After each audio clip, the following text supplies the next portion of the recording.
started. Alrighty then.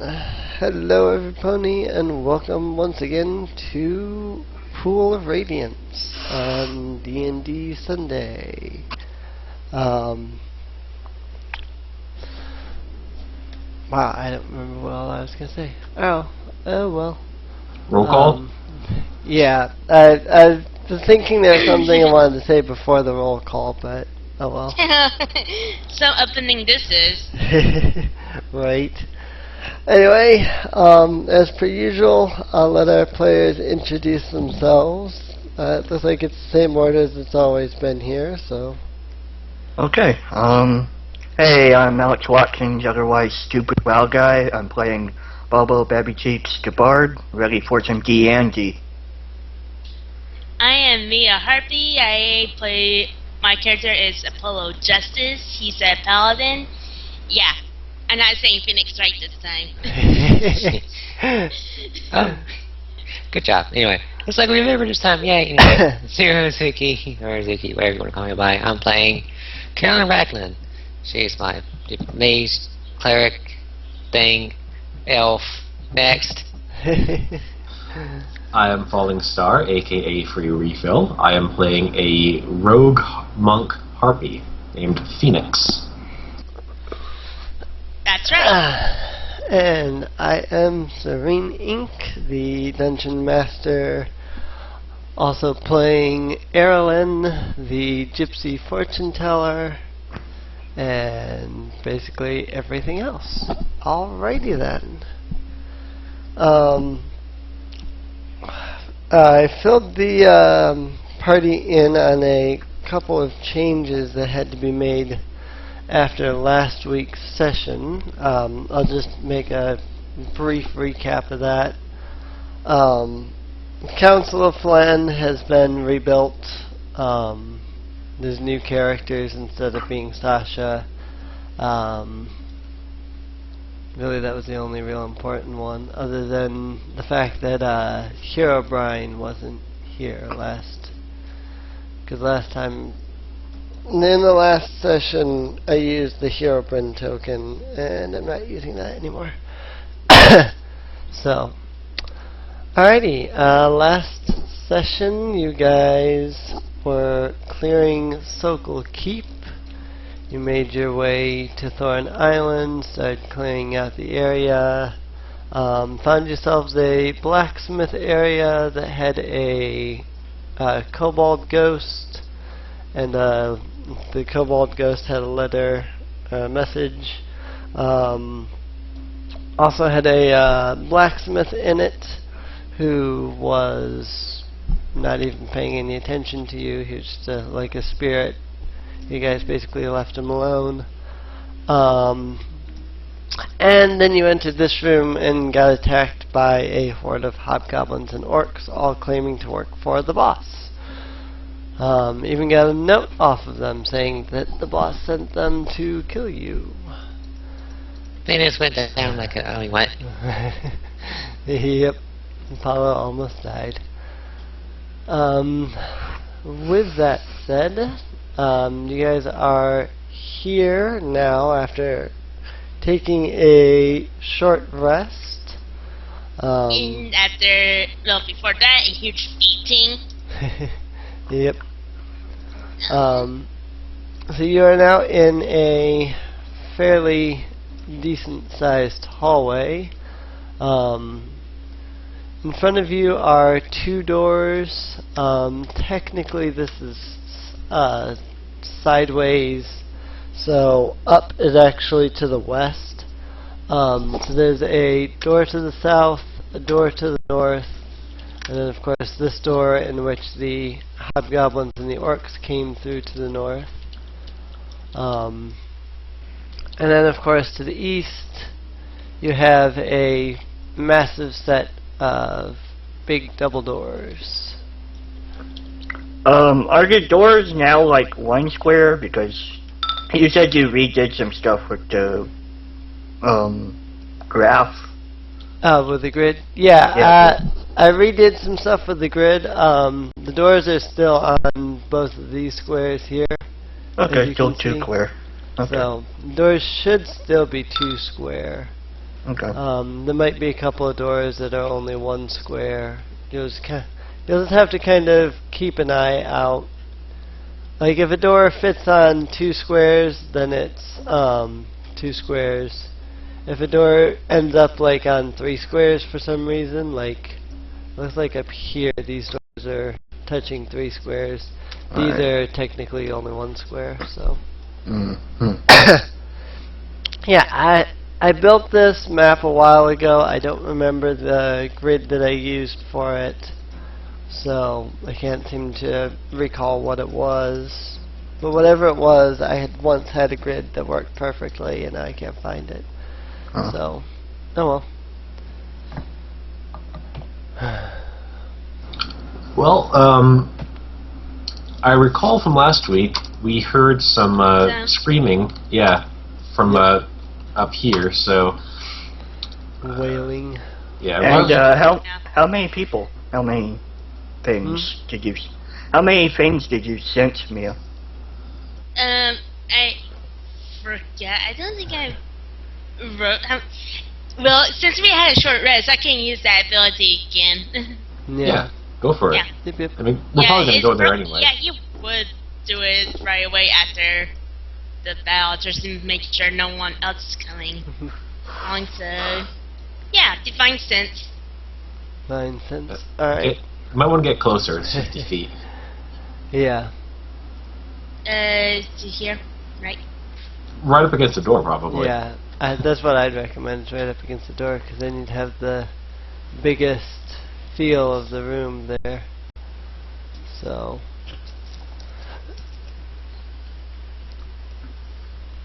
Oh yeah, you can sense you get like half of the room there. So, all right. Let's see. Like here, yeah, about half. Alright, using your divine sense once again. Let's see. Alrighty. In the room in front of you there, you can sense quite a few what is it? Undead, that is what you're sensing? Yeah. I think it's the number and location of fiends and undead. Fiends and Yeah. undead. Yeah, and elementals, I think. But yeah. Right. You can sense the locations of any undead there that are in that Celestial part of fiend the or room. undead, yeah, okay. Last session, I had made note that in this area you had sensed 15. Now, sensing a good half of the room, you're sensing about 20 undead creatures. Oh no. Yeah. I tell the other sisters, like, I sense about 20 in there. I ready my short bow. I'm going to try something new. I'm going to use minor illusion to create an illusion of Apollo. We can send him in. Maybe we could possibly Get a free round? Yeah. Yeah. Right. So I guess put another Apollo token up. Just copy or something. Yeah, you're gonna be the one controlling it, so you could make a copy of it. Oh yeah, I Yeah. can do that, Juggers. Good. Yeah, I can't control it. You will have to. Alright. Controlling longbow. Pull out longbow thing. Same old Carlyn, as always. I'll pull out a javelin. Alrighty. Oh. Shoot. You know what? I'll just do something else since I can't quite get it. Just click on the token, Control C, Control V. I tried to do that. May not have the permissions. Yeah. Oh, okay. Yeah, you Alright. might not Yeah. Oh have my to gosh, mention 2 something. follows! Yeah, I guess you're gonna have to open the door, but once you do, just step back real quick. There. And also, I can't make him speak, so you're gonna have to make him speak. So. Alright, well, I've got my action ready. So does Carlyn. Somebody I'm open the ready. door. Yeah. I will open the door with my foot. Right. Alrighty. Alrighty. You open the door and you send the illusion forward. Oh my gosh, casket! What you immediately see are roughly about, and I'm not even going to try putting tokens down for this, you see about 40 ghosts all just kind of floating around in the area. They're wailing and screeching and whatnot. They don't even notice when the Apollo illusion walks through the door. I guess you can talk. Well, for starters, the follow is kind of a little surprised it's Gus and not like, you know, the skeletons and zombies they have been facing for a while.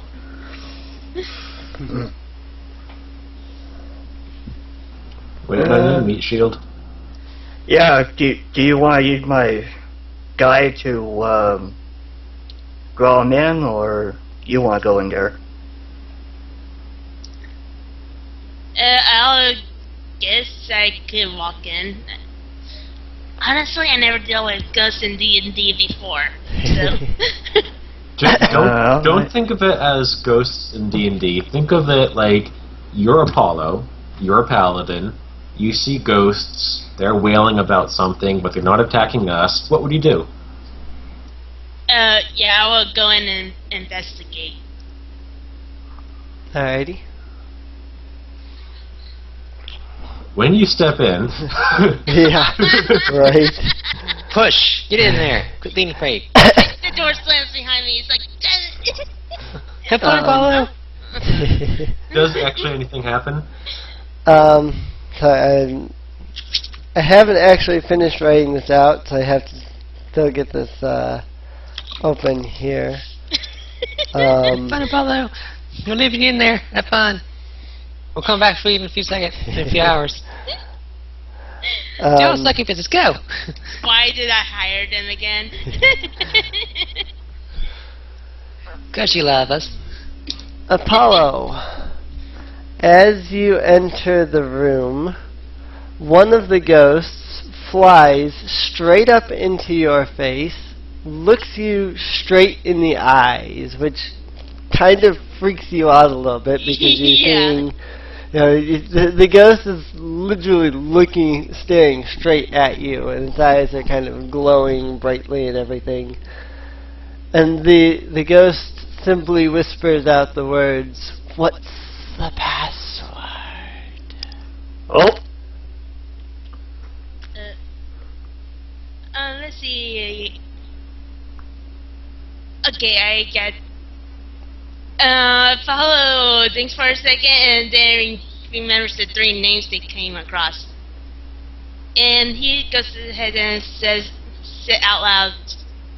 He doesn't know if this is a password or not, but he's going to try it. It was Lux, Cessny, and someone said... Yeah, Lux, Chesney, and Samoset. Yeah, he's going to say the 3 names or words. Which one are you saying first? It's very important. Oh, I put it in order to use and so this isn't going to work. It's Lux. Lux first, alright. You say the word Lux, and as soon as you do, all of the ghosts stop. they all turn towards you, and you notice that their wailing completely ceases at this moment. The huge group of ghosts suddenly swarms around you, and then the one that had looked at you before speaks out. You know the password. We shall show you something.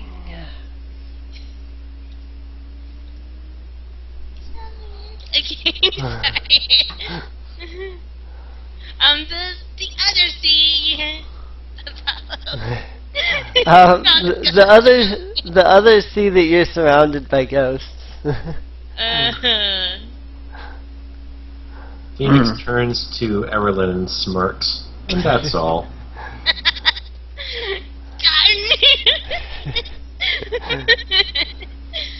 Well, not in there. It's at this point that Erilyn speaks up and announces, this is what I saw. Wrong. Hmm? That's what Phoenix says. She says wrong. I guess I'll just go in, see that he's not being Out home. of character, Erilyn saw Phoenix saying it. She didn't see Apollo saying it. That's why Phoenix is all a little ha-ha Right. at the moment. Right. Well, you know.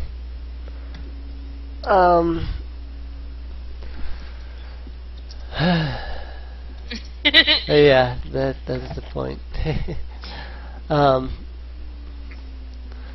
Let's see. Alright, so the ghosts are offering to show you something. Apollo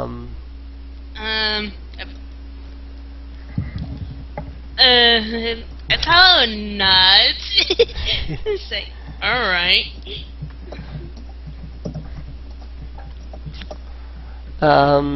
Again, he's practically still confused about everything that's going on. Right. The ghosts begin to pass by you guys, traveling through the walls and door here, and then traveling on further into this room over here. I guess Apollo follow. That's what he would do. And Apollo opens the door. And that's when they go and get ambushed. Just kidding. As you enter this other room, you notice, just like the other room, both of these rooms seem to be rooms with a lot of coffins and caskets. The ghosts seem to continue moving on, passing through the wall over here. Okay. Apollo's going to go and touch the wall. Then. Is the door open at this point? Yeah, the door's open. Yep. Oh, Apollo okay. opened Door's it open. while falling. I thought they had like made you ghostly and you were, you know. No. Nope. I did not turn into a ghost. Dang it. This Well, I isn't could have Ash turned into a Ketchum. ghost last week, but... This isn't Ash Ketchum with his encounter with oh, wow. Gengar and Lavender Town Husker. again. Oh, I was thinking getting Phantom Logic, but anyway. Yeah. Alright. You reach this wall here, and you notice that your hand passes through the wall as you put your hand through it. And when he does that, he's going to turn off the others and tell them that the wall is passable here. And then he walks through. When you walk through, This.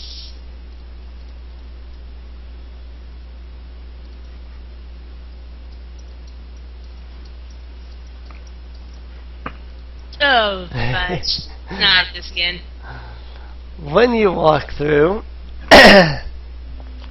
you witness the spirits traveling up through here. Unfortunately, as you step through the wall, you notice a fairly decent-sized group of skeletons and zombies waiting for you.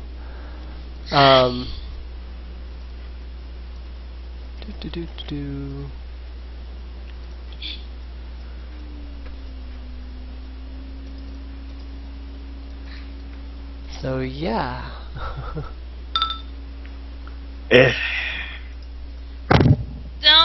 Don't say they get a surprise attack on me because I doubt. I think we both would be surprised at each other, wouldn't we? Yeah. Basically, it's just a normal round. It's not like a surprise round. Because that would not be fair. Wow. I don't care on the character sheet because I forgot to do that. Of course, he tells the others that with the wall behind him that there's monsters here. Like 10. I did not load Erlen's sheet. I'm waiting for Erlen's sheet to load up now.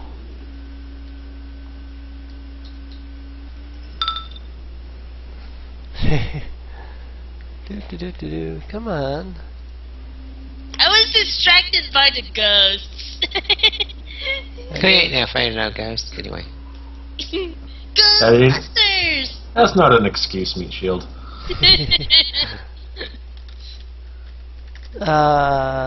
Bobbo, did you roll initiative yet? Yeah, I got 3. Okay.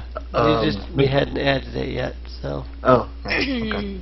Apollo, the zombies, and Bobbo all look like they have the same initiative if you're all 3s. I have no bonuses, I guess, yeah.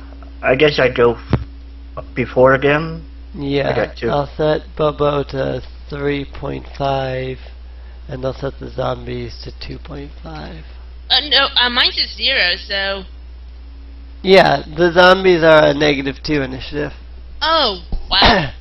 So they're even slower than you. Bobbo is the fastest out of the 3 of you. Alrighty, Phoenix. Alright, so the illusory wall is still there, which means I can't see what's in the room, yeah? Right. Yeah. Alright. I'm going to fly over to here. Oh, look, a zombie. Putting my bow away as I do. And I will, lay in. Would I have advantage for this? Probably because of the fact that the zombie hasn't acted yet. Alrighty. This will be an unarmed strike. Yeah, it's a crit. Welp. Well, that he didn't see the light of day. 6, 8. He's now re-dead. 9, 10.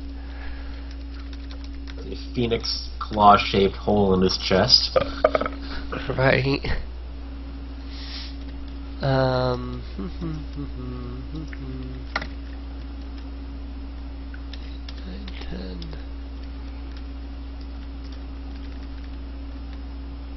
Then don't skeletons have the same? Yeah, they do. Okay.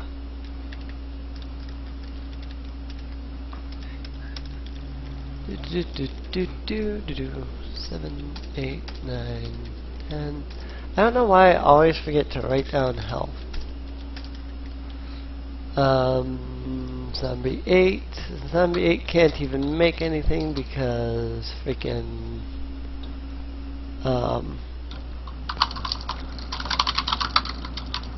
yeah. Alrighty. Alright. For that, I'm going to back up. And that will be it. I end my turn. Skeletons. Skeletons are gonna move. Wow, they're all kinds of glitching out here. Well, in a way, they are skeletons, so Yeah. they tend to move awkwardly sometimes. Well, I No, mean, the token is glitching. If Yeah, you look yeah. when Emily moves the token, the image is like up into another What? square. Yeah, they are. yeah, that's because I modified the grid earlier, and apparently these guys didn't get reset. Oh well. Which means my other Oh, monsters probably didn't get reset either. I'll use protection on the first attack by the skeletons. Good enough for now. I still don't have any of these macros. I really should do that.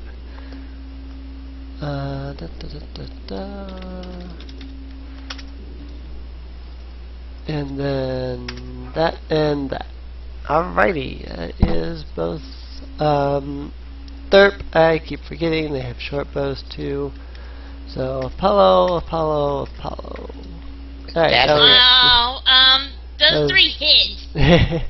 6, 8, Oh my and 10, gosh, what's with and your it was rolls like again? ten. Right, you should have forgot the longbows. Oh man.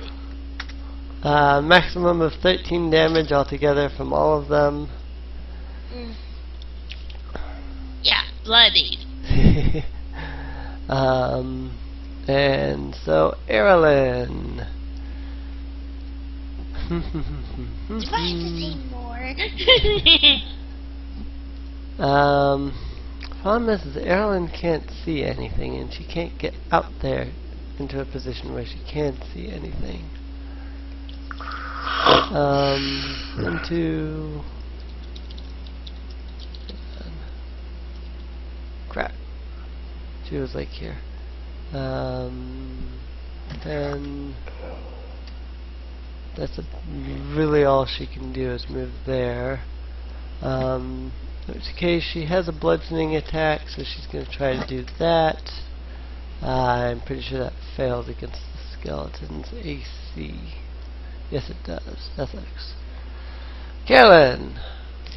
Well, I'm in a predicament 'cause I can't really see much, and there's no way of getting in there without endangering myself. You could try to do Arcana to dispel the wall. I could. That's a good idea. Glad I thought of it. Anyway, I'm going to do Arcana check to try to get rid of the wall. Alrighty. This is going to be my action. Okay. 3 + 1. That's my Arcana check. Nice. With that kind of an Arcana check, I do believe you would dispel the wall. Well, see now. I want to put myself in a position, good position. Because I can't really do too much else, so just right there, and now I can say return because I can't do too much else at the moment. Alrighty, Bobbo. Okay, for my illusion, I hate that my illusion requires an action to move it, so I'm just going to keep it there. And I'm going to start up my song for the D4 to damage. And, how much has the wall been dispelled? Like, all of it? Yeah, I guess these 3 squares here have been... Okay, 3 squares. I'm just gonna move here. And I have my turn. Alrighty. Oh, that didn't work quite the way I thought it would. Okay.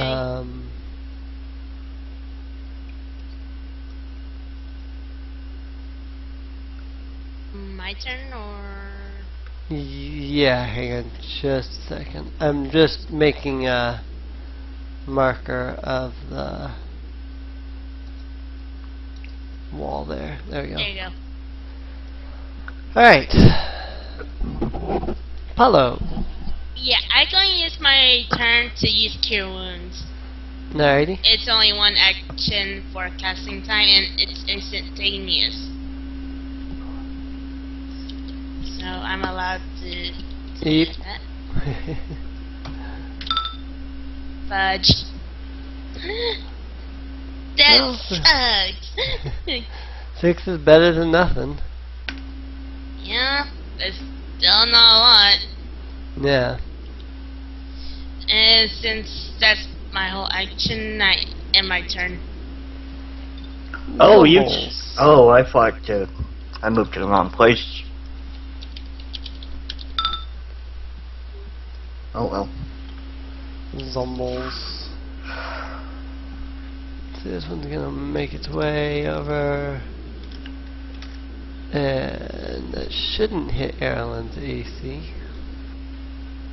No, that hits her AC. Alright. Yeah, we don't have high AC. Yeah. Yeah. I just wasn't aware that it was 11. Mine was 12 just because I have dexterity. Then I got those boots. Alright, she's down to 10. Zumbles.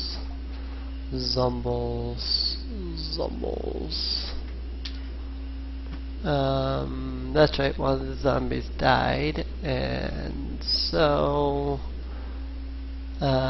double move. Phoenix. Alrighty, let's knock some stuff. Against Skeleton 9. Let's see. Could I do that? Hold on. Could I move to here, or would that be a hard corner?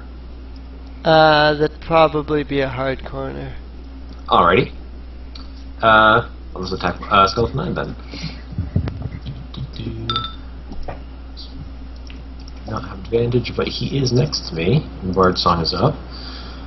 So that critical miss. Flurry of blows.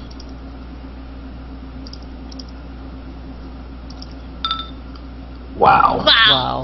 Wow! Oh well. Yeah. Oh well. Offhand attack. That's a hit. Damn straight it is.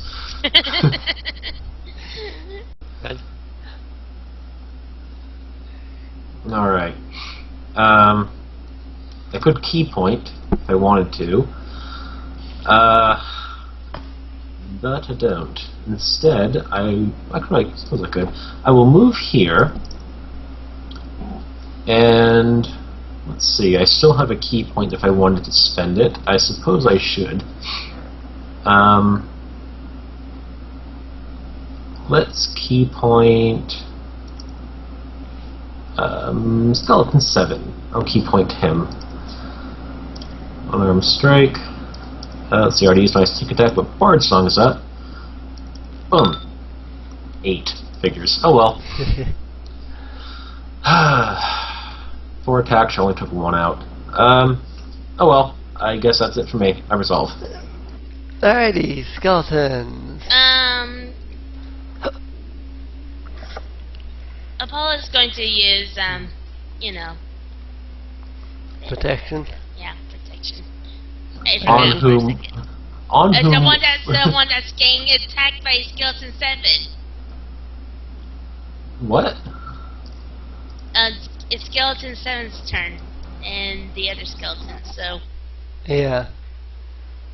I think she's using it on, It says that I can only use it with the target next to me, along with the person next to me.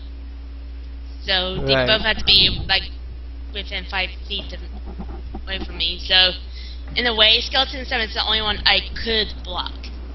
right. No. When a creature that you can see attacks you or a target within 5 feet of you, you can Yeah. use your reaction to impose disadvantage on the attack roll. You can see everything. They just need to be attacking a target adjacent to you. So basically, you say, if Skeleton 6 is going to fire a short bow at Erlen, then you could say you're imposing disadvantage on that roll. As Right. long as the target being attacked is adjacent to you, you can do it. And you can see the creatures attacking them. Alright, then I guess I'll be protecting Erlen. No offense, Phoenix, but Erlen has really weak defenses. That's Yeah. fine. Are you still bloody? Yes.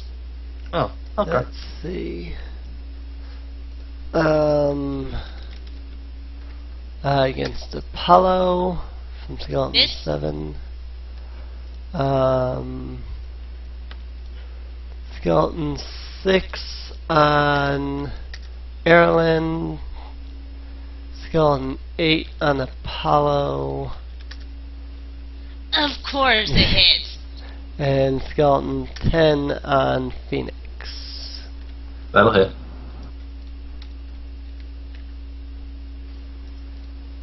Why do you keep getting rolled on against me? So that's Apollo, that's Phoenix. And of course, the same And of course amount Apollo's I the one that gets the higher roll. Ah, boy. Alrighty. Carlyn. Carlyn's kind of at a disadvantage here now.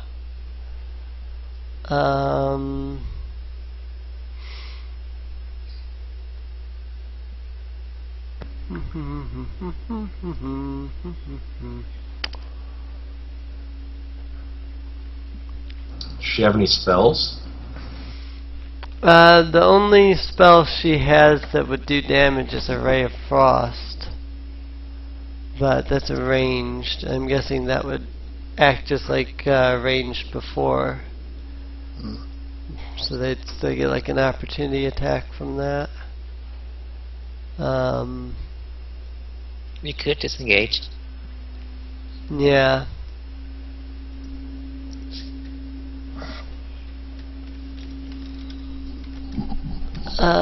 Swing with the staff. Still a miss. Good gosh. Carlyn. Alright, so, zombies. Yep, and skeletons. Yep. I'm not gonna attack skeletons, fuck that. It always turns out bad, so I'm gonna attack zombie number 7.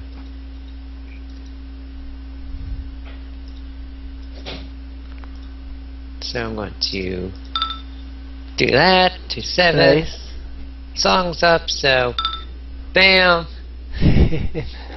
Number 7. Do-do-do-do-do.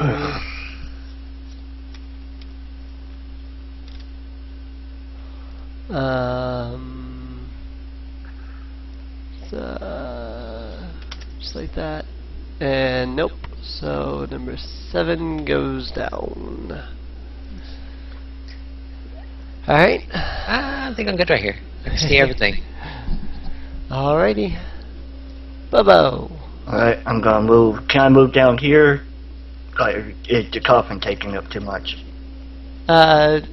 You could move down there. Yeah, but they will You still know would- you'll move down there. Yeah, you They're wouldn't not be really able to hiding. see anything from down there because this wall's in the way. Yeah, I'm trying to just move out here. My other Apollo. Right. Yeah, that's good right there. But I wonder. How exactly are you moving him through everything? Well, he's an illusion. Yes, I but if can't. he's an illusion and he's moving through something, then they'll know he's an illusion. Right. That's Well, the I thing. thought they were stupid. You have to. No, they are stupid, but they will learn quickly. If Whatever. Right. that would provoke opportunity attacks. Yeah, Okay. From, It's an illusion. I don't think he even has health. Yes, but when they But attack it it's and their fails. attacks move through it, they'll realize it's illusions. The point of an illusion is to make something seem like it's not an illusion. So you have to really play it up as if it's real. right. Uh-huh. Alright. Which one went further? You can go ahead, I can. I don't know. Yeah. So what provokes opportunity attacks? Just here, or if If you move out of their threat, it would provoke an opportunity attack. Like moving here and everything, that provoked. You would also provoke from the skeleton if you were moving down that corner, because that's Right. that. Let's see. that is a hard corner. You can't make that diagonal move. You'd have to move into Phoenix's space and then out, and that would provoke from the skeleton. What you could do is move it through here. You can get him right here, and you wouldn't be provoking from either of those two. Yep. There you go. Whatever. I'm done. Apollo. I'm going to go ahead and use my second cure wounds. Alrighty. Seriously, with 4 HP, I ain't going to end up dying if just one attack hits me. I'm not dying, but still just as bad. Yeah. That's fair. Thank you. That's a bit better. Okay, I use both my spell slots just so I can keep my HP up. But in any case, I'm not bloodied anymore. That's good. And now, in my turn with that. Zombies.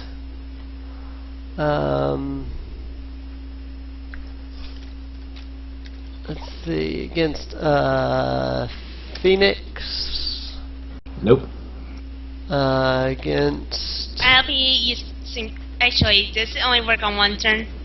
Yeah, you spend your reaction, and you only have one of those per round. Oh, alright. Yeah. Okay. Never mind. Against the Apollo illusion, which of course it really doesn't matter. It goes right through. The zombie step down against Phoenix. Also a miss. That is the zombies. Alrighty. Alright. Against zombie 10. Zumbles 10. Yep. That's a hit. Even with a 1d20, he wouldn't be able to save against that. It's literally all he has, the 1d20. Alright. I only have 6 and 9 left. I'm then going to spend 10 feet of my move action to get over to here. I'm then going to attack Skeleton 7 with advantage. Come back! And straight. Ooh. I'll take that 23. Yep. Bludgeoning damage, that's even more damage. Alright. Now let's see here. Zombie 9. Let's make this my offhand attack.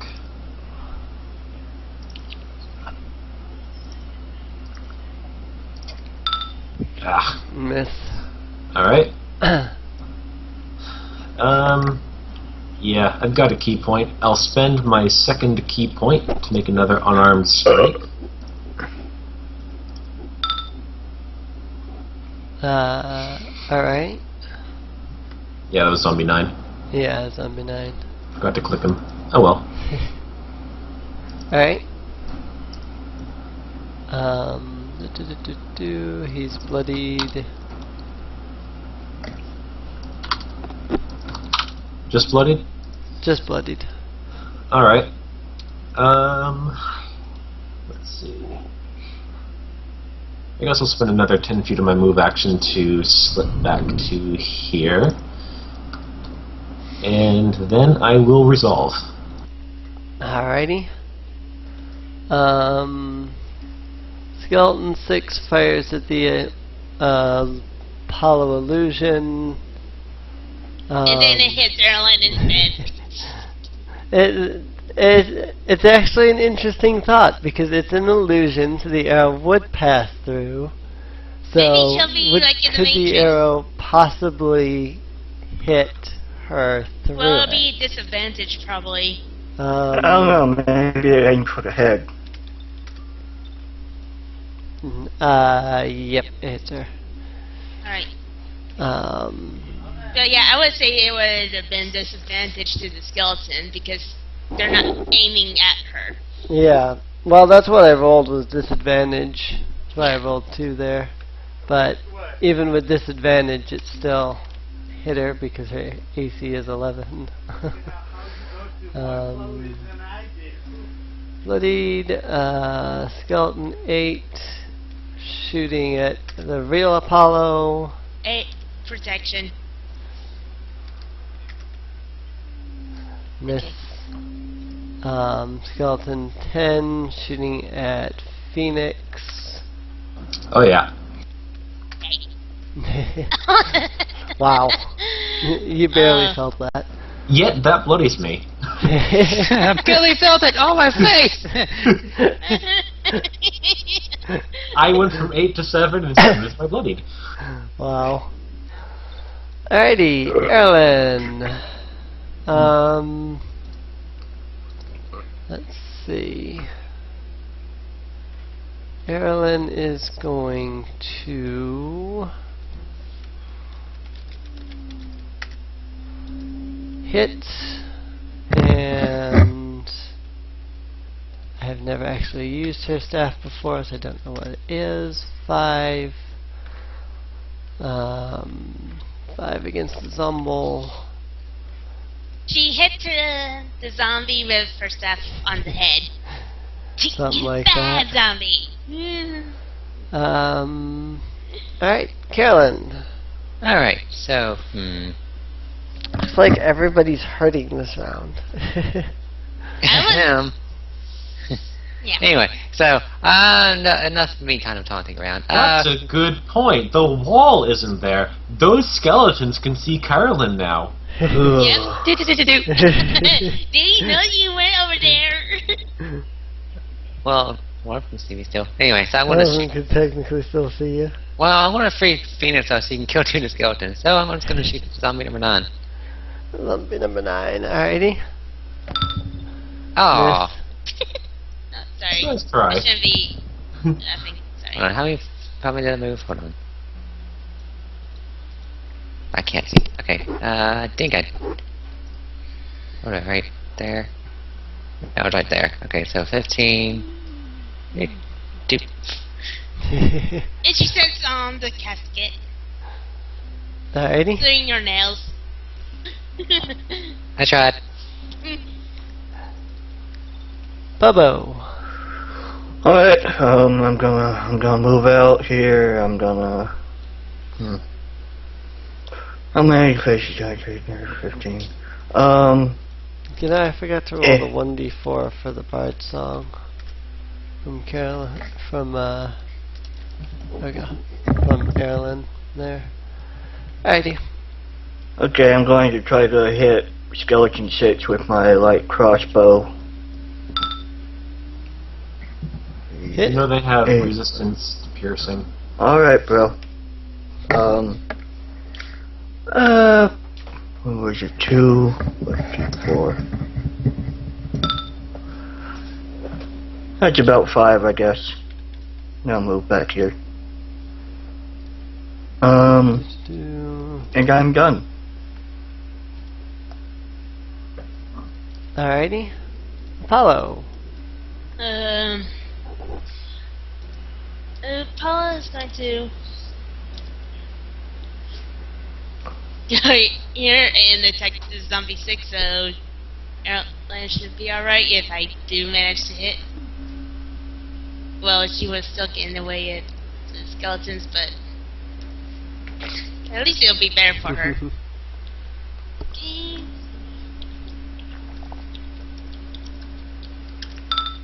Oh, wait a minute. You have disadvantage roll again. Yep. Alrighty. So yeah, 21's a hit.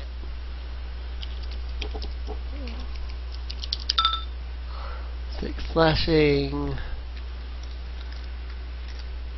Not a save. Interesting. Alright. So, let's see, that was like 15, so 20, 25.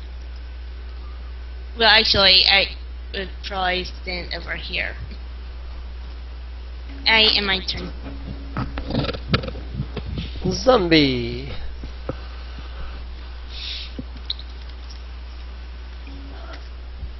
Yes. Phoenix. Alright. Let's unarmed strike this biatch. I like it when you say it like that. Yeah. I think he's... Nope. Nope. No. Nope. Key point. Let's try that again. Sorry, not key point. Flurry of blows. Yeah, I was like, what? Seriously? Nope. Offhand attack.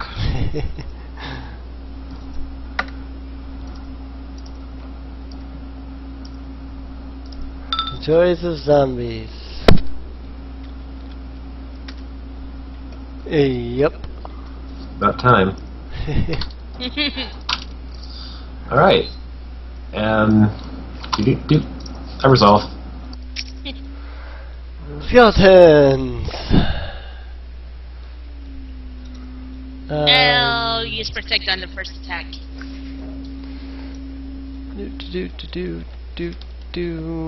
Let's see, drawing their swords. Disadvantage on that.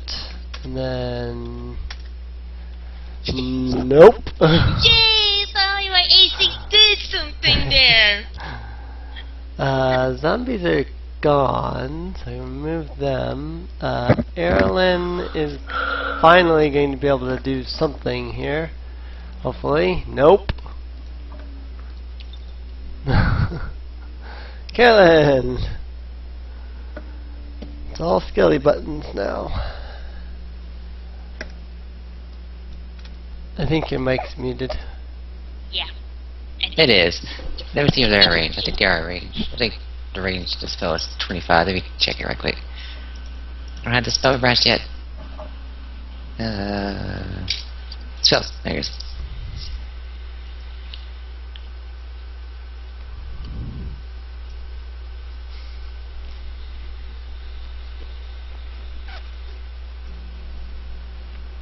Yes, it is. Okay, 25. So, skeleton number 6. Make a dexterity saving throw.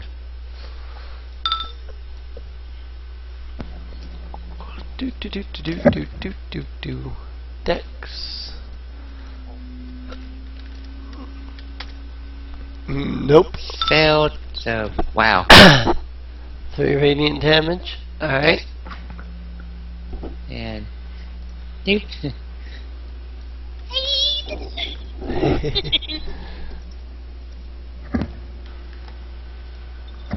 Bobbo. Alright, I'm gonna... let me see here, do I... Yeah, you're still in range, so I'm just gonna stay here, and I'm gonna move my Apollo over here. Wait a moment. Do illusions grant advantage, like... No. Things? Okay, Technically, no. I would leave that up to the DM. They might be stupid enough. See, advantage is supposed to be the creature is trying to, watch 2 creatures at once. One of them is behind it, so... Yeah, that's what I was thinking. Right. It would really be up to the DM. Maybe make an intelligence check. That would be my suggestion. If they're, Right. If they're on that borderline level of intelligence. Yeah, I'll just leave him here and see if he does. Well, then again, skeletons have no brains. Yeah, but it doesn't mean they're stupid. I mean, they're stupid, yes, but it, Yeah, they, I know. even stupid things know that when you stick a sword in something and the sword goes through it and doesn't do anything, it knows not to keep sticking with the sword. Right. Yeah. Alright, I end my turn. Apollo. Alright, I'm going to go ahead and attack Skeleton 10. So you better make that intelligence. Yeah, it's passing. Yeah, so. it knows that that's an illusion. Alright. But I still can do this sword attack. That's a hit anyway, so that works out. Yeah, I forgot to add the 1d4 before, so... Anyways. 7 damage to the skeleton 10. It's slashing as well, so... Yeah. It doesn't have anything for slashing. Yeah, I know. Just piercing. Just saying it's not piercing. Yep. Alrighty. And I will end my turn. Phoenix. I take out and quaff a potion.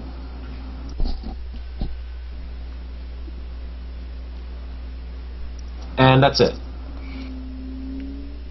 Skeletons.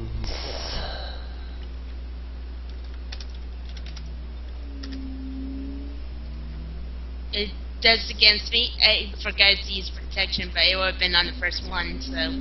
Yeah. I didn't know if you were attacking or doing the intelligence check on skeleton 8. If you were going to attack the illusion.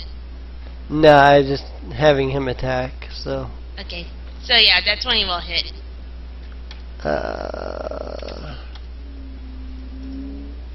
Skeletons have slashing damage. Carlyn. It's a hit. Whopping 3 damage. That is apparently enough. Alrighty. Carlyn. Alrighty then. I'm going to step. See one left. Go. Whatever. Can't do too much else. Bam. Bam. 3 damage. Sad face. And bam. Alrighty. Bobbo. Alright, what can I do? Why are you guys all hiding? There's only one skeleton.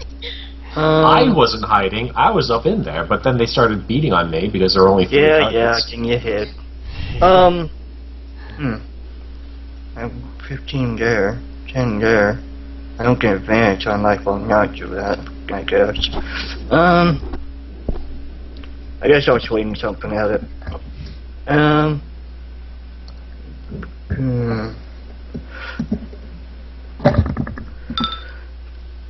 Did that hit it? Yep. Okay. D4 plus 1 plus D4. Nope. Completely forgot to get 1. 5. 5. That's with your crossbow. Sling. Oh, your sling. So Yeah, I that's said bludgeoning sling damage. something at it. In that case, if that's bludgeoning damage, it is down. Yay! Ooh. I'm going to roll my hit dice, my last hit dice. Cause this. Alrighty. Short rest. Oh, fudge! You're just not having any luck with those. Anyway, so, yeah, kind of following the inspiration. Karen's going to... Okay, yeah, we're going to all have a short rest before. Yeah. I'll hand Apollo I a don't- potion of healing. No, I got didn't- 2 potions of healing. Oh, I'll good. go ahead and use 1 then. One Okay. line. I didn't mark hit die. What is that?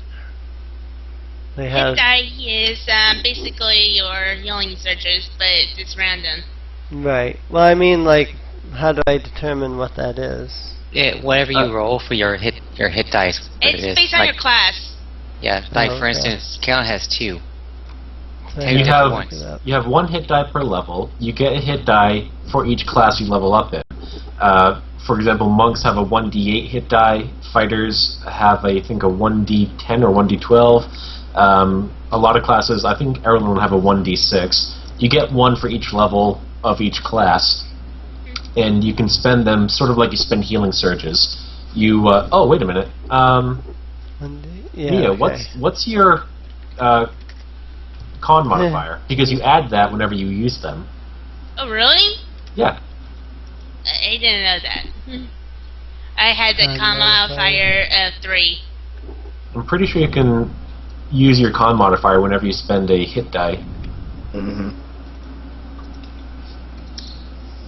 Okay, so that means I have 3. 18, that's good. Oh, she's not bloodied anymore, but she's not really that high up in health. But yeah, I Only didn't know I 9 could out use of my 14. I didn't know my con modifier is added to my hit die. Thanks for telling me.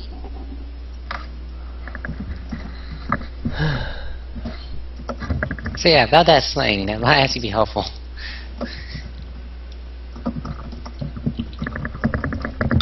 Yeah, short rest. You can spend one or more of your hit dice during a short rest up to your maximum number of hit dice.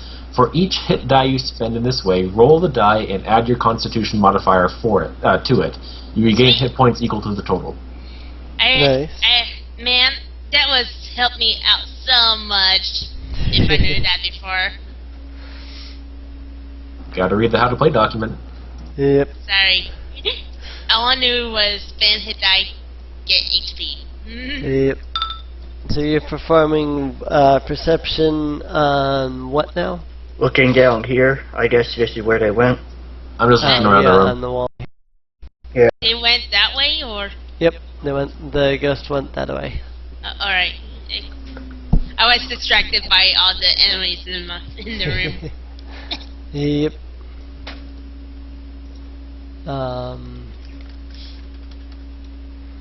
I'll go over and use this divine sense, since it was after short rest. Actually, Bobbo wouldn't know that they went that way. Only Paula would. Yeah. Alright, whatever. Right. Boop, boop.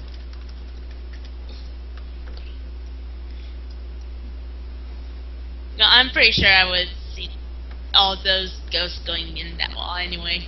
Yeah. Well, Well, I probably Yeah, would have that's- seen that's down the point. opening anyhow. That's the point. You were the only one who stepped through, so you were the one who saw it. right. Yeah. I guess I'd see this Yeah. opening anyway. Maybe it would still apply. I don't know. Well, You there's would a- probably see Apollo going that way. Yeah. There you go. I mean, there's a wall there, so it's not. Okay, here you go. No, it's not your first day, Alex. Anyways, just to help, Alex a bit. If I was going to say I saw, then go this way.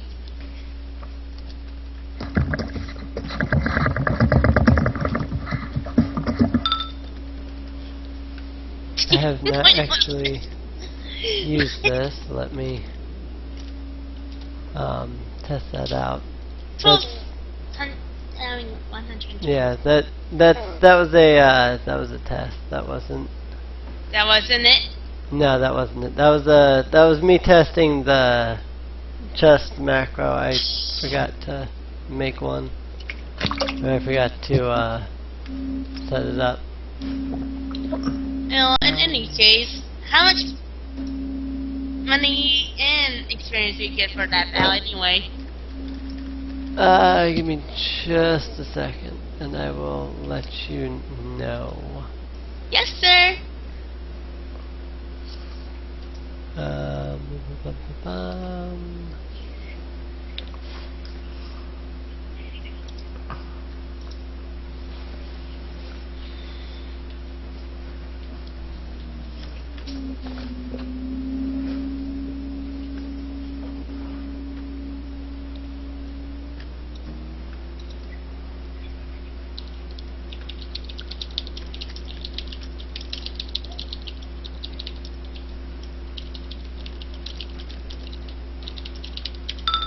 Again, that's a test.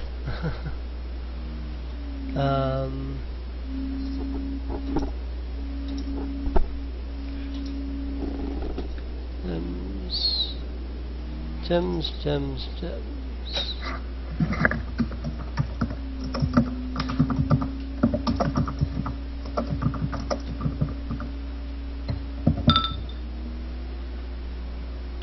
Do.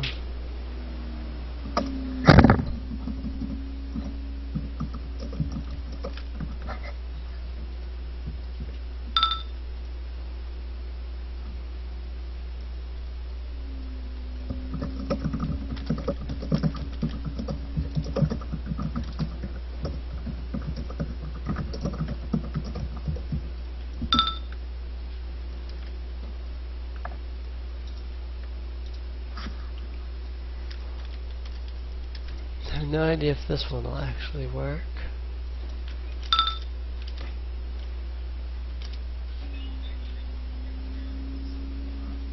I need some more coding.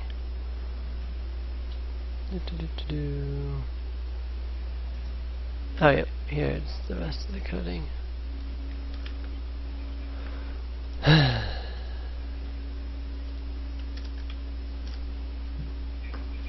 Let's see if that fixes it.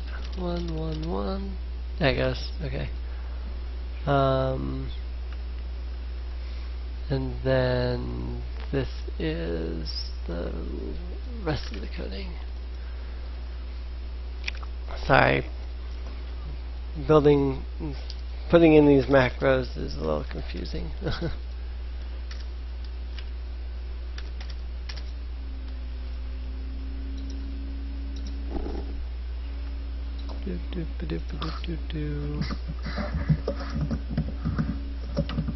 Art types.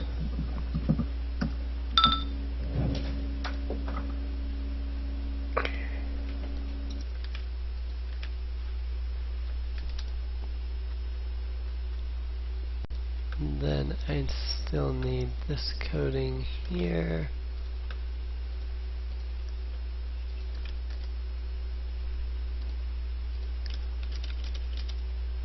Alright, now all of that works. Save campaign. And let's export the macros just so that I am sure that I have them wherever my macros are.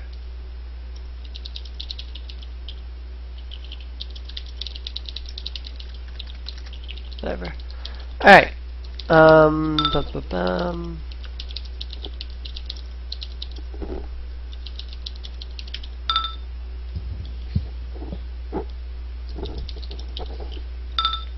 Let's see.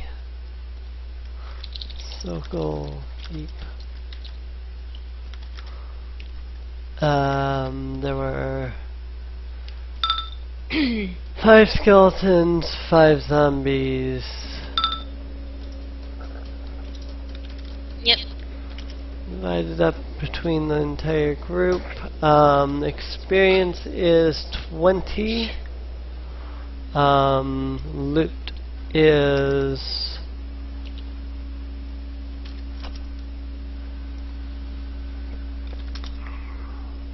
that. More gold, yay!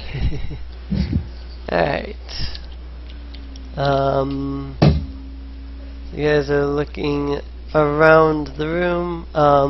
Again, Phoenix, you saw the ghosts head off this way. Well, towards the Apollo. west. I'm not Yeah, Phoenix. they're Apollo. As for Phoenix's perception check,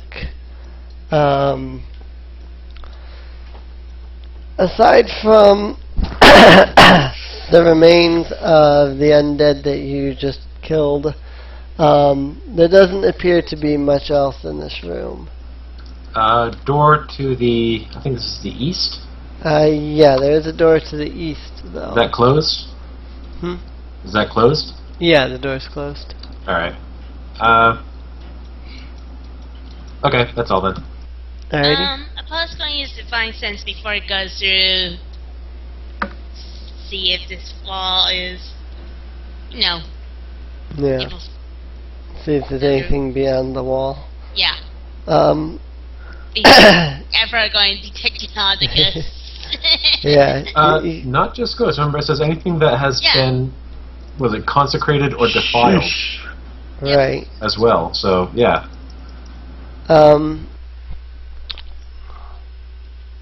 So my perception doesn't count. No, we can't see through the wall. Unless Oh, you I want to thought- walk through the wall.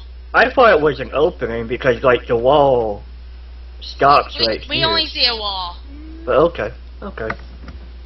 Unless Yeah. you want to walk through it. Yeah, that makes sense. I thought that it was just an opening here, not a wall. No. Nope. Right. As far as you can tell, it is a wall. Alright, now that Um, makes sense. I don't know. Yeah. on the other hand, you are perceptive. I've been doing this literally since I made this map. You can see the shadows of all of the walls, and then there's no shadow here. So, very perceptive to notice that there is no shadow there. Technically, we're not supposed to see that. Yeah. That's player knowledge. That's player knowledge, yep. Well, your characters could kind of see it. Your characters, if your characters were looking, your characters would be able to see that there's something odd right there about that wall. So that's why I do that. But yeah. So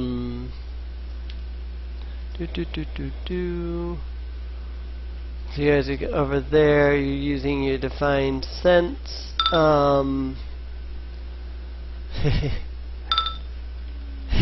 Right. You can you can sense all of the ghosts from before are in there. Consecrated. Let's see, consecrated or defiled. Consecrated or desecrated. Basically, if it's been blessed or if it's been cursed by some divine influence, specifically divine. Right. That is what I was thinking. I had no idea if there's anything cursed or not in there. I haven't rolled any of the stuff in the treasure chests. Treasure chest! Okay. I will be completely honest in that regard.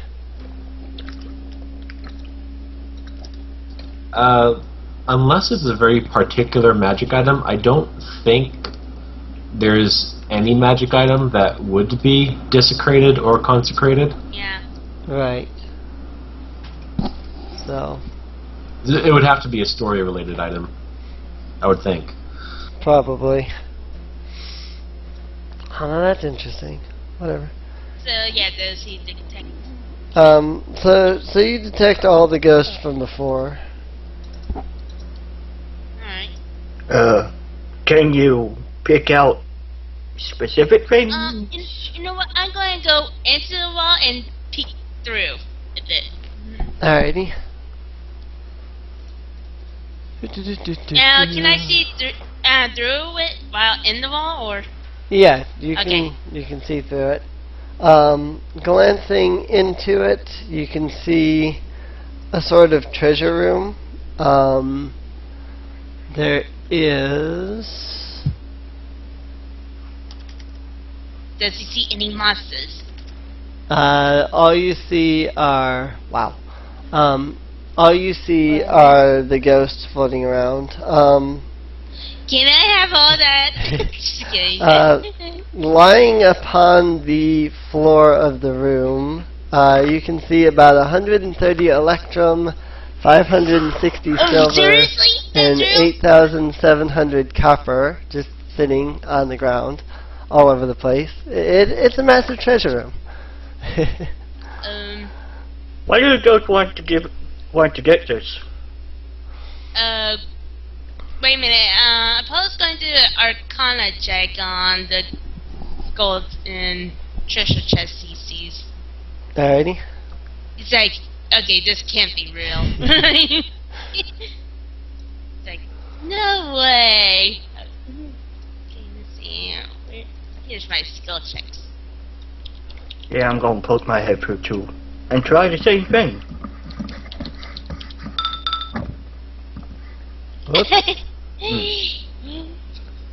Well, that's pretty much as good as I could have done. But I'll try.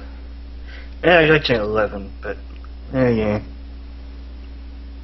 You know, you guys can ask for help. We do have two well, wizards. I got 12. That's tripping and passing. There's no pass or fail. There's how good you do. Right. I'll just send Apollo in. Let's see. Yeah. Well, he's going to use Arcana check and then tell the others. Well, I didn't know. Also, Bardic Knowledge. Yeah, I told him 11, but it pretty much is less even. Yeah. Arcana checks. Beyond some magic that you can feel in the treasure chests themselves, you don't sense any magic on the gold or anything like that. Okay, Apollo's going to turn into Phoenix and Carolyn what he sees since they're over there. Alright. And he goes ahead and tells Phoenix, can you check to see if there's any traps in the room? I'd be delighted. Can I just roll once to do everything, or do you want me to roll separate times? Just once is fine. Alright. Let's see, sleight of hand to detect trapeze. Not bad. Alright. Scouting through the room, attempting to discern any traps, you notice that all three of the treasure chests at the end are all magically locked. Like, with traps, or? Yeah. And that's all I notice? Yeah, those are the only traps you find. Alright. If Carlyn is a human, right? Yep. Alright. I'm gonna snap my claws. Hey, Clawpies, take a look at those chests. does Phoenix tells Apollo about if the No, until they're thoroughly looked at. She's not gonna tell anyone. no, not the treasure chest. I mean the the ones, the money that's on the ground, so he can collect them up and hold on for everyone. That's gonna be an issue because you see that 187.8 that I rolled. Yeah. That's how many pounds the treasure weighs. Oh. So we're gonna have, Yeah, we're gonna have to discuss Phoenix that. will have to carry it. Yep. We're gonna have to break that up or something. I can empty out some stuff from my bag of holding, but yeah, we're gonna have to figure that out later. So basically, I just called in Carolyn and Erilyn to check out the magic on the chests. Right, you just... Okay. I'll do Okay, a kind stop of check. thumping the treasure chest, Illusion Paulo. God damn it, Illusion Paulo. Anyway, kind of check. BAM! Yes. I won't go for something today.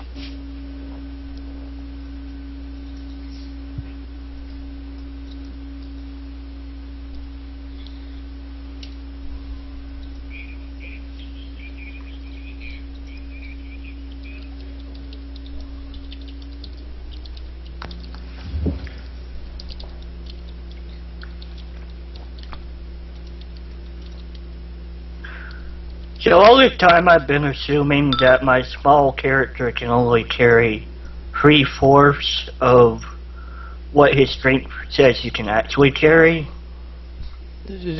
I haven't actually seen that on the How to Play document, only for tiny creatures, that it is half. So, would that be accurate? Does it say that a small creature can only carry 3/4 his strength? It doesn't say, but I don't know. Some people say that's kind of a BS argument. If it doesn't say it, then you can't do it. Or whether you can do it. If it doesn't say it in the rules, then that's what it is. If it specifies for tiny creatures that they have to carry like half their weight or whatever, but it doesn't say that for small creatures, then there you go. It doesn't say it for small creatures. Oh, so now I can fly. Okay. Whee. Actually, you can't, because your class doesn't say that you have a fly speed. Okay, but you just said if it... Whatever. Doesn't make any sense. Yes, it does. Oh, don't. Yes, it does, actually.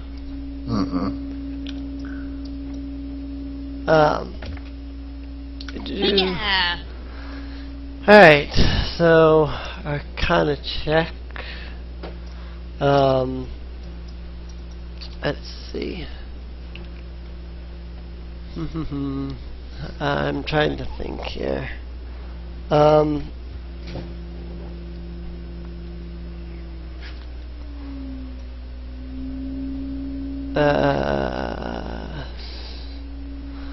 Sorry, my brain just like went foggy.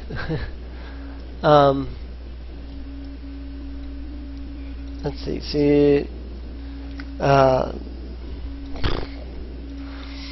So you're using the Arcana check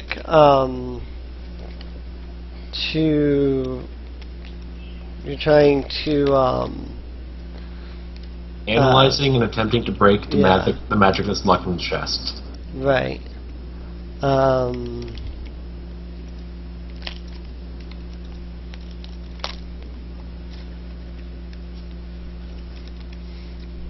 Sorry, my head is fuzzy all of a sudden.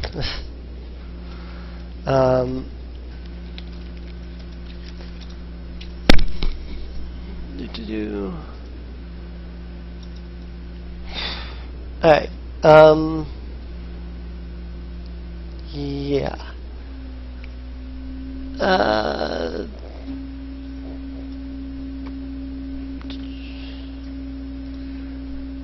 don't even know. Alright, so, yeah.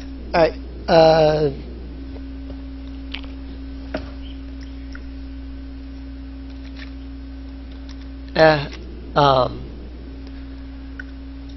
examining the chest there with your Arcana, you're able to determine how to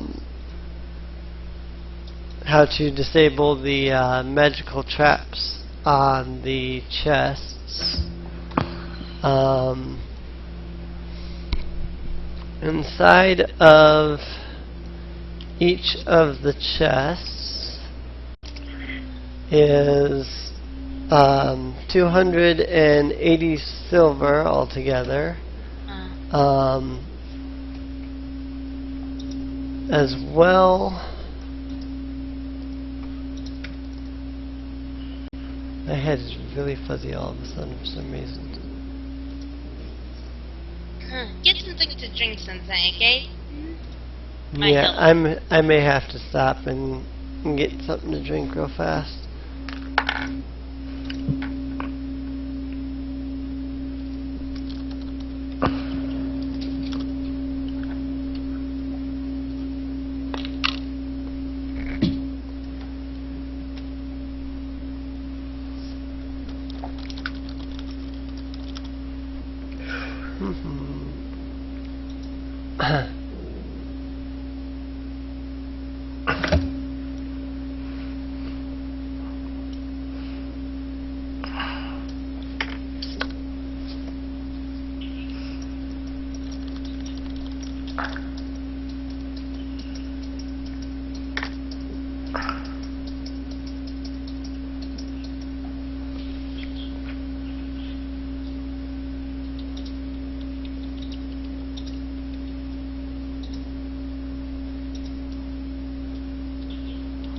Well, that's annoying.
Interesting.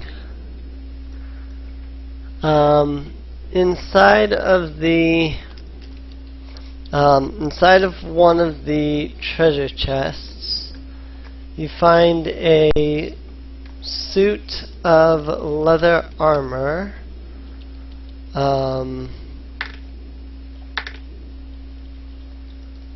Let's see.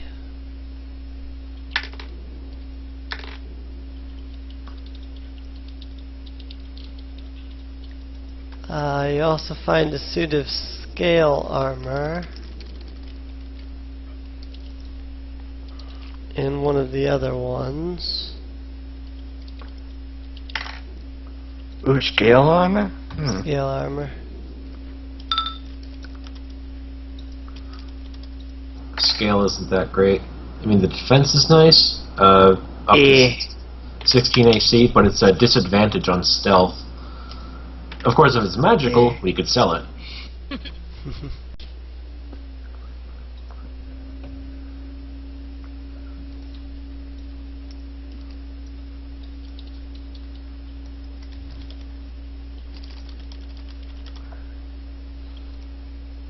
Oh, I can't even wear it. It depends. Yeah, I think bards only get light. I can wear up to medium, but I wouldn't wear scale anyway, because disadvantage on stealth checks. Yeah. I can wear heavy, but I'm not going to. You should. I should, but I'm never in the front lines. Yeah, but you still should. Yeah, again, some of the skeletons has archers. I know, but at the same time, doesn't like affect my spellcasting anyway. I think it's only if you're not proficient with it. You might want to look it up. But if you can do it, you might as well, you know? You got life domain, right? Yes, I got life domain, but also that would also put me in a heavy. Or that would also put me overweight. Buy a bag of holding. I don't Yeah. that much weight. Actually, we It's could worth use all looking that into. money. Yeah. I'll look into it, but right now, not at the moment. Honestly, I can see the money we collected in here being used to get another bag of holding. I mean, ring mail is only 22 pounds. If you can wear up to heavy, then you could probably wear medium as well. Studded dragon leather will give you a 16 AC. And you know what the penalty is? It's only 20 pounds. Yeah, but you got options. Take a look at them. You might as well. Yeah, they both Could give use- disadvantage. It depends on what. Like, yeah, disadvantage on stealth if you're wearing heavy, but there's some decent medium armors. Studded dragon leather is good. I mean, it's 500 gold, but it's, you know, it's still good. No penalties, and only 20 pounds if weight is an issue.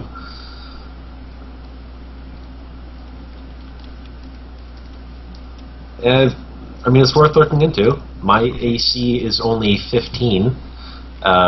So, you know, we only really have one front line person. That's Apollo. Yeah, that's how I built my cleric. It's like, yeah. But Yeah, but at if the you same wanna time, do it's your range- cleric, not mine, so... Yeah, if you want to do range, that's cool too. Right. I'm planning to make the next time I level up, Paula's going to multi-class into fighter and get that extra boost to AC. Right. I'm Yeah, sorry, but Emily. it still means we only have one person in our group who Yeah. has decent AC. You know, that's That's bad. so dangerous. Yeah. You sure you don't want to go ahead and take your oath? I think it is. I'm sure. I'm pretty sure. Okay.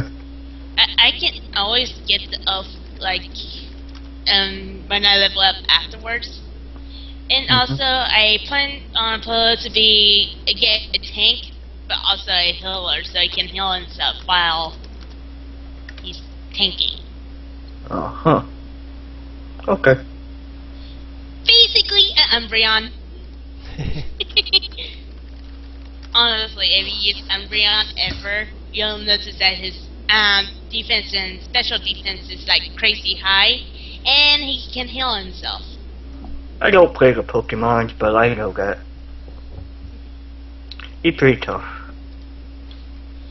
I see Umbreon better than Espeon. Yes, Espeon has high attack and speed, while Umbreon's has low attack and low speed. Umbreon's pretty good and probably be able to beat Espeon even though he's a dark type. So if Umbreon was like a normal type, he would still probably beat Espeon. Just saying. Mm-hmm.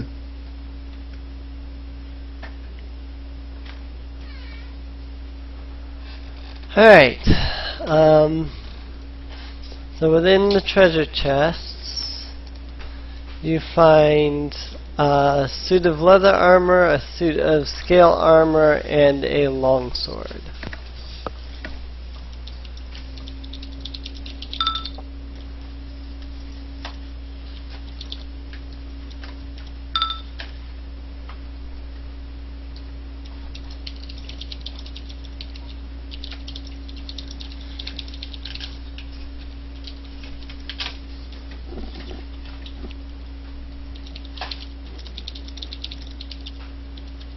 Nope, I think so. Alright.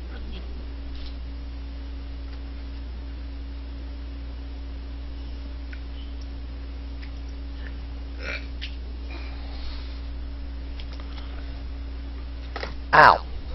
Are you okay? Yeah, I had to shift my leg.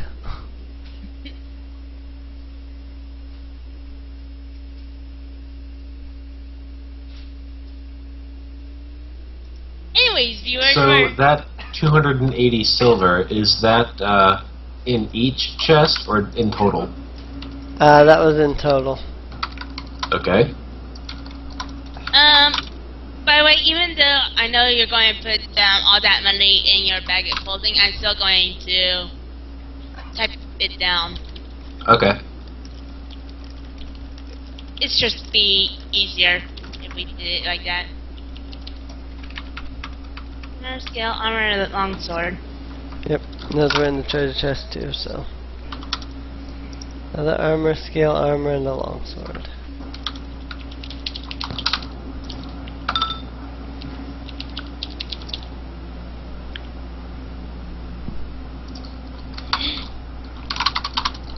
But yeah, I was just going to say out loud that for me and, well, basically Apollo and Phoenixus, just only discussing about what they're going to do with the money. That's all that's happening. Yeah.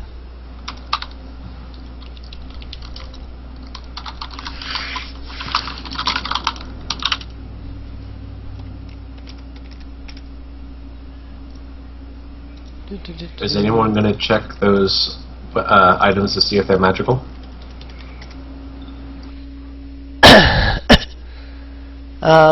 Erlen senses that there is some kind of magic with them. Let's see. What all did I get? I'll re-roll it. I forgot to do this last time. Yeah. Detect magic is a ritual. Yeah. It should be noted that the scale armor doesn't look like just standard scale armor. It's very ornament.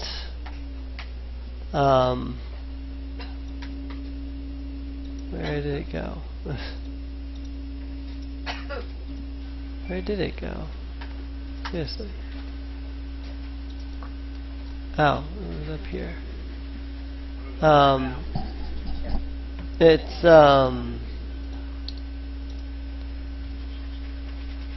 the scale armor is inset.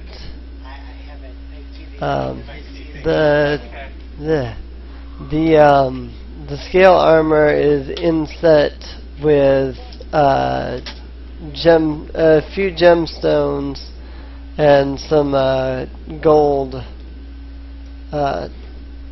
scales, whatever. It looks pretty decorative, basically. Really fancy. Well, if I was going to say and suggest that one of one of you could wear this for better defense. Phoenix is going to face Claw. No, I mean, for now.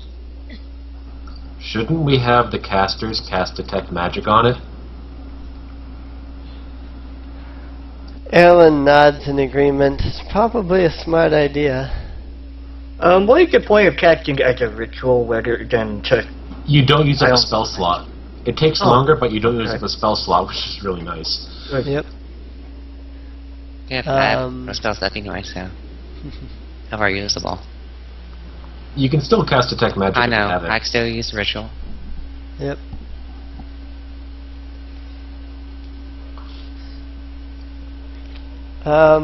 Erlen. Might as well go ahead and use Detect Magic then. Alright. Then, so Carolyn is going to use Detect Magic.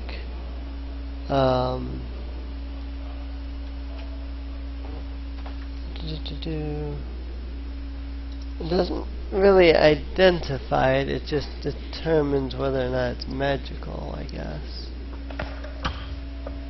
Because identify tells you what it is.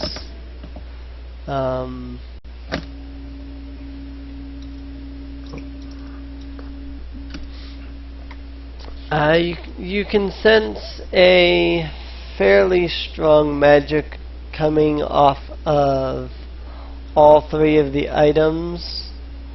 The leather armor has a sort of abyssal energy to it. You recognize the magical energy from the scale armor as being something that you're most familiar with Drow using. I ain't wearing that shit. Fuck that. As for the longsword seems to be fire elemental. I'm planning to say that too, honestly. I'm not wearing that. I don't use the long swords, and Fire elemental. I could probably switch that with my other longsword that I hold on to. Yeah. as well. If it's gonna, I mean, if it's gonna be useful for anyone here in this party, it's gonna be you. Right. But yeah, I'll go ahead and take the longsword.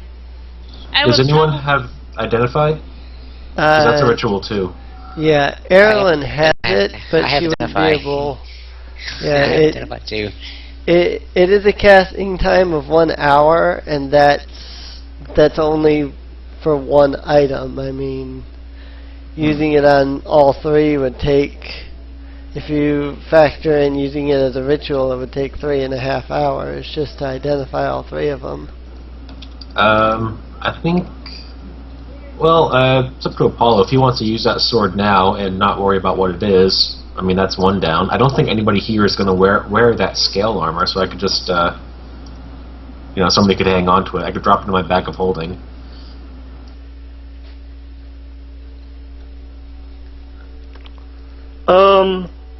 What did we say the lever armor had? It was abyssal. Yeah, it's Dark. an abyssal. I'd probably, Energy. yeah. Phoenix would ask Carlyn or Erlen to analyze the leather armor. I'm not sure. For those of you who have ritual casting and who have actually read the instructions on it, does it take less time if you're aiding someone? I had the play document up. Let me look up something here. I was looking up something. I don't know where exactly we'll be at though. Yeah, I'm not sure either. I'm gonna check the how to play document. That's what I'm looking at right now. I think we got a magic, maybe. Oh, it's just under magic too. Area effects, cantrips, rituals, ritual versions, states spawned in casting time. You must have a special focus. Yeah, it doesn't say. It says it adds 10 minutes onto casting time. Yeah. Combining magical effects. Right, Skype was lagging. Yeah. I kind of feel sorry for Mark.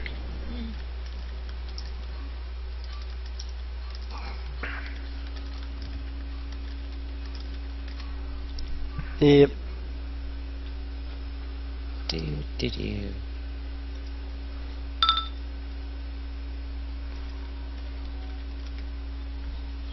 Seems like it. Well, you couldn't hear us if you did. If you say anything. It doesn't say on here that it does anything. Yeah. I have no idea, to be completely honest with you. Well, if we pass the time, maybe the orc squads will realize we're not here. I don't know.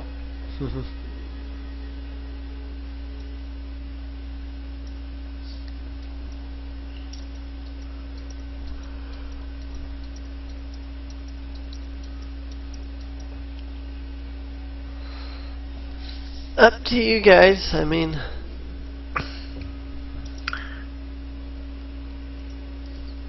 If we're going to identify one, I might as well go ahead and identify the sword at the same time. Yeah. I mean, if two people used the identify ritual, you could identify 2 items in an hour and 10 minutes. Yeah, might as well, because we're not going to be using the scale. Right. So, alrighty. So after an hour and some odd, spending, Erilyn has some wine, owl feather, and crushed pearl on her. She gives some of it to Carlyn for use for the ritual. Let's see. So, the leather armor is abyssal in nature. Let's see.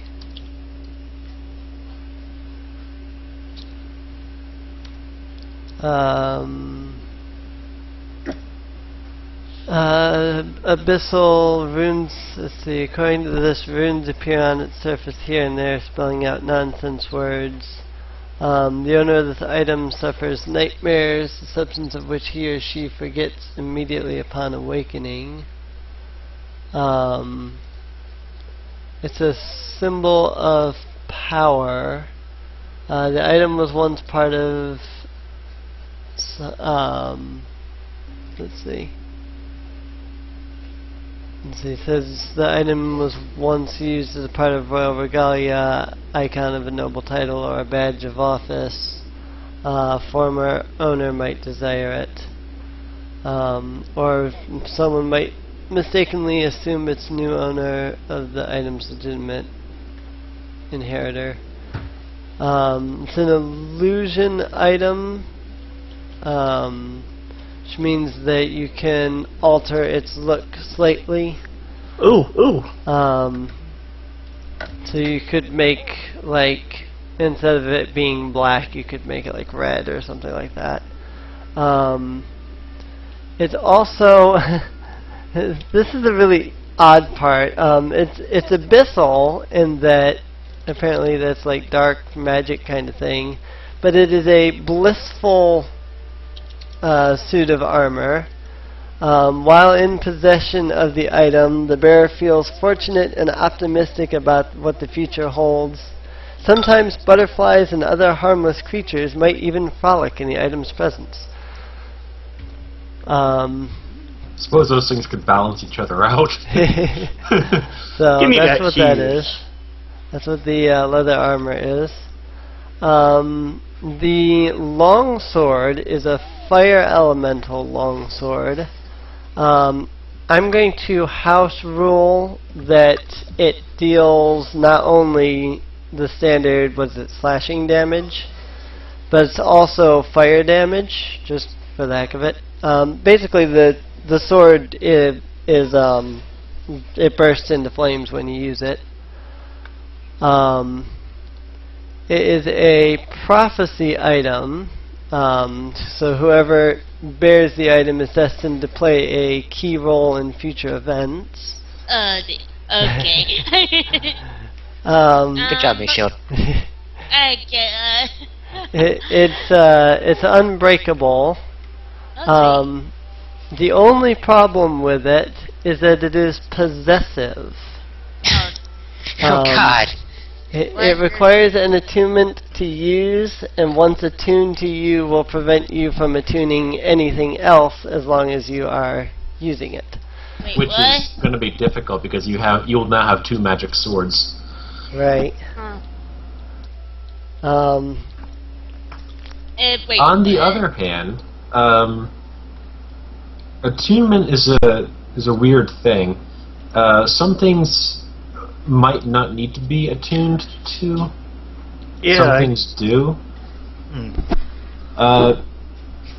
I guess, I mean, if it's possessive, then that would imply that it must be attuned to. Yeah, does your, I think, delving sword need that? The silver sword that she has does not require an attunement. Oh. So possessive means I can only use one element, or... It means you can only attune to one item, one magic item. You cannot attune to other items. There are some magic items that you have to attune to in order to unlock more powers of them. If your other +1 sword does not demand attunement, then you don't need to worry about it. I don't think it... Yeah, your silver longsword does not require an attunement. But this sword not only requires an attunement, but it's possessive, so if you attune to it, as long as you have it, you will not be able to attune to anything else.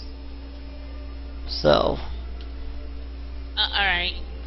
Well, this will probably be my only magic item anyway.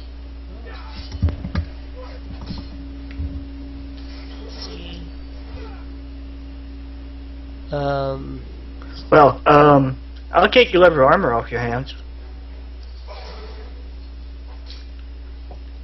Are you going to be an upfront fighter? So does it gain any bonuses? This is how longsword usually is. Yep, then you get a +1 to your attack and damage roll. I think if it's it's a +1.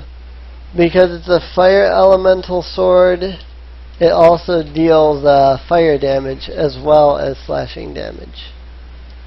So it would be a 1d8 +3 slashing and fire damage. So if something was resistant to slashing, but it's not resistant to fire, it would still deal full damage. Okay. On the other hand, if something is not weak to or not resistant to slashing, but is weak to fire, then you're going to end up dealing double the damage. So the problem is getting attuned to it in order to use that fire ability. Okay.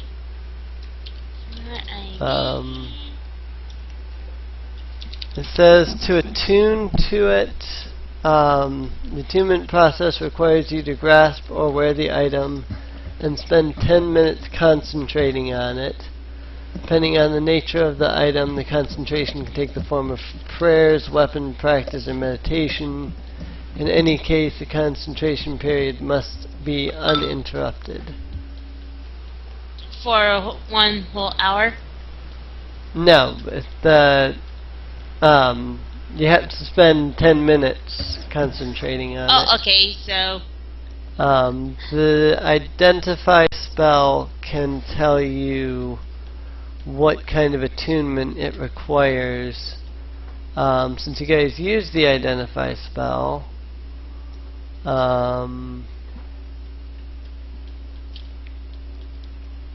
let's see.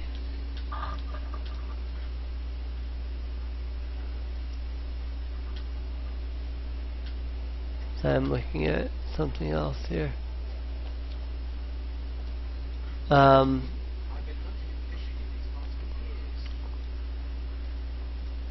So, if you want to get attuned to the sword, you will have to spend, let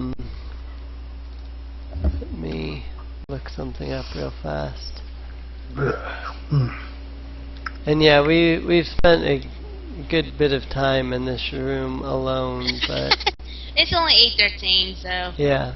Well, yeah, it's mostly because We spent an hour in this room. I don't know what you're talking about, Mia. yeah. Sorry, hour and 10 minutes. Did I not have the...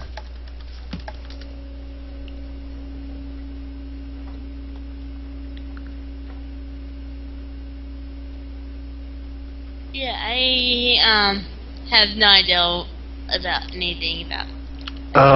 The attunement Yeah. process requires you to grasp or wear the item and spend 10 minutes concentrating on it. When you are attuned to an item, you can use any magical properties. Yeah, Emily just read that off. Yeah, Yeah. I just read through that. Sorry, I'm trying to find a specific deity here. But I'm not having any luck because I don't really know much about the deities or anything. What sort of deity are you trying to find? Some kind of deity that has to do with fire and flames and stuff like that. Is it a light weapon? Sorry, isn't the silver flame a fire deity? I think, or completely different than the weapon forever.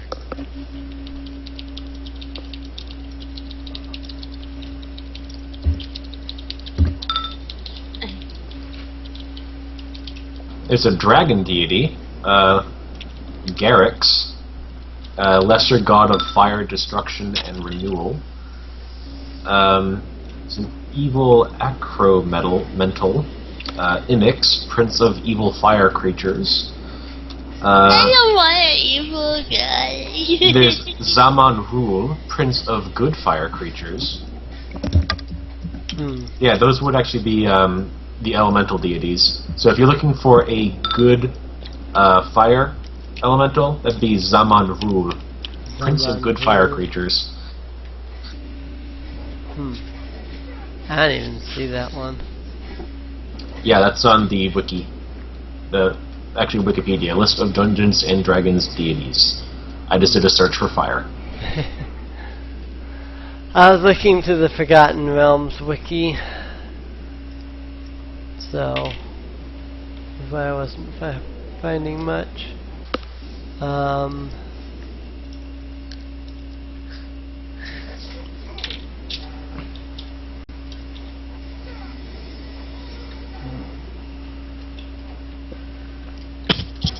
Interesting.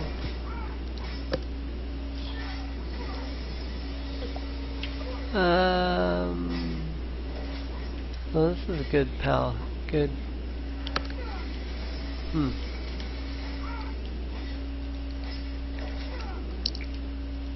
So I'm just kind of looking here.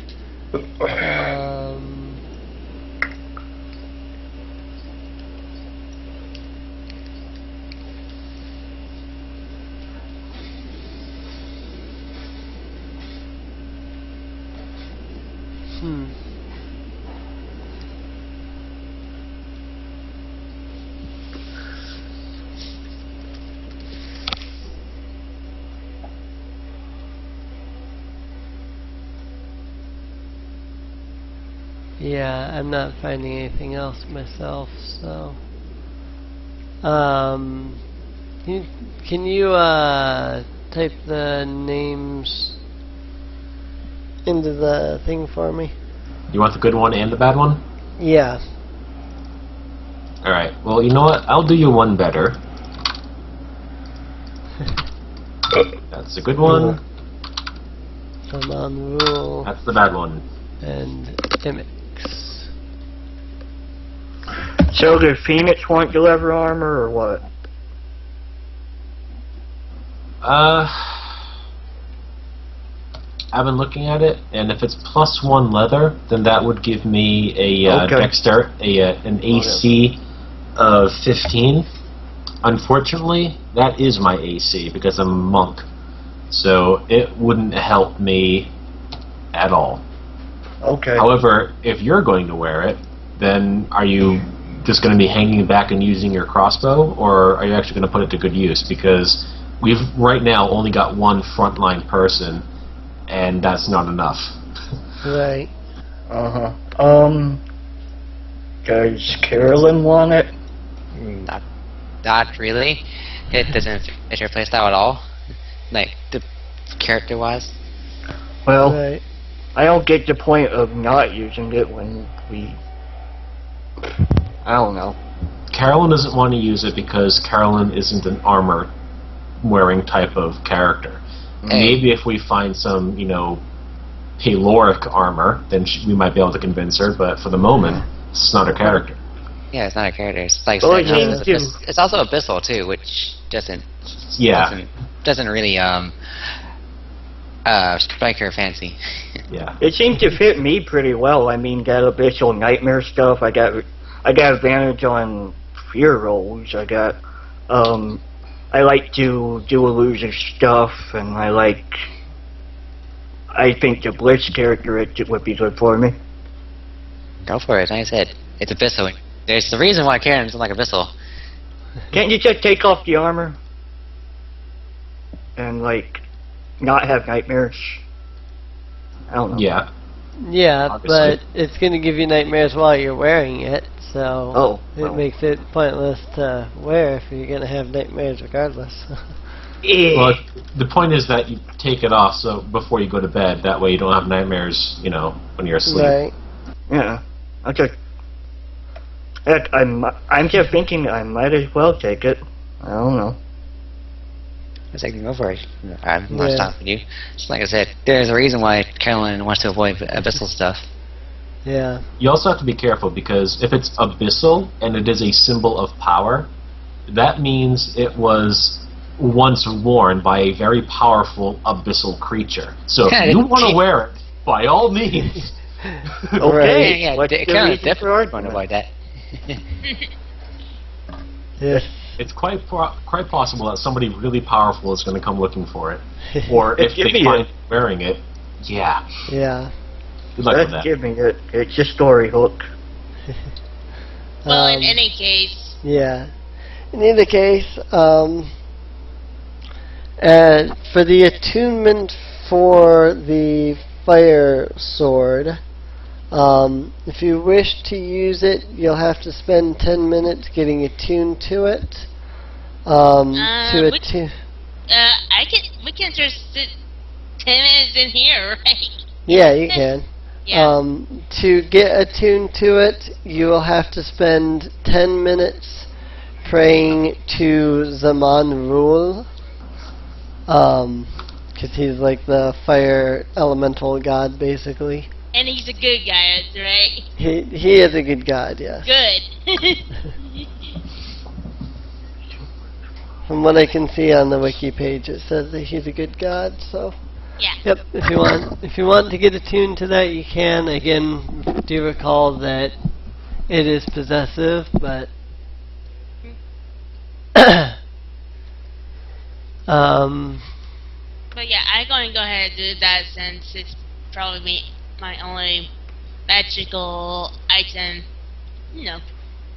Alrighty. It's actually magical. And the other sword is silver, and that's not exactly magical, it's just silver. Well, it's magical. This is something you don't have to attune to. Yeah.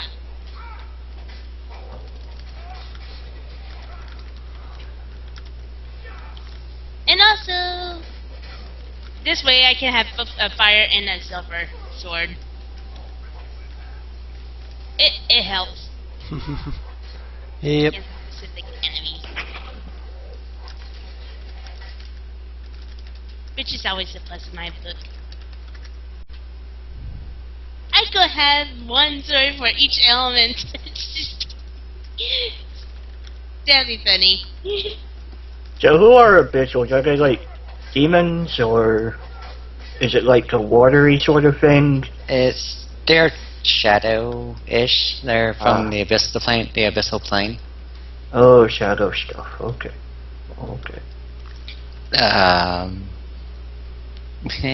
Yeah, you're not part of their campaign, so you wouldn't exactly know.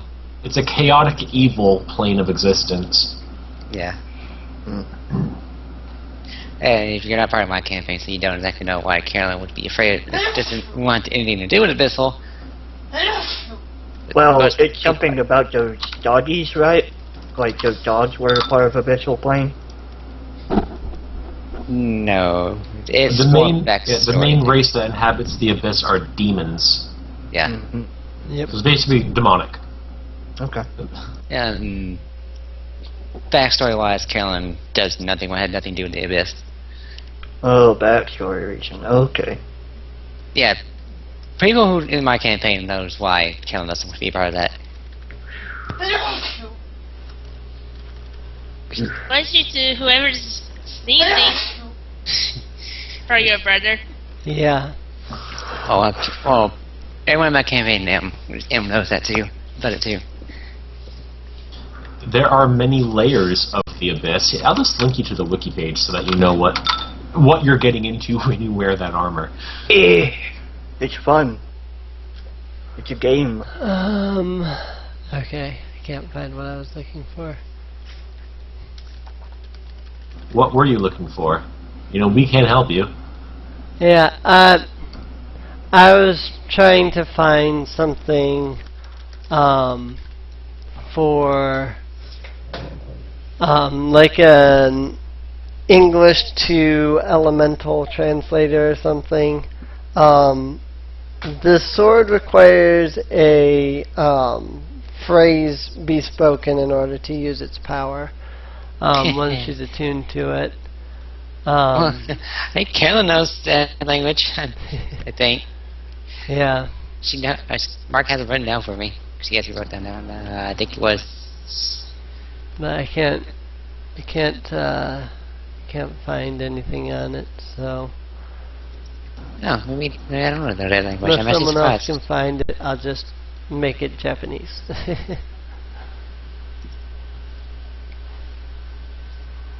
Well, you could just say that it says something that is well, we know it's abyssal, so it probably says something in abyssal.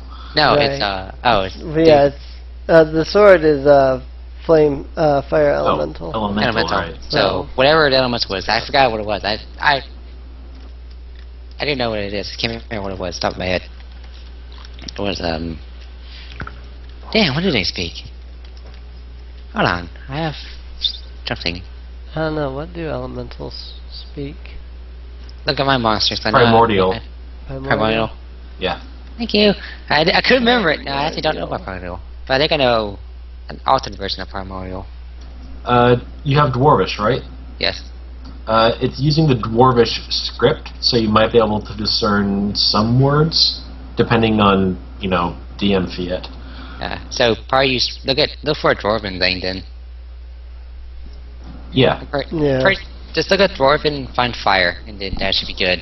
You probably use Nordic runes, actually. Yeah, just something like that. Right. Well, I just... That was it a different way. Alright, so Mia's got this flaming sword, does Alex have the leather armor? Mm-hmm.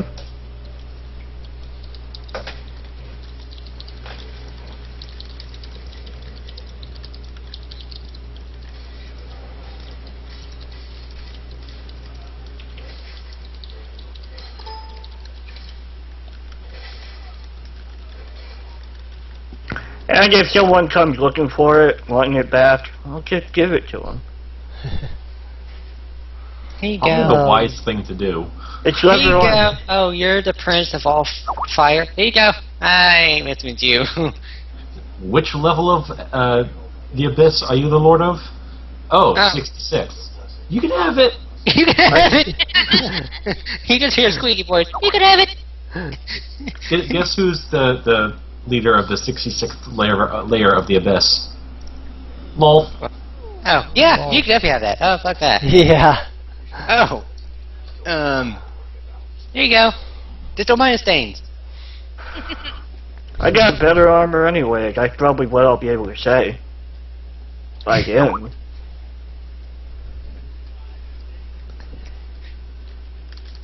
So anyway, so you've cleared out the treasure room. The ghosts are still kind of swirling around you. The one that had led Apollo here to begin with flies up to Apollo and smiles and says, "Do you know the password? And so we give these to you. Our leader, I literally had the entire thing on top of my head, and then just poof as soon as I started saying it.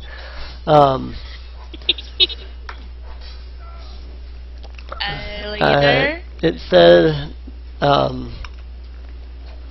hang on, let me. Until you write it down.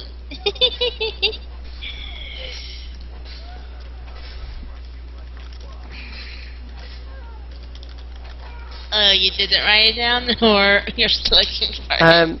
I think better if I'm typing it out. So I'm going to type it out, and then when I have it typed out, then I'll just say it.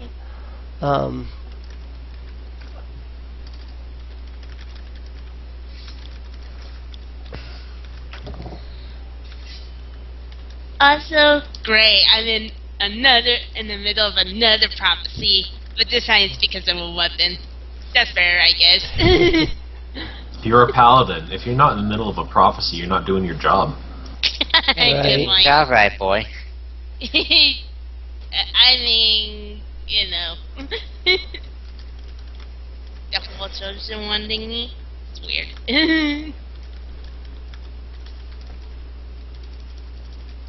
Also, is Bobbo going to keep recasting that illusion? Because we've been in here for like an hour and a half.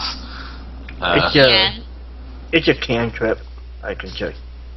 Yeah, so here you go, asking. Paulo. Just make out yourself a little bit. Fangirls, enjoy. And also, I wasn't able to get the token up myself, so I figure, why deal with all that shit? If you want me to move it, I'll move it over here. No, I was just curious.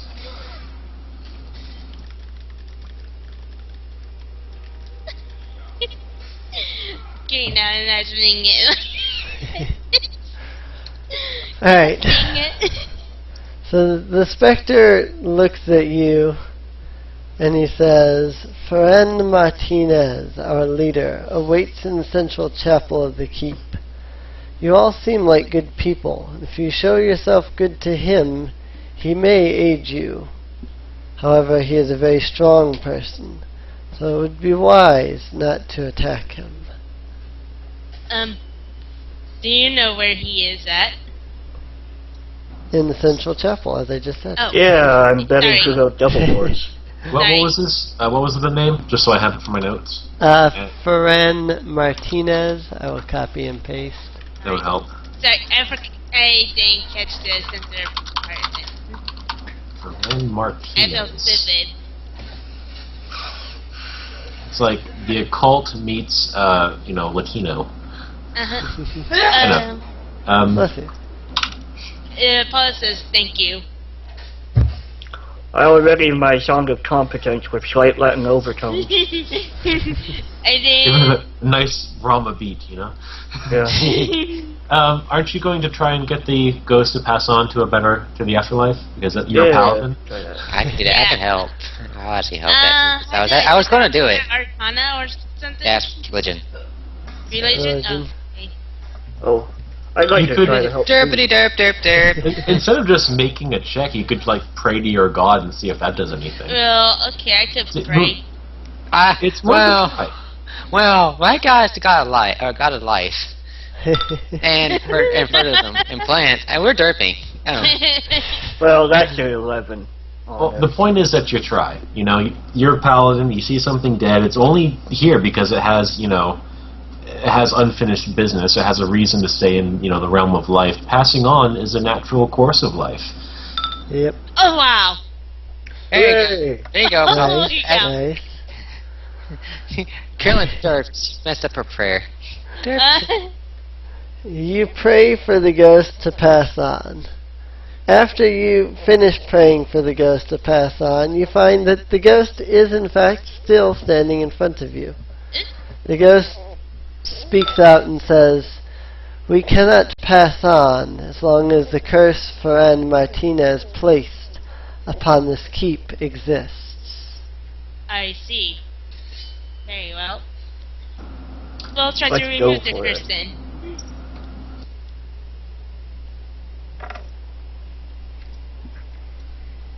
And I'm following nothing. And leaves the room. Is the others following? No, you go by yourself, you shield. I'm guessing we're all going to the center room. Are we going to go to the center, or are we going to clear the rest out? Yeah, I was wondering if we're going to clear the rest out or not. Because I can tell we're missing Yeah. this. Yeah. There's still a bit Yeah, left we to the probably keep, would so. clear it out before we go to the center, just to make sure No, nothing yeah, attacks exactly. us. Like Like not last only time. am I a completionist, but Phoenix wouldn't, turn her back to something if she thinks anything can follow. Also, we're getting paid, so yeah. Yep. Yeah. So do you Alright. sense anything? Hmm? Do you sense anything I'm talking to? Divine Mia? sense. You do not sense any undead. Spiders, maybe? Well, Apollo's You- going to say he doesn't sense any undead, but we might face spiders. We're all... Okay. Open your gonna- door and I'll send your clone in. I'm going to go up to the door and I'm going to do a perception check. Try to listen for anything. Alright. You hear an odd noise. One that kind of makes you stop and will think, did I really just hear that? What does it sound like? It's a croaking noise. Kind of like a frog? Kind of like a frog. Alright. Okay, screw this. I'm moving to another illusion. I'm going to quirk my eyebrows a bit and I'm going to tell the rest of the party, I think there's a frog in there. Apollo raises his eyebrows like, what? I would like to do a nature check. Might suck, but I'd like to do a nature check to see if I can't determine if it is indeed a frog. I have a -1 to this, but I'm also proficient in it. Go figure. If it helps, hold on, I'm getting a weird thing with my PDF, whatever. My background is a guide. I have a trait Wanderer. Basically, I can survive in the wild. I've been in the wild a lot. So if you want to apply a situational benefit, that may matter. Right. Mm. Sounds like a frog to you. Alright. Pull out my short bow. And Get the longbow ready. whenever you're ready, Meat Shield. Apollo has his new longsword out, and he kicks the door open. Yeah, I'm going ready. When he kicks it open, I'll send you fly in. Alrighty. Let me switch this over here. When you kick the door open, Oh no! you are surprised to find about, I think there's 7 of them there? Yep. 7 frogs that are all roughly about 6 feet tall. So, Are they doing anything? They're sitting there. Are they attacking us? Not so far. except for the fly. Oh yes, this is true. You did send in the fly. You sent in the illusionary fly, and the two frogs in the front try to snatch the fly out of the air. When nothing happens, they stare at it, and the frogs just kind of stare at the fly, croaking. Not sure what to make of this. Fly. Well, they seem friendly, so I'm just going to delete it. Before anything, Apollo's going to switch out to his fire sword with his silver sword, just in case. Alrighty. I'm guessing giant frogs are water type. Probably. They're watertight. Throw your Pokeball at it. I should have taken that animal befriending thing. Shoot. But, oh well. That's interesting. I didn't know I could do that. Oh well.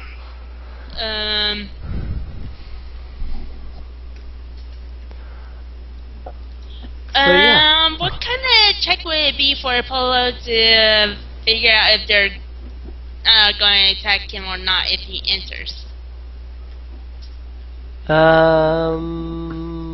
Insight, maybe? Yeah, maybe an insight, maybe a nature check to determine what kind of frog they are. Can I just go ahead and do both then? Sure. Those are about all I can think of, though.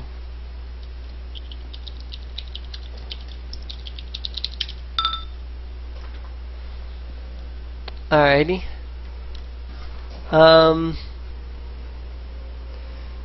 Let's see. You can tell that there is something very much not natural about these frogs. You've never seen frogs anywhere near this size before. Based on your knowledge of frogs and how they generally aren't hostile towards anything but bugs, but the only conclusion you can come to is that they may not be deadly. And for my insight check, do I know if they're going to attack them? Your insight check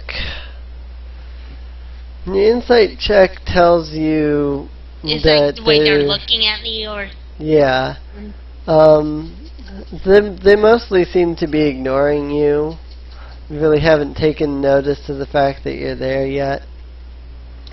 I'm gonna tie, I think it's like 10, yeah, I guess 10 feet of rope, 15 feet, to my waist. Give it to Apollo, and I'll try to go up for Froggy. It'll probably be better if Apollo goes up. Well, I was gonna use the rope in case they try to eat me. You can pull me out. You wanna try that? Still don't like the idea. I'm sorry. Apollo will go ahead and walk in. Okay. Alrighty. Anything? You walk in, and when you actually enter the room, you notice that the frogs turn and start staring at you. They blink a few times. I started my song of battle. And they're not attacking. Not so far. They are staring at you quite intently. I am not going to get into the middle of the room. I really don't. Okay, does it have anyone? One.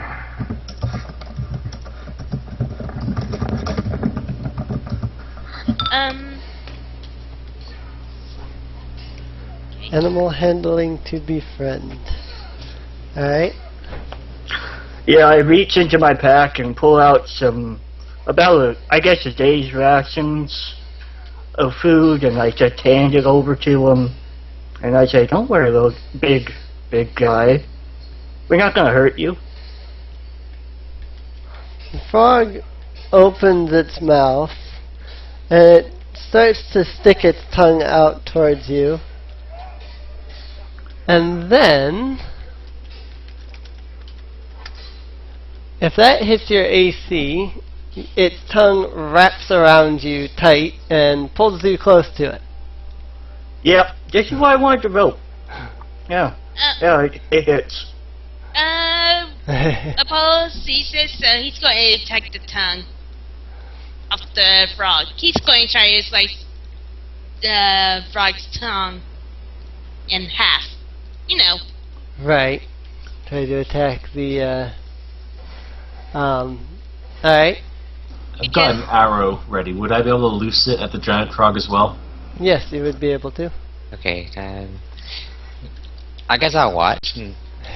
I'll watch and hold my arrow ready, just in case. Instead of aiming for the tongue, I'm going to aim right for the arrow. Oh, I also have my song up currently, I What's the suppose. 6? Initiative for the frog, basically, since you're about to enter the battle. So let's see. You swing at it and shoot your bow at it. It's not happy about that. Yeah, I attack its tongue. Yep. Roll a damage roll for me. I did. It's an Oh, 8. you did? It's an 8. Okay, yep, I see that now. Alrighty. Does it slice the tongue off? You attack its tongue, but then Phoenix's arrow comes through, striking the frog. The frog gives a ribbit, falls to the ground, and as soon as that happens, all of the other frogs are now extremely angry. Oh, Well, geez. the thing is, he attacked my friend, so, again, I don't care anymore. Alright. They initiated, so... Alright. Well, he would Yep. probably... At this just point, I will go ahead and launch my combat arrow has at begun. 5 then, Alrighty. since I have it ready and I'm just waiting. I there. need Erlen's initiative. See, this is why I did not want to go in the middle of them. I knew if I was going to get through, I would probably go this way, because there's another door there. Wow. Just saying. Four. I don't think he wanted to eat me. I think he was just being a little bit too forward. You're I think it was waiting for somebody smaller to step into the room. Yeah. Probably. Yeah, pretty much. And less armored. Pretty much. That's a miss, Carlyn. I figured as much. That's the reason why I didn't roll any damage. And Apollo. I'm going to attack Giant Frog 6, since it's the one closest to me. Alrighty. But at least I get to keep my rations. Okay. Good Hit. hits so far. Bard song. Oh yeah, Bard song. Sorry. Are you using your flaming properties of your sword? No, I'm using my silver longsword. Remember, I switched out just in case. Right, right. Oh yeah. Because I figured they might be water type. Because water types are resistant to fire. Only in Pokemon. Only in Pokemon? Okay. Well, Yeah, in any case, that's pretty much only Pokemon logic, but Alright. in either case, But still, it was quite cute. yes. In either case, Frog is bloodied. I guess I'll end my turn. Carolyn. Alright, take 2. I'm sorry. That's more like it. That I is guess a Frog's hit, number yeah. 6. Let's see, am I arranged to broad song? I don't think I am. Nope, I'm not. No. Oh, well. Just one step. Still do a lot of damage, and I'm going to step closer to the Bard. Which Yeah. one was that again? That was number 6. Number 6. Alright, that's enough to take it out. Alright, And that'll be it. Phoenix. Alright, I am going to fly over to here. I'm going to unleash upon Giant Frog 2. Don't have sneak attack. Oh well. This will be my first attack. That'll probably miss. Yep. Alright. Flurry of blows.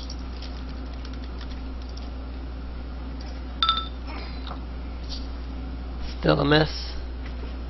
Really? Because that means I rolled a 9 for the last one. I rolled a 9 for the last one. Oh, you did roll a 9 for that. I thought I saw some. Sorry, I thought I saw something much higher than that. So, no, 9 is actually a miss. So that's my goof. Sorry about that.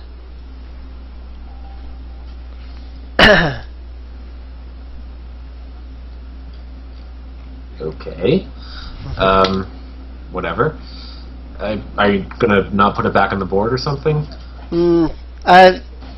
You've already moved and stuff and moved around where the frog would be and whatnot, so I'm not gonna worry about it. Alright. Anyway, offhand attack. Because that would probably completely change what everybody would be doing. So, that is a hit, though. Alright. Is it still up? Yes, it's bloodied. Okay. I will spend a key point to attempt another unarmed strike. Wait a minute. I think that was supposed to be 10 slashing damage. Sorry, I forgot to remove my modifier. So only 10. Only 10? Yep. And then this will be my key point attack. And that's a hit. And if that, yep, that's on the same frog, so it's down. Alright. Alright. And gonna spend the last 15 to get there, and I resolve. Alrighty. Bobbo. Alright, I'm going to back up a bit, and I'm going to take aim at Giant Frog 5 with my light crossbow. Hopefully that hits. Yeah. 15, Good. yes, that's a hit. 4. Got 8 much damage. piercing damage. That was on, you said 5? 5. 5. Now, can I reach him? That is bloodied. Okay, I'm going to step behind the wall because I don't want to get eaten again. And I hit my turn. Alrighty. Let's see what to do. Oh, these frogs are so much fun. Giant frog number 7 is going to take a single step forward. Let's see.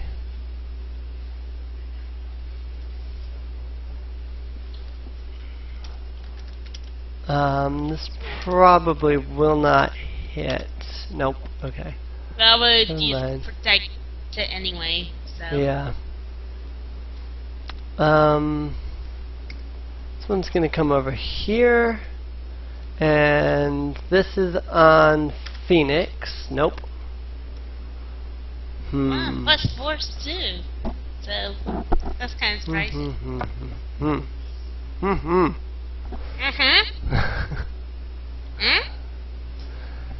Oh, these frogs are built around attacking from 15 feet away, but I haven't hit yet.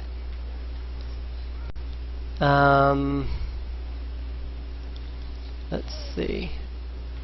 This one will come over here on Apollo. That's a crit. Alright. Crap. Alright. That's fun. Why is everyone keep on critting on me? Well, that's the only ones that can probably hit. Most of the time. Yep. And the frog reaches its tongue out, grabs Apollo, and pulls it towards the frog. I guess I didn't need to be that close. It's not going easy, is it? No, I'm paladin. You are grappled. I guess little by the time I get confused. to it, it'll be an athletics check or something. I think so. I don't remember the rules on grapple. I'd have to look those up again.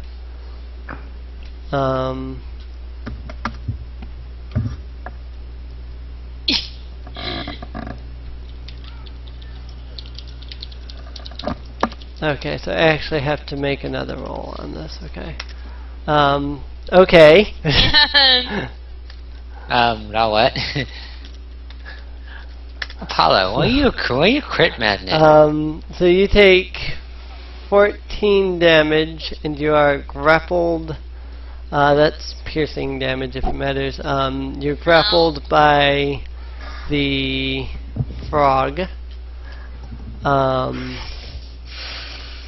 Why Gonna have is to look looking up crit?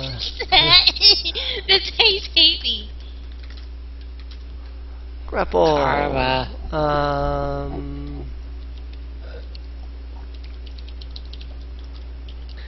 As an action, a grappled creature can escape by succeeding on a strength or dexterity check contested by your strength check. So it's strength, not athletics. Or dexterity. Let's see. This frog is going to take... Well, do I need to... Yeah, I need to... Oh, wait. No. Confused. Oh, I get it. I get how the... Okay. So there... Didn't Frog 7 already go? Did Frog 7 go already? I don't remember. Yeah, okay. 1, 2, I've 3. made Yeah, I yeah. see 3 attack. So Frog 4. What are the frog's movement speeds again? Oh, wow. Vert. There. In that case... I don't actually think that frog is in range of anything. Aside from Apollo. So, on Apollo. Fail. Oh, good. I only get 4 HP again. Erlen, Ray of Frost on frog number 3. Can you actually see that one? Yes, you can see it. Yeah, range 50, okay. Damage 6 on 3. And it is slowed by 10 feet. Apollo! Strength to get out. I only have a modifier +2, so... That's Okay. not bad. It's a contest. The frog has to Yeah, make one it's too. a contest. I have Yeah. to make a roll too, so I had to find it. Alright, you break free. Alright. That's probably a move action? Or is That's it an action. Yeah, Action, that's an okay. action. So I can't really do anything else, right? Nope. I mean, you Alright. could move, but I don't know how much moving would be beneficial. Yeah, I would have to disengage and everything, so I'd Which probably is stuck also an as... action, though, but... Yeah, So you wouldn't be able to disengage Yeah. either, so... Alright, I end my turn. Carlyn. Alrighty. Step, step, step, step, step. I can see them now. In range. Alright, so I'm going to go ahead and... let's do 3. Because 3's grappled Apollo, if I remember correctly. Well, I had, but yeah. Damn! Miss.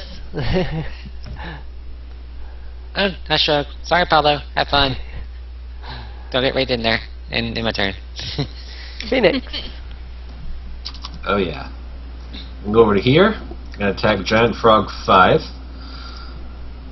I have advantage, booyah. That is a hit. Damn Skippy. Mm-hmm. 5. That is a hit. That is damage. That is gone. Alright, continuing my movement to here. Obviously going to attack Frog 3. This will be my flurry of blows.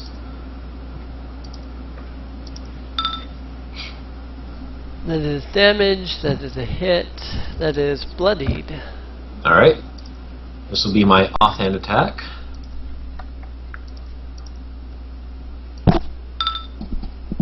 Yeah, it's crit. Hit. Yeah, that's it's definitely down. Alright. Let's see.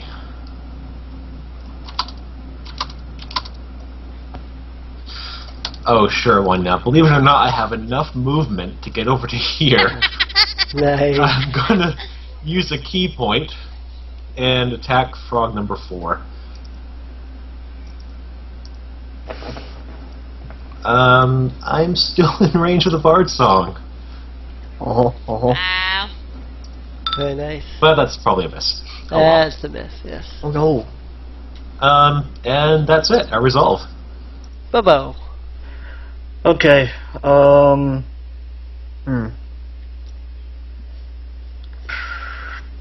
gonna go turning here, turning here.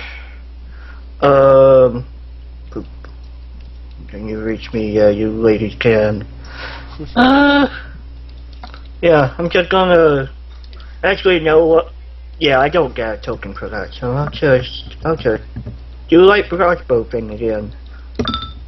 And it misses. Miss. Okay, in my turn. Alrighty. Frogs. Giants. By the way, the Whoopsie. first time. Oh, sorry. When Apollo is going to use protection, it'll be to protect Phoenix.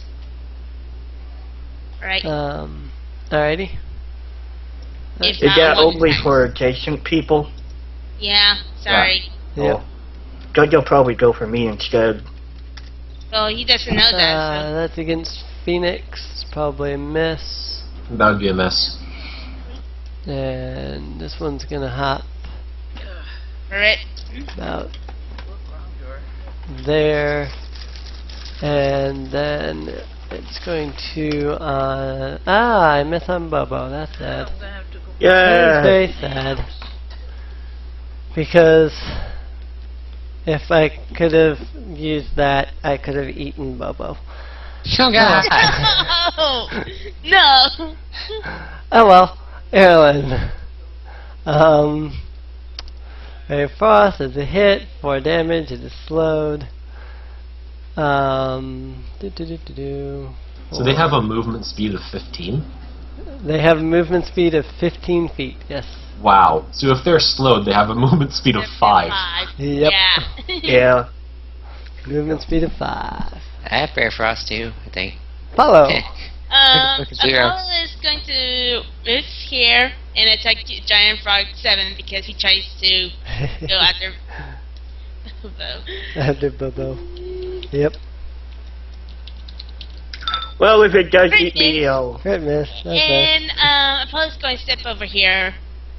Will provoke. That would provoke an Oh, opportunity wait, attack. never mind. Yeah. Sorry. I mean, you could move here, but that Oh. wouldn't provoke. But It Well, really wouldn't in matter any if case, he Bobbo uses a range could. attack. Yeah. Anyways, if Bobbo is going to want to be protected, he'll have to walk up to Apollo anyway. Mhm. So, in my turn. Carlyn. See if my range of missiles will just end. I'm going to go here. I'm in range, so I'm going to shoot number 7, hopefully. There we go. That. Whack, So, whack, whack, whack, whack. Crit. see, burst. Crit in the house. Bam. That's dead. Well, there we go. Well, you don't have to worry about frogs anymore, Bobbo. Mhm. except for one.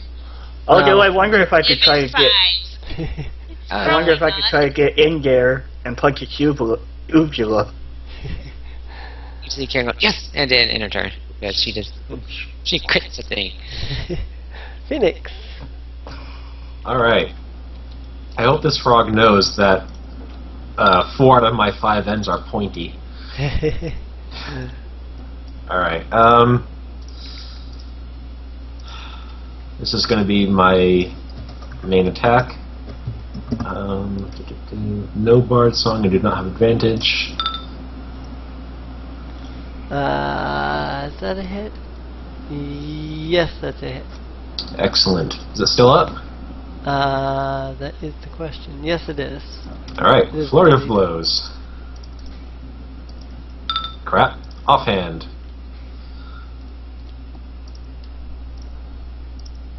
Crap. And I'm out of key points. Alright. I'm going to move over to here, so if anybody wants to get advantage on it, they can get up on its grill. Hint, hint! And I will end my turn. Bobbo. Alright. Boop. And I'm going to try to. Sorry. It's kind of Don't funny get to eaten. imagine the halfling who is the frogs have been trying to be eating walks up to the frog and just slams onto him. Alright, so I make that attack with advantage, I suppose. And I hit. Do it. Yeah. D8 with D4 plus 2. And down. Nice. I was right. Very nice. And in a case Apollo is tired out, he has no hit dice, his spell slots is all taken up, and he only has 2 potions. Lay on hands. I already used Lay on Hands as well. I'll sell you a potion. I'll probably have to use 2 potions if we're not going to extend the rest here. Does anybody else have any healing? We have 3 I- healers in the group. I've already used all my heals. I burned my heals a while ago. Yeah, I only have one. I used it. You only have 1 spell slot? I have one heal. I used it. You can. Have you used up all your spell slots? You can use it more than once if you have multiple. Oh. Yes. Oh. Yeah, Okay. Yep. Yes. Mhm. Alright, The spells that want me you to have, now? the spells that you prepare, and the spell slots are all different. Okay. Yep. Alright. I get you. I would suggest using the one that does the most healing. Well, I think it's all he has. I don't think he. I think I'm not on healing word. yeah, I got D8 plus 2 healing word. Yeah. Oh yeah, Oh. unless you don't want to cure serious wound. Cure or cure wound wound. itself too. I mean, that's a lot. I don't think he has it. I think that No. he did learn. It's a healing word. But do you want me to use it? No, use it. Fair enough. He's Yeah, hurt. it's better than using potions, because, again... Alright. Yep. Alright. I whisper into your ear, I say, butts. Oh my gosh!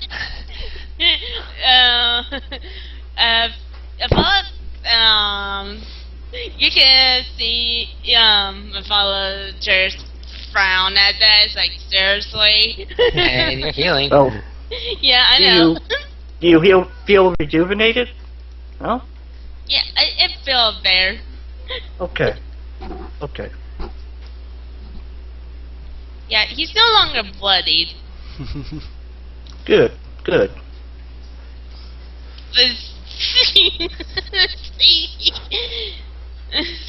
That's all we need.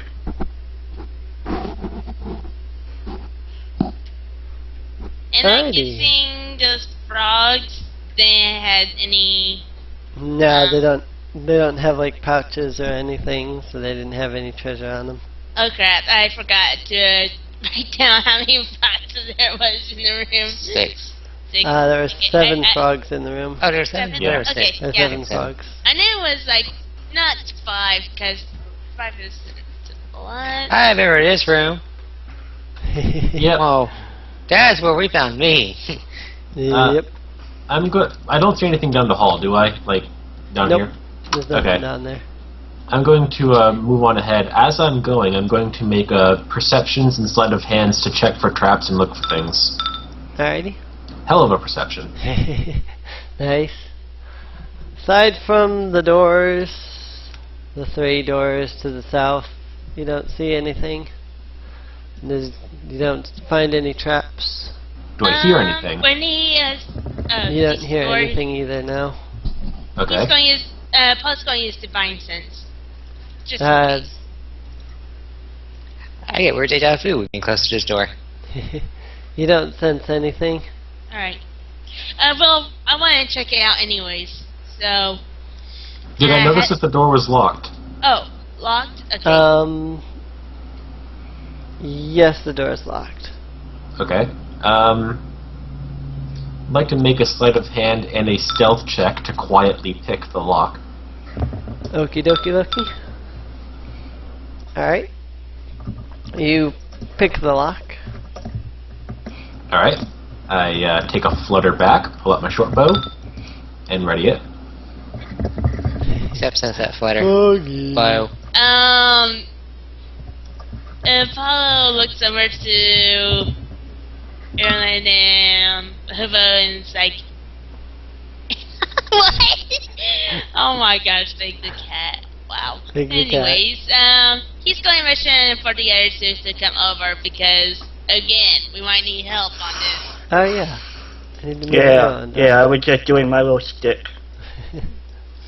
And Apollo opens the door. Oh, by the way, has Erilyn been readying her ranged attacks? I haven't thought about it now. Well, now you have. Yep.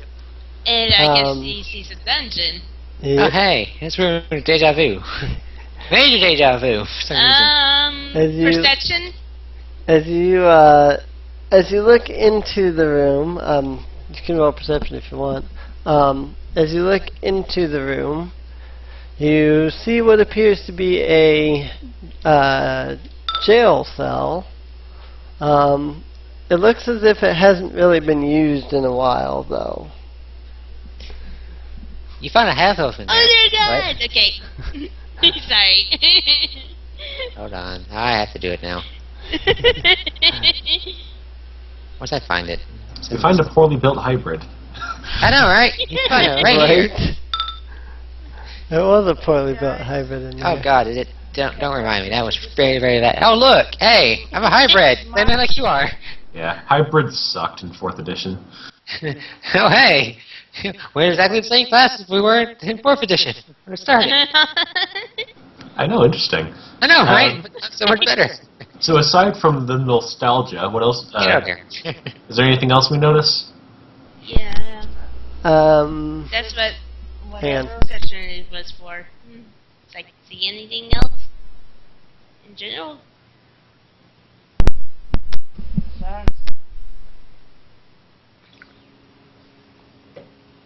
Someone lagging? Knock on his door and let him know I think Emily needs to do something. come out. Right. Alright. Yeah, Mom was saying something. Alright. Aside from some chains that have obviously been used but not in a while along the walls here, the jail cell is completely empty. Okay. Even that perception check? Yeah. Alright.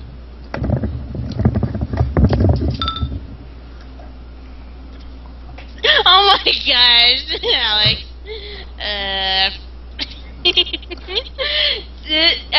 That's what Fraser named his frog Pokemon. Croaky? And Pokemon, yeah, Croaky and Pokemon X and Y.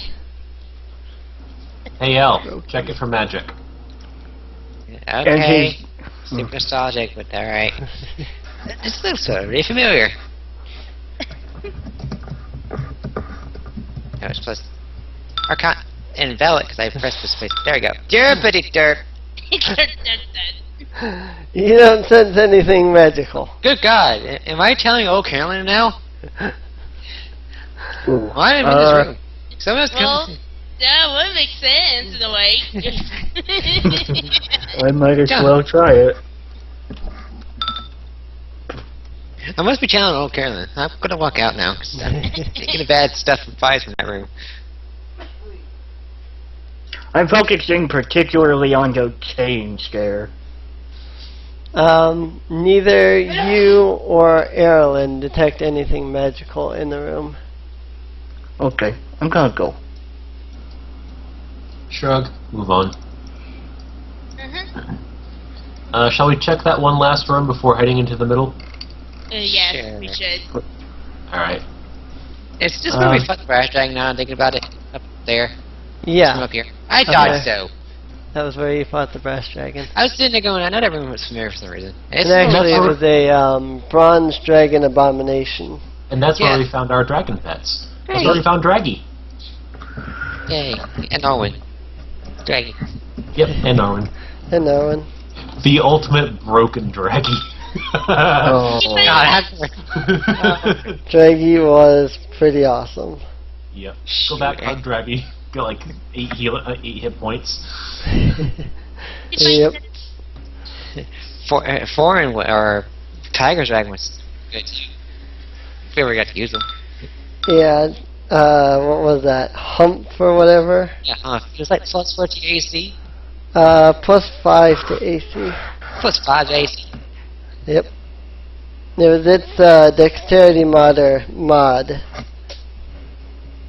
which was 5.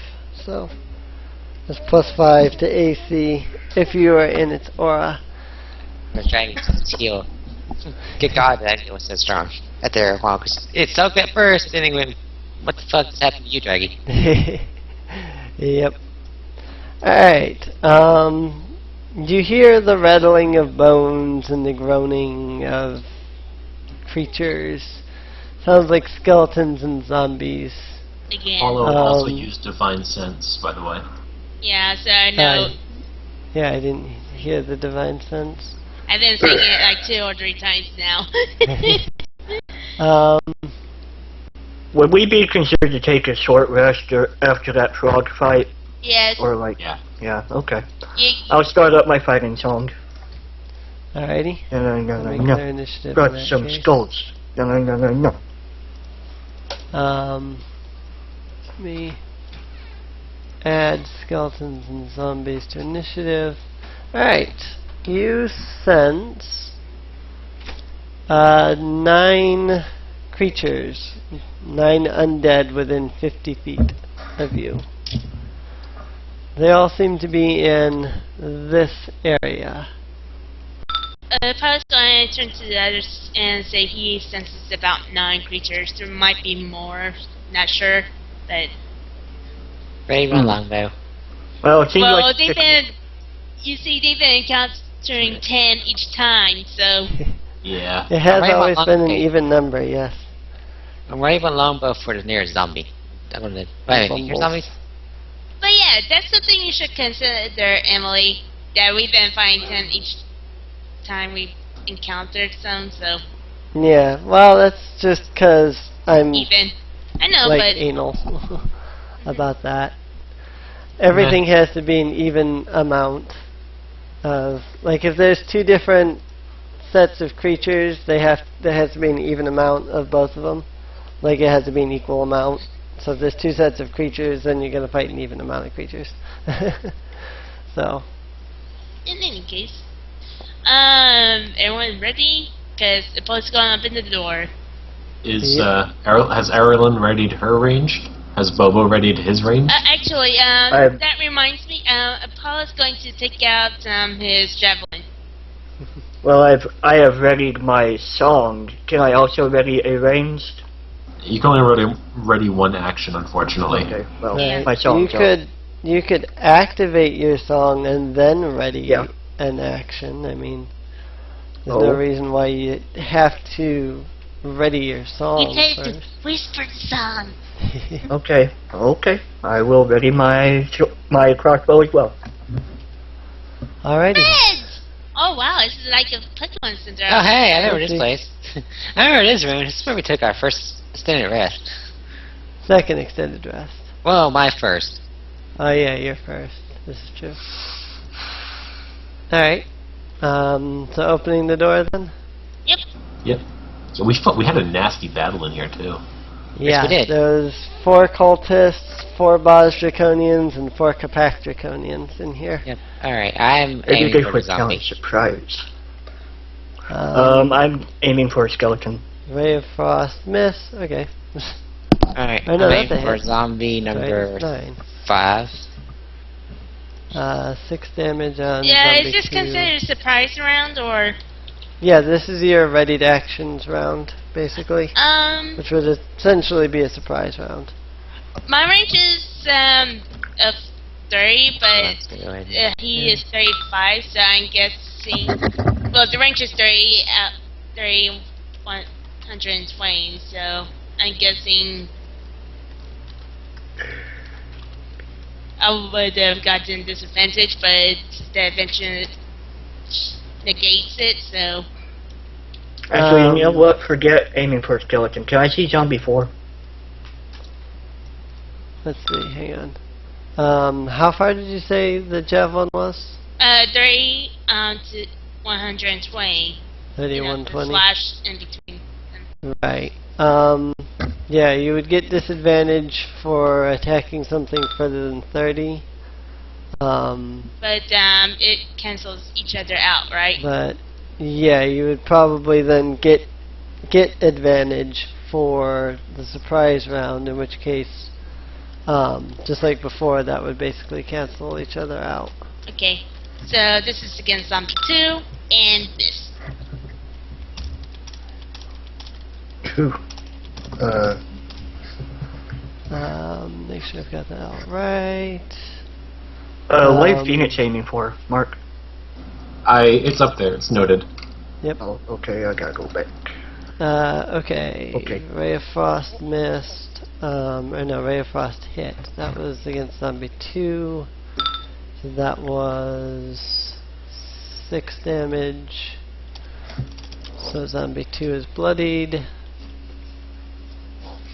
Then we have zombie 2 short bow. Whatever I just rolled there, that's a fail. Alright, zombie 2 is down. Oh, well, no wonder why it is. It disappeared right when he threw it. Yep. So Carlyn hits zombie 5. There you go. I was waiting for you to say something before I did any damage. 10 on zombie 5. Zombie 5 is down. Alex hits which one? Well, I said zombie 5, but that's already down. Can I see zombie 4? That's a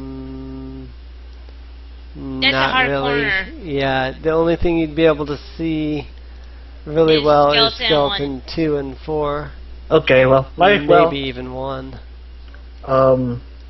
I'll just hit any one I can see, I guess. Skeleton 1 for, what's that, like 6 damage? Yeah, well, it would be whatever your damage roll is. Yeah, it's 13, half it because it's piercing. Oh, right. Okay.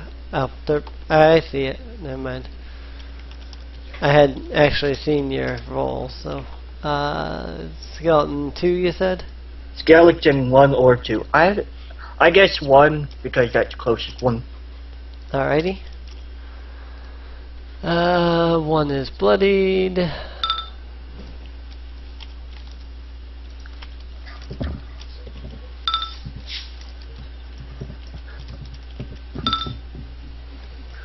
Ten, 1, and 12. Free again.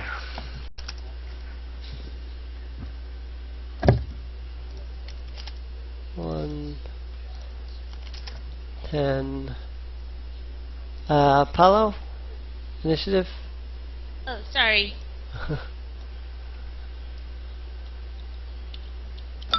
I forgot.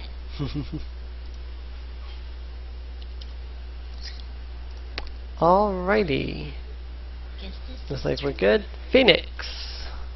Alright, let's get this party started. Gonna fly over to here, and I'm going to pound on the skeleton. Bar sign, do not have advantage.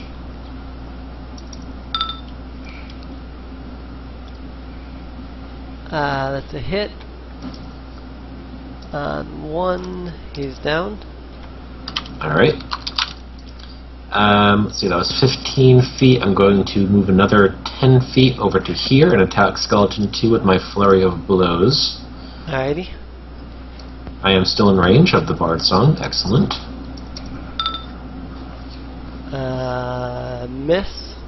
Alright. I'm going to attack with my offhand.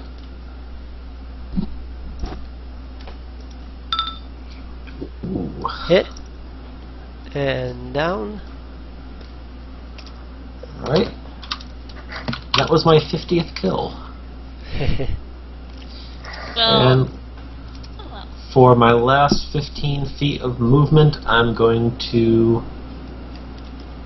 I just want to measure it out just to make sure. 15, then over to here, and then, yeah. So I've got... Gonna back up to here. on top of the bed. Sleep. Yeah, I'm just thinking it probably wouldn't matter at this point. The zombies are still going to be able to get to me. Unless everyone wants to run up, but, oh well. Right. Yeah, I'll just hop over here, I guess. Actually, hold on.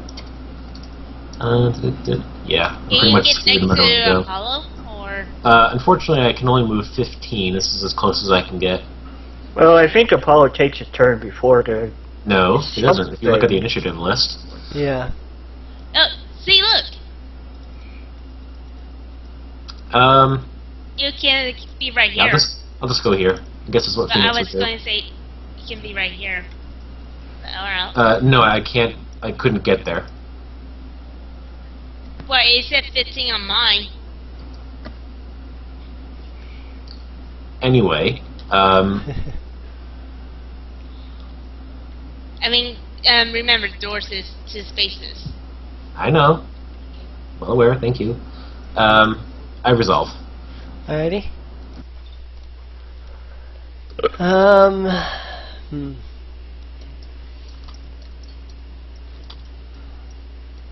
Now I'm just going to step in here. Everything but that one zombie is in range. Let's see. Alright.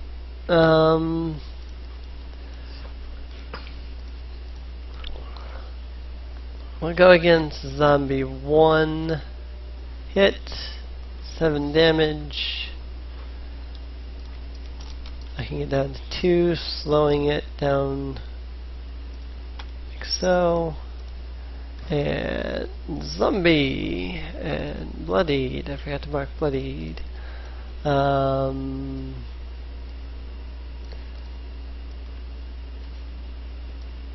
love how they're like glitching all over the place here. Oh. 20.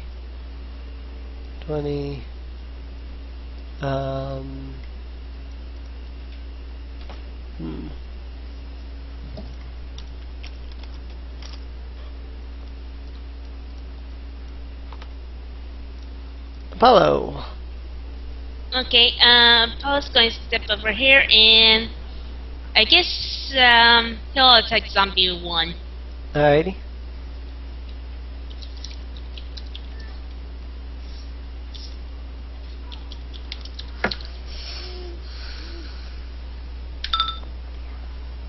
Miss. Yeah. I am my turn. Alright, Carlyn. Alrighty, let's see. Hold on, is that with your +1 sword? Yeah. What modifier are you using? It's modifier. What? What modifier are you using to make that attack? Your strength modifier? Yeah. Is it +3 or is it +2? It was originally +3, but then it gets another +1 because I'm asking what your modifier is. Is it +2? Is your strength modifier +2? Yeah. Okay. Says here. Let me see.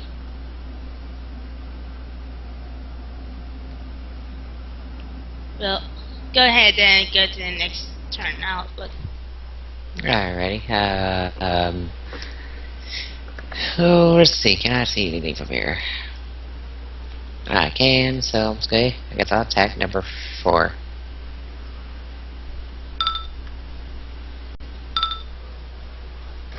Alrighty, 9 damage.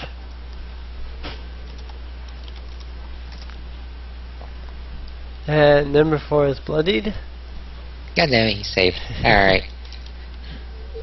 I'm good right here. Alrighty. Bobbo. Okay, I'm going to try to finish the job there.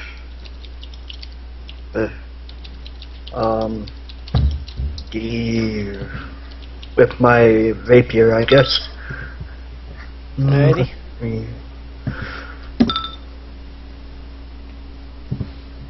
Hit.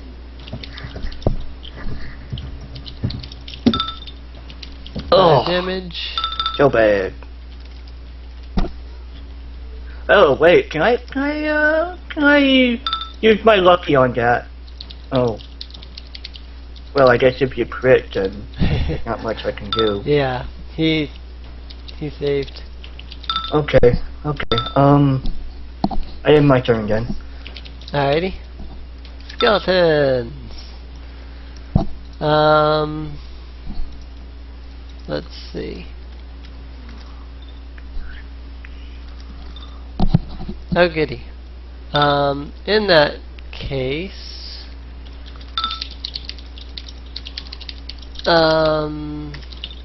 miss. I think that's a hit on Carlyn, and I that's am a hit protecting on Apollo. Phoenix. Oh, Alright. If that, unless that says he made it now, it's anyway. I think you would know who. When you use protection, you would call that when you know who's being attacked. You would like. Oh, yeah. The DM would Yeah. say, "I'm attacking so and so," then you'd say, yeah, "I'm applying alright. protection." Yep. In that case, because 2 of them are attacking Carlyn, there's only one person who you would know who's being attacked, and that'd be you, which means you can protect yourself. Alright. Okay, then, yeah, that happens. So, Protect on disadvantage. yourself or no? Yeah, I'll be protecting me or Alright. someone He'd have else. to apply it to himself because Carlyn is too far away. Right. Yeah. Right. Disadvantage then makes 17, so that's a miss. I believe an arrow is a 1d6. A short bow is a 1d6, yeah. Yeah, short bow's 1d6. She's so. probably bloodied. Yeah, she's pretty low on health now. Yeah. Because she's out of hit dice and so on, so. Phoenix. Alright, let's see if I can't put this guy down.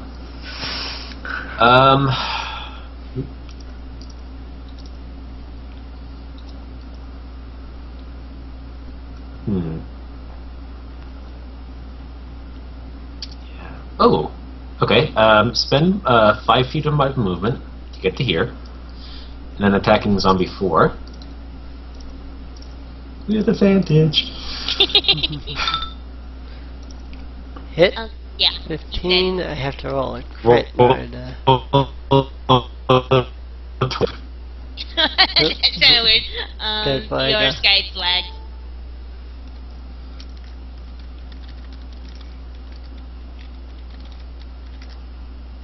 Yeah. Nope. Woo! Alright. Now I could provoke from zombie 3 in order to get advantage on zombie 1.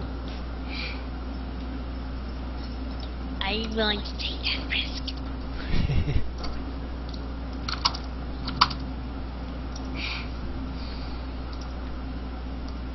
Sure, why not? I'll provoke from zombie 3 as I leave his... Actually, right, because then leaving his threat zone there, he would have advantage.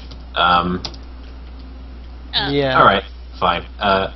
Instead of doing that, I'll spend another 5 feet of my movement to get to go here. I don't know. Sure. No. Because if I miss... I think I'll be fine. I hope I'll be fine. I should be fine. To get to here, I will be attacking Zombie 1 with my flurry of blows.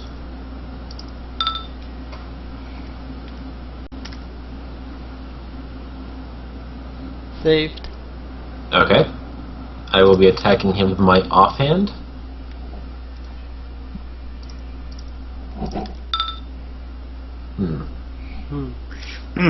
Saved again. Interesting.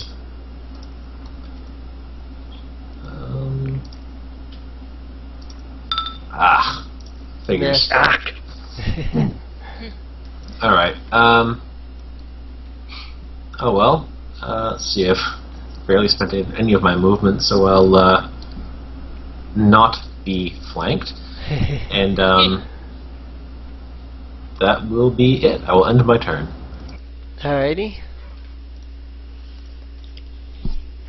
Alright, Frost hit, 7 damage. And no save. Goes down. Zombie. Probably gonna use protect, but against Phoenix. Miss. Apollo. He's going to, let's see.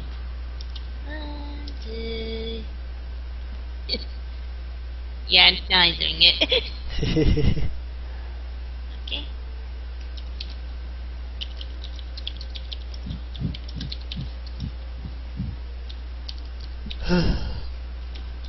Yeah, the cultists were pretty harsh because they had magic missile.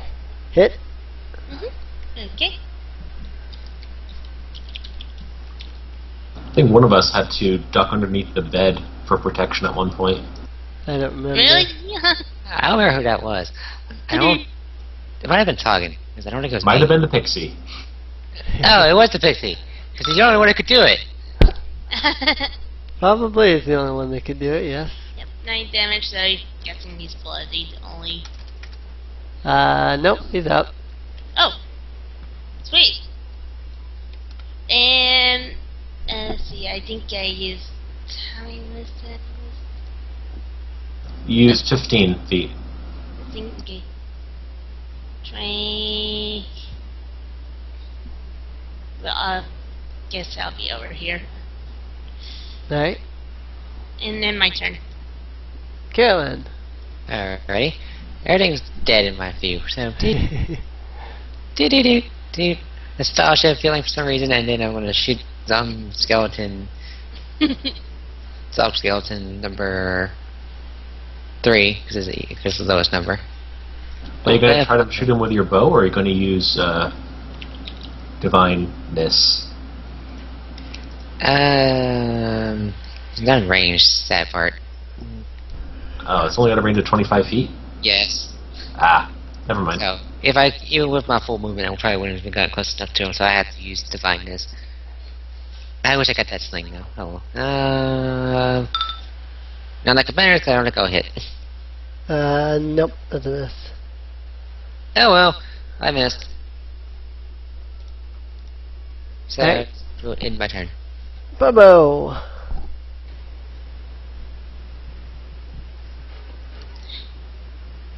Alex? Alex, are you muted? Or Hey, I'm sorry. I'm gonna. Alright. If I just want to hide under the bed, would that take any move action or an action? I think... Okay, this is the first time it's ever come up. There are different modes of movement, and if I recall correctly, you can switch between modes of movement. So, like, you could walk a certain distance and then crawl a certain distance. Mm-hmm.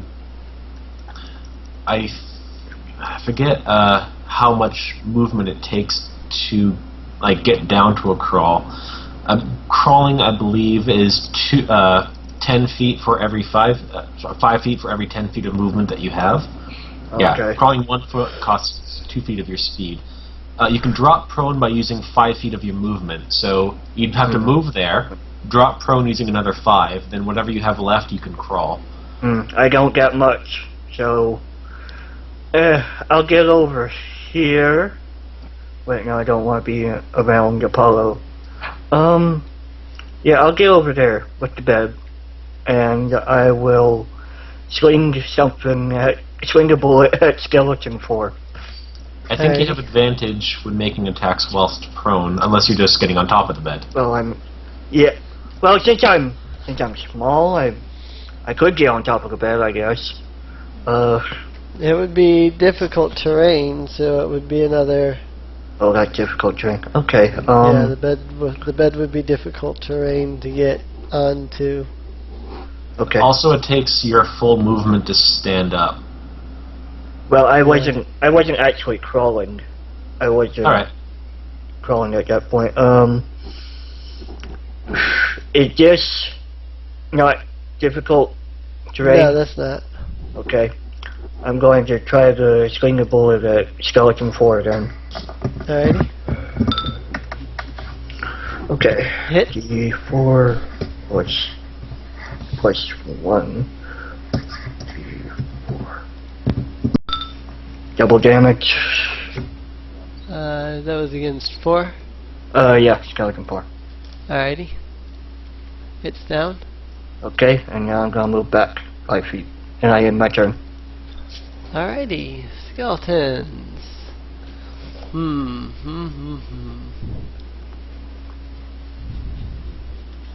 Have everybody in range.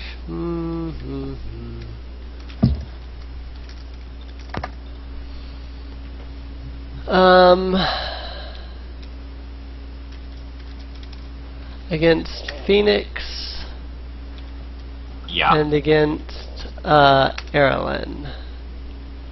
Ooh. Ooh. 1d6. That's Phoenix. That's Carlyn. I think Carlyn is down. Ooh. Yeah, Carlyn's -3. She falls unconscious. Alright. We'll get her in a position. Well, Carolyn can bring her back if you want to. And that is that. Phoenix. Alright. It's finished him. That's what I'm aiming at. Gonna go over to here. I'm going to attack Skeleton 3.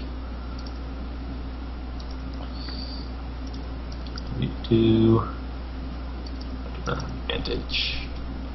And I'm definitely out of the Bard Song range. Alright. Miss. Alright. Flurry of blows. Hit. And double damage, so down. Okay. And that was it. Unfortunately, I don't have anything left. Yeah. I don't have any movement left, so mark it all down. That'll be it. I resolve. Alrighty. Yeah, she doesn't get any special saving throws. So Oh no! That counts as 2. it counts as 2. I'm breathing you up this turn. Paulo. Yeah, he's going to move up here and try to finish off this guy. He hits.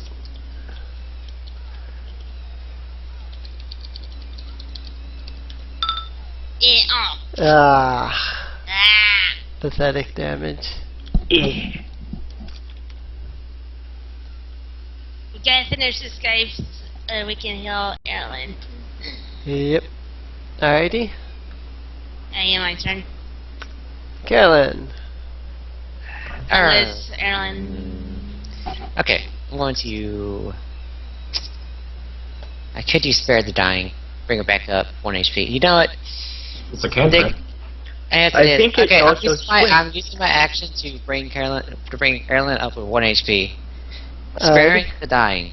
Hold on, I think that's a swift one. It's a cantrip. I can look it up right quick. Or let me make sure I got the name right. Prone and bloodied. But you are up 1 HP, that much I know. Spare the dying. And It's swift. Is it swift? Oh, I mean, check. According to the documents. I don't know, is it swift? Because if it's swift, that's It is swift, according to the spells document. Okay. Oh, hell yeah. Alright, well, Carlyn's is prone, so I'm gonna shoot over her and go for Skeleton 5. Hit. Barely, but hit. 8. 4. Damn. Roll low. Yeah, I rolled low too. Stop complaining. But I learned to take a lot of damage. I'm guessing that's with your you're arrows and everything, right? He's taking half damage from your arrow, which means you just dealt 4 damage, which is the same that Apollo dealt, so it's not that bad. Right. Yes. Damn. We But both alright. did I minimum rolled a damage. 1 on my 8 though. Anyway, so yeah, that was my arrow. So, and I'm going to move over here in front of Ish, and it's my turn. I rolled a D8 and got 1 too, so again, we're even. Bobbo! See if you Okay. can kill that thing. Anyway. Okay, I'm going to take out my, I believe I have a club. Do I? No, I got a mace. So I'm going to take that out, and I'm going I to keep forgetting I charge. can charge. Yeah, I'm going to charge for the skeleton. I got just enough. Cheating. Oh. D20 plus 1. I think I got roll. Wait, no, it plus 2. Oh, Okay. wow. Nice. He sounds. He's definitely dead. Yeah. Do you want to roll that damage? I guess I could. D6 plus 6 plus 4. 11 damage. He Multiplied by is 2.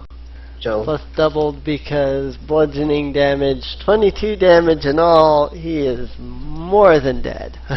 yeah. Okay. Well,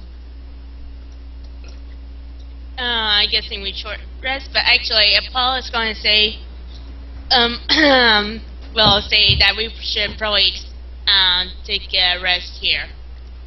Not a short rest, but extended rest, and he's saying this because the guest told him that that his boss, Farron, is going to be difficult, and he sees everyone is tired.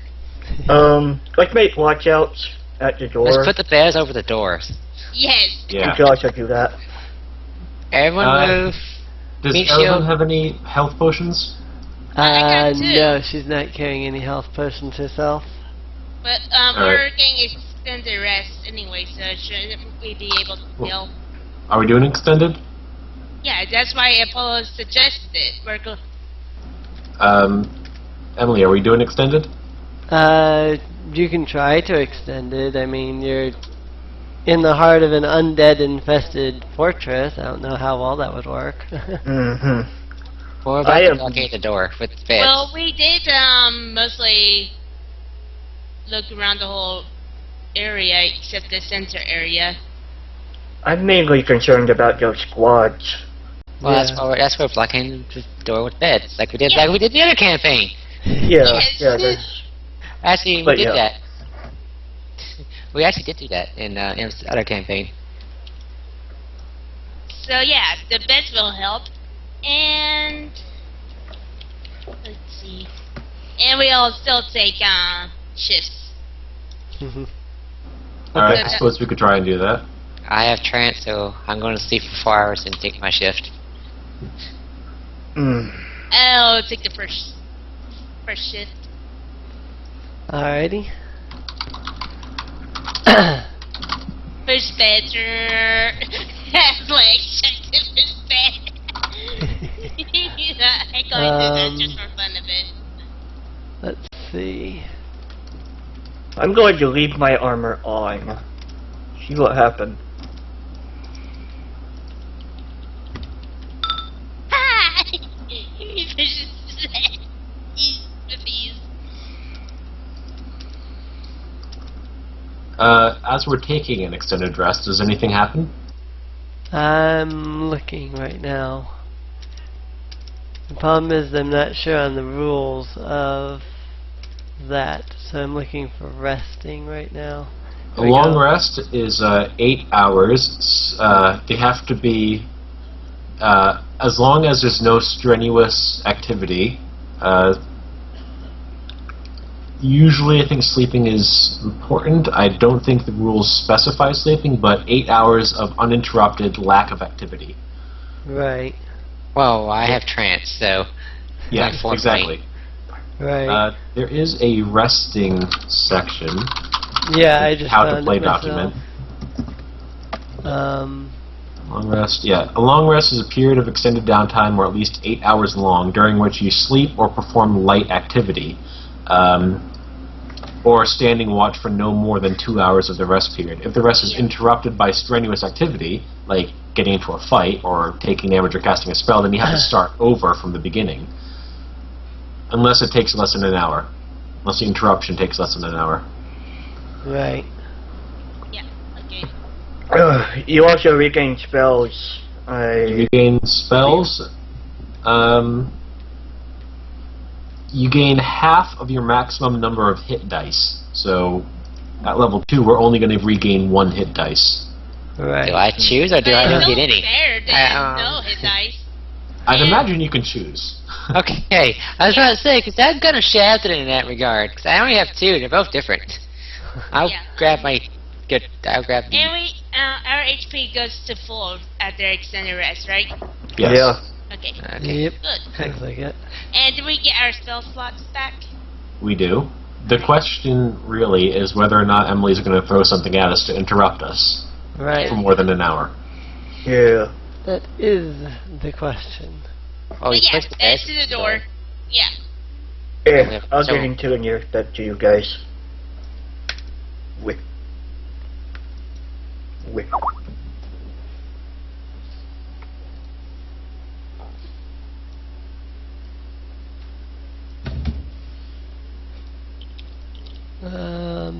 Da.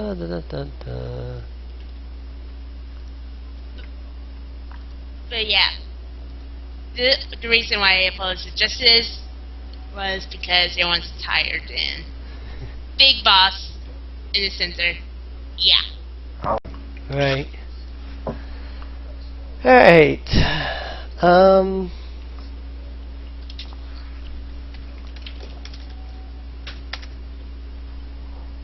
Wow, that's... Well, rolling a D100 just for the heck of it. That's a pretty high roll, though.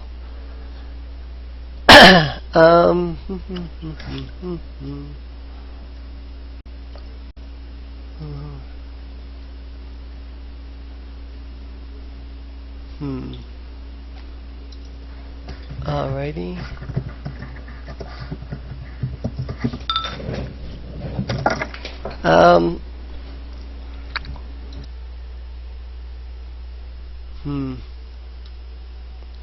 This is much easier in 4th edition. Because they actually had rules on all of how this worked. What are you trying to look for? Like in 4th edition, it had rules on like how to detect if something was trying to interrupt you or something. But I don't know. Well, we each take turns again. We also, we're watching. So basically, you could have each of us roll a perception check. Maybe like roll a 1d5, and if there is going to be an interruption, first of all, decide what that is. Right. Then whomever is going to be awake during that interruption, we would have to decide on the shift. Those characters would, make a perception check to see if they detect it. Then whatever it is making that interruption, they have to they have to try to detect us. We're being extremely quiet, obviously. Right. And of course, they'd have to get through the doors if they do detect us. That's a big if, which is barricaded. They might be ghosts. I'm sure the ghosts wouldn't really bother us since we were nice. Don't look at rules. Just determine if there's going to be an interruption. If there is, then determine what that interruption is, and make something up. Right. But also, it depends on the shift. If anything past the 4-hour mark halfway through, it'd be Carolyn's turn, because Carolyn's gonna be up the rest of the time. Anyway, because of her trance. Yeah. And I think you're even conscious during that trance. Yeah, I'm even conscious too, so I'm conscious the whole time. And I'm sleeping still-ish. I don't know, it's weird. Yeah, it's kind of odd.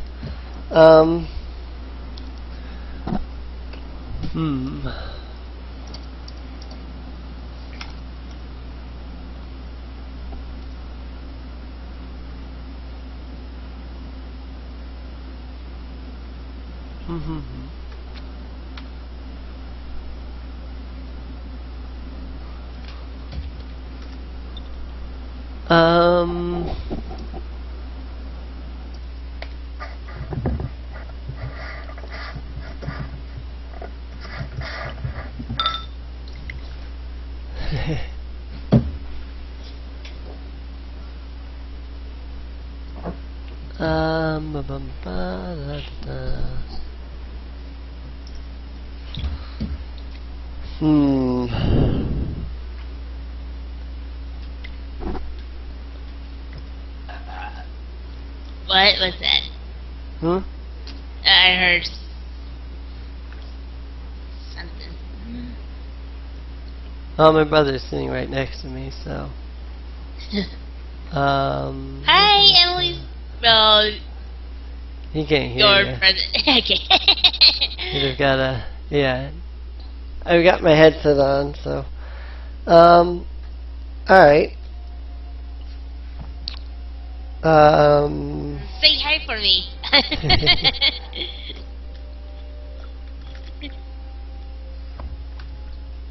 Alright. Wow, stretch.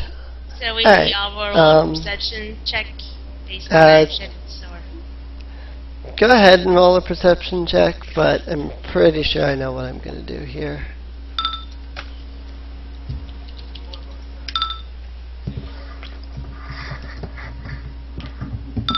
Should we all roll one? Yeah. yeah. Jinx. Crit. Nice. Oh, derp. So I need one more perception check. Which is... I don't actually know. Well, it's wisdom based, so it's just. It's a wisdom, okay. That's what I need to know. Also, you can tell from Phoenix's roll. Yeah. Oh, third, yeah, I can. Alright.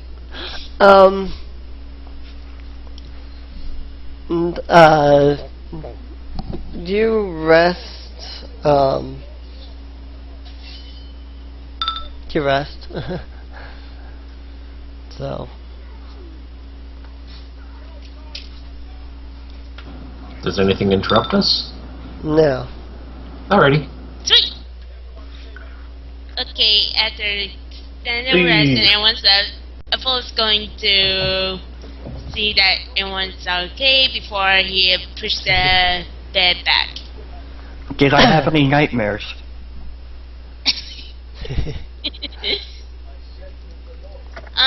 Before he opens the door, Apollo's going to use Divine Sense to see if there's any enemies walking about. Nope. Just in case. Okay. Readying short bow, just in case. Long bow and Z ready. Once I get over there, that is. Yeah, that's already my crossbow. Yep. Ready a spell. And Apollo opens the door. Alrighty. You open the door. And there's nothing outside the door. Dun dun dun! Well, I go to that chapel then. Apollo is going to use a perception check to look around him to see if there's anyone in the halls. Alrighty. And Nope. okay. You see nothing. Yep. Perception check to listen. You don't hear anything. Alright. Let's head to the center of the area. Sure. Onward to waffles. To waffles. The proper response is waffles. So I'm hungry now. I'm hungry now. waffles ho! Can I get a strawberry? Oh, whoops, I made it. When we enter the room, does anything happen? No, nothing happens Alright. when you enter the room. Hey, give me another Apollo. What? Give me another Apollo. You I want tried to copy paste and it didn't work. As long as it doesn't have my character. Oh, of course not. I only hump chest. Is this because of Luigi's Mansion? Oh, yeah. Yeah.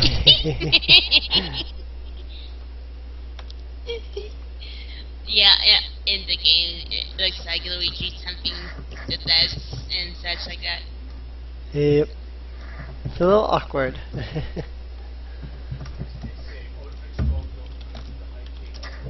Anyways, Interesting. since Paul's over here, he's going to use Divine Sense. Alright. You don't sense anything. Well, Apollo's going to take out his javelin just in case. Alrighty. He does tell the others he doesn't sense anything through the door. I'll ready up my going- song. Going to move over the into the illusionary Apollo. Oh my god. I know Oh it's an illusion. Well, I'm done. So would it be funny if Phoenix got confused on which one is illusion? So she actually... No, she's not that stupid. I know, but that'd be interesting. I'm going to make a series of checks, basically. I want to be quiet in what I do. I want to look and listen. Look at the door and listen beyond the door. Oh well. And check the door for lockness or trapness. Alrighty. The door is not locked. It is not trapped. But there is a magical seal on the door. Take a step back. Elf, you're up. Alrighty. Elf's up. Elf does her elfy things. Step, step, step, step.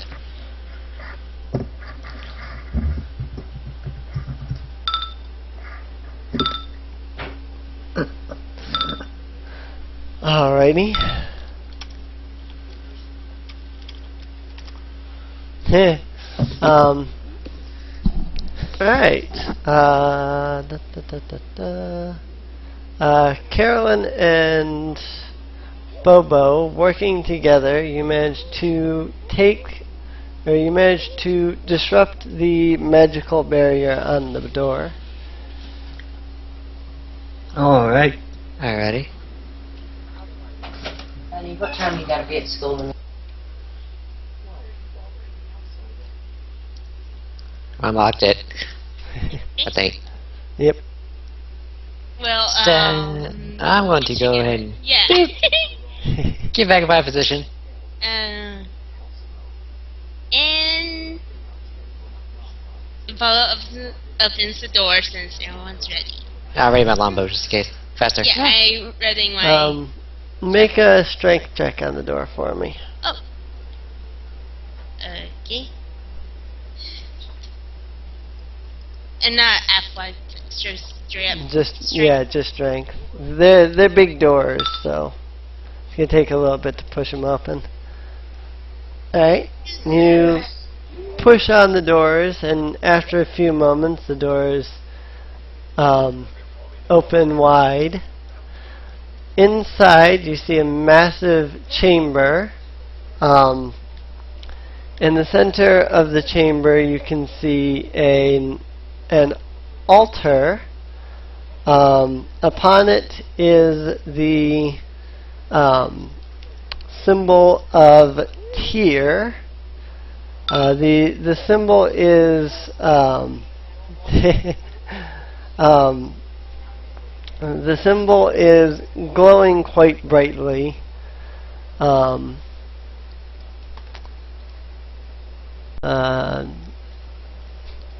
Yeah. Let's see. Apollo's going to take a few steps forward. Is he close enough? Yeah, he's close enough. He's going to use Divine Sense since he's close enough now. Alrighty. Seeing Divine Sense. Because he should be able to tell if it's evil or not. Now oh great, now my illusion is sitting on it. I was apparently moved the token instead of measuring.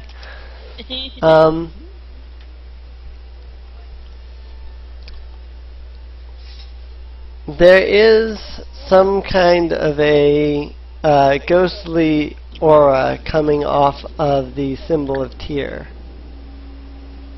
Am I okay now? Am I okay now? With the illusion? Yeah, the illusion's fine.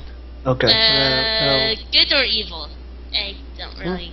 I never really studied on. Symbols. Tyr, Yeah, Tyr is I believe a lawful good god.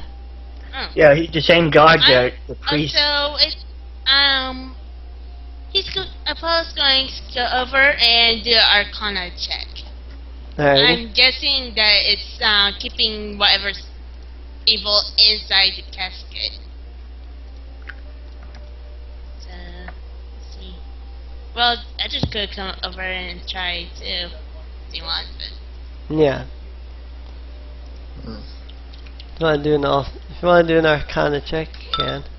Oh. Dodge. Alright.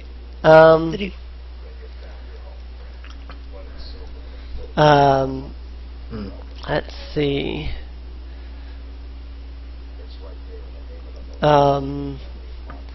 You can sense that it is a very strong magic coming from the symbol.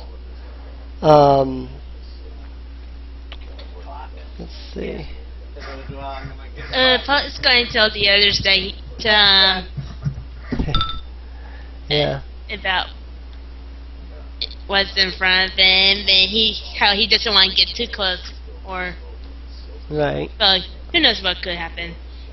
And he also asked Carlyn to come and check it out too, Okay. but try not to get too close to it.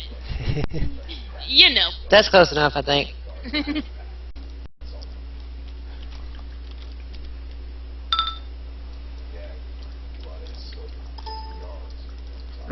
Does my Arcana say anything?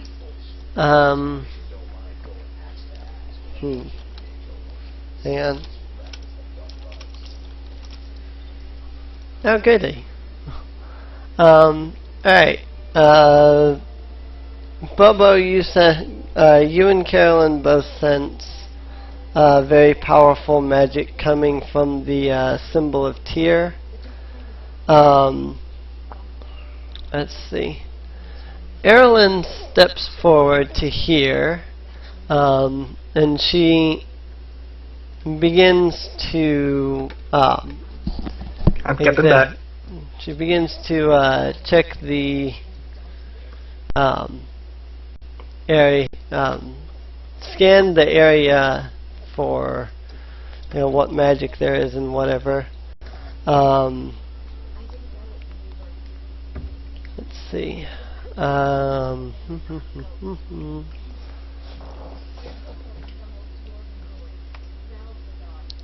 Sorry, I'm trying to.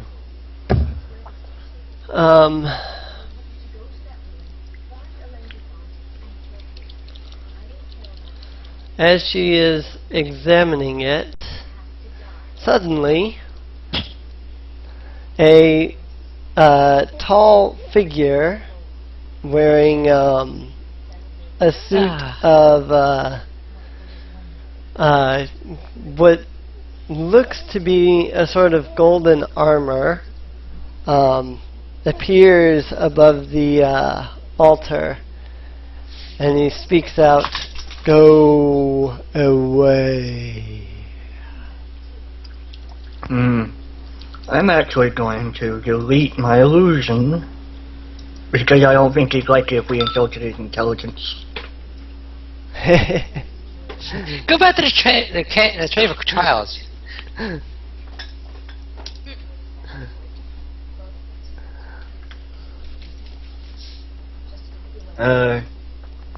So Apollo, you wanna talk to that guy or what? Okay.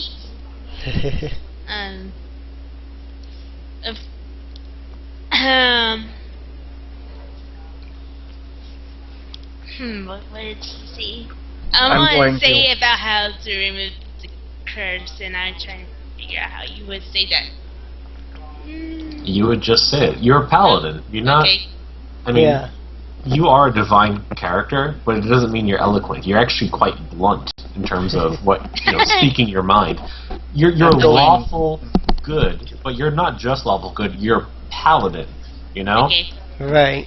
Besides, this is a ghost. This thing is not. This thing shouldn't be here. It shouldn't exist. Ghosts are an affront to everything that you stand for. They're undead. Yeah. Right.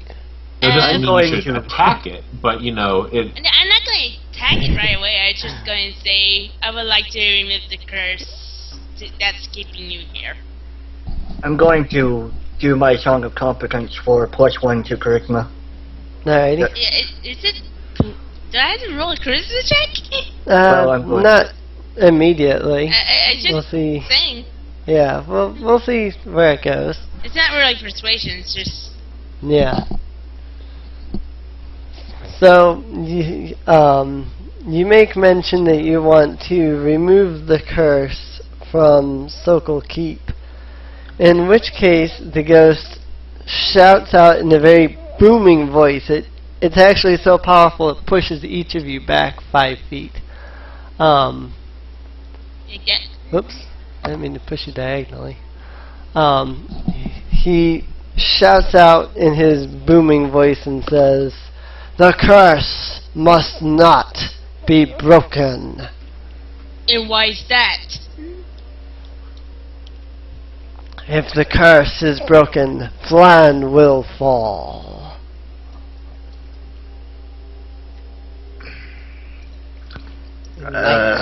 Who is this Flan? Flan's the city. Flan is the city. Oh, see, I don't know this stuff because I was late to come to this thing. I was not here last session, or the first session. And recon what I said. And why shall it fall then? There you go. Give me a soda. The ghost shouts out, "I protect the city." Protected from what? Him. Who exactly is him?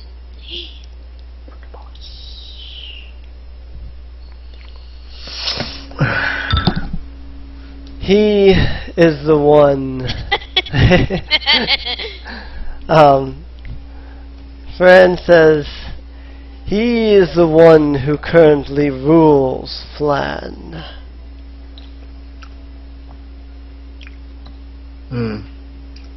I'm assuming the boss. I say that to Apollo. Yeah, I mostly assume the boss too, but he wants to make sure. You know. Right. Well? Speak up. Okay, let's see. Think of how Apollo Justice would act at this moment. Objection! What? Well, insight checks. Alright. Yeah, that's what you would do. Switching to wisdom. So, yeah. That's Check. 4. Use your special lie detecting Oh my abilities. You had to get low on that, Paul. Seriously? And you had +4 and everything? Darn it! Well, as far as you can tell, he's telling the truth. Ugh. His side must be covered. That's my explanation. His hair is covering his side. So what are we inciting on here? We're inciting on It's truthfulness. truthfulness overall. Okay. Yep, truthfulness overall. Alright. As far as you can tell, he seems to be truthful. I mean, Well, if he's telling the truth, then no wonder why he... Okay. You guys seem to be telling the truth, guys, but to what extent does this curse affect Plan? I don't even know. Is it just the skeleton roaming about on this island? I guess I'm just saying this out loud, no one in particular. Paula is going to say, we are here to clear the area from any of the undead or evil. To Bobbo, the ghost is going to speak out and say, the curse keeps us alive so that we may destroy any who comes to try and bring further harm to the city. Well,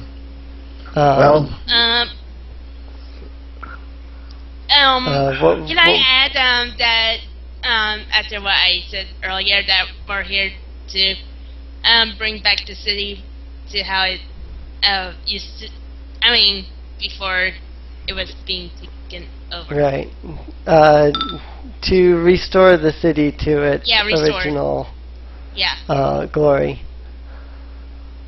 The ghost stares at you for a moment when you say those words. And then he says, truthfully? Truthfully. Honestly. Fred, and I did use Divine Sense. He didn't detect evil.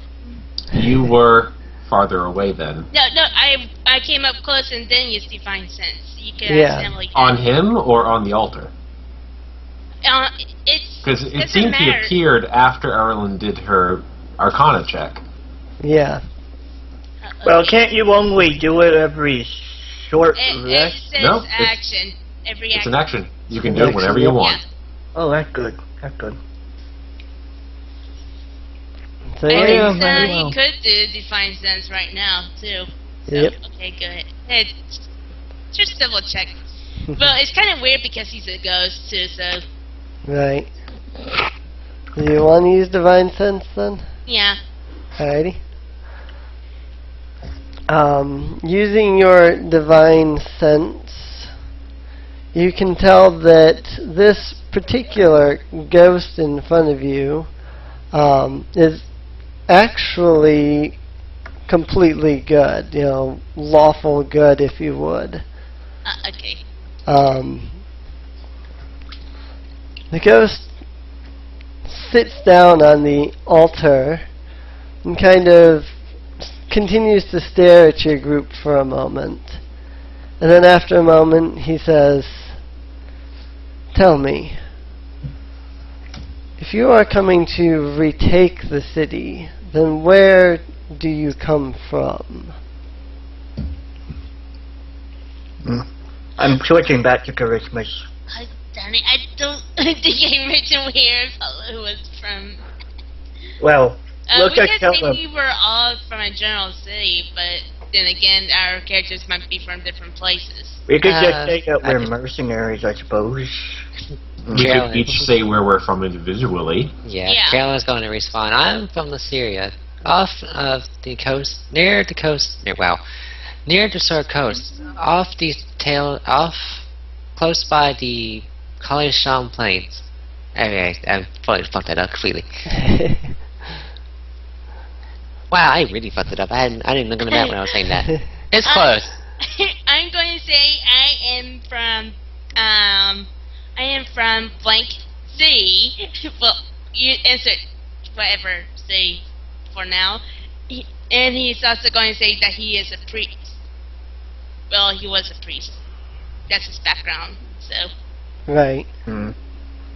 I have no idea what halfling sires there are in this world, but I'm just going to basically say I come from a halfling sire, but I moved out pretty much as soon as I turned adult, and I've been traveling around playing my trade as a jester. Alrighty. I've been from all over the place. Never really called anything home. Carlyn mentions that she is a descendant of one of the previous, the inhabitants of Falan. The ghost looks you all over for a moment, then stands up from his altar. He takes a few steps forward to get a little bit closer to you. And then he speaks out and says, I see. Yes, we're the good guys. Sorry, I always Look, we're the good guys. We're killing your children. What?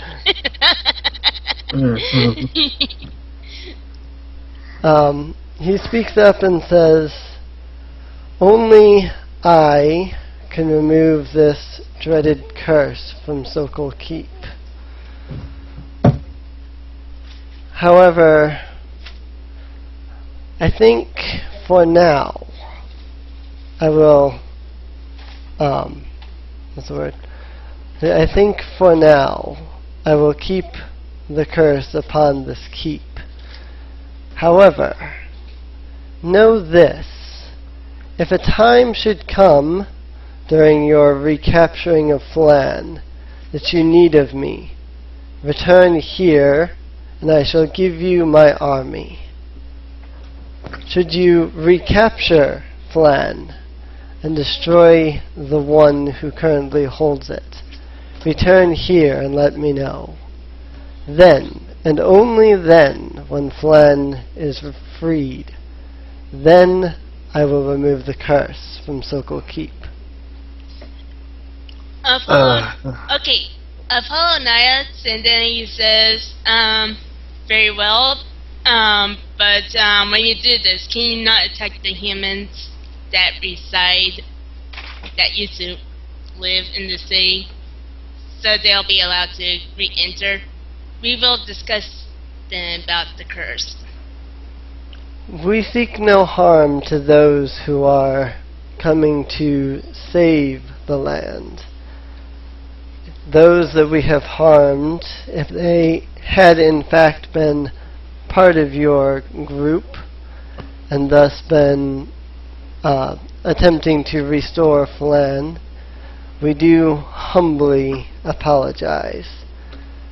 We were not aware that any ships were coming to restore the city. Shoot first, ask questions later. Well, they are undead. I don't know how much control he has over them. Yeah, Bill, you can ask that. Yeah, the ghost nods and says, we have been here for 100 years. We had lost hope of anyone coming to restore the city. And in exchange for you, sir, I assume, Martinez, not sending undead to attack the rebuilding city, we will go and tell the newly formed council there not to send any more adventuring parties to attempt a coup?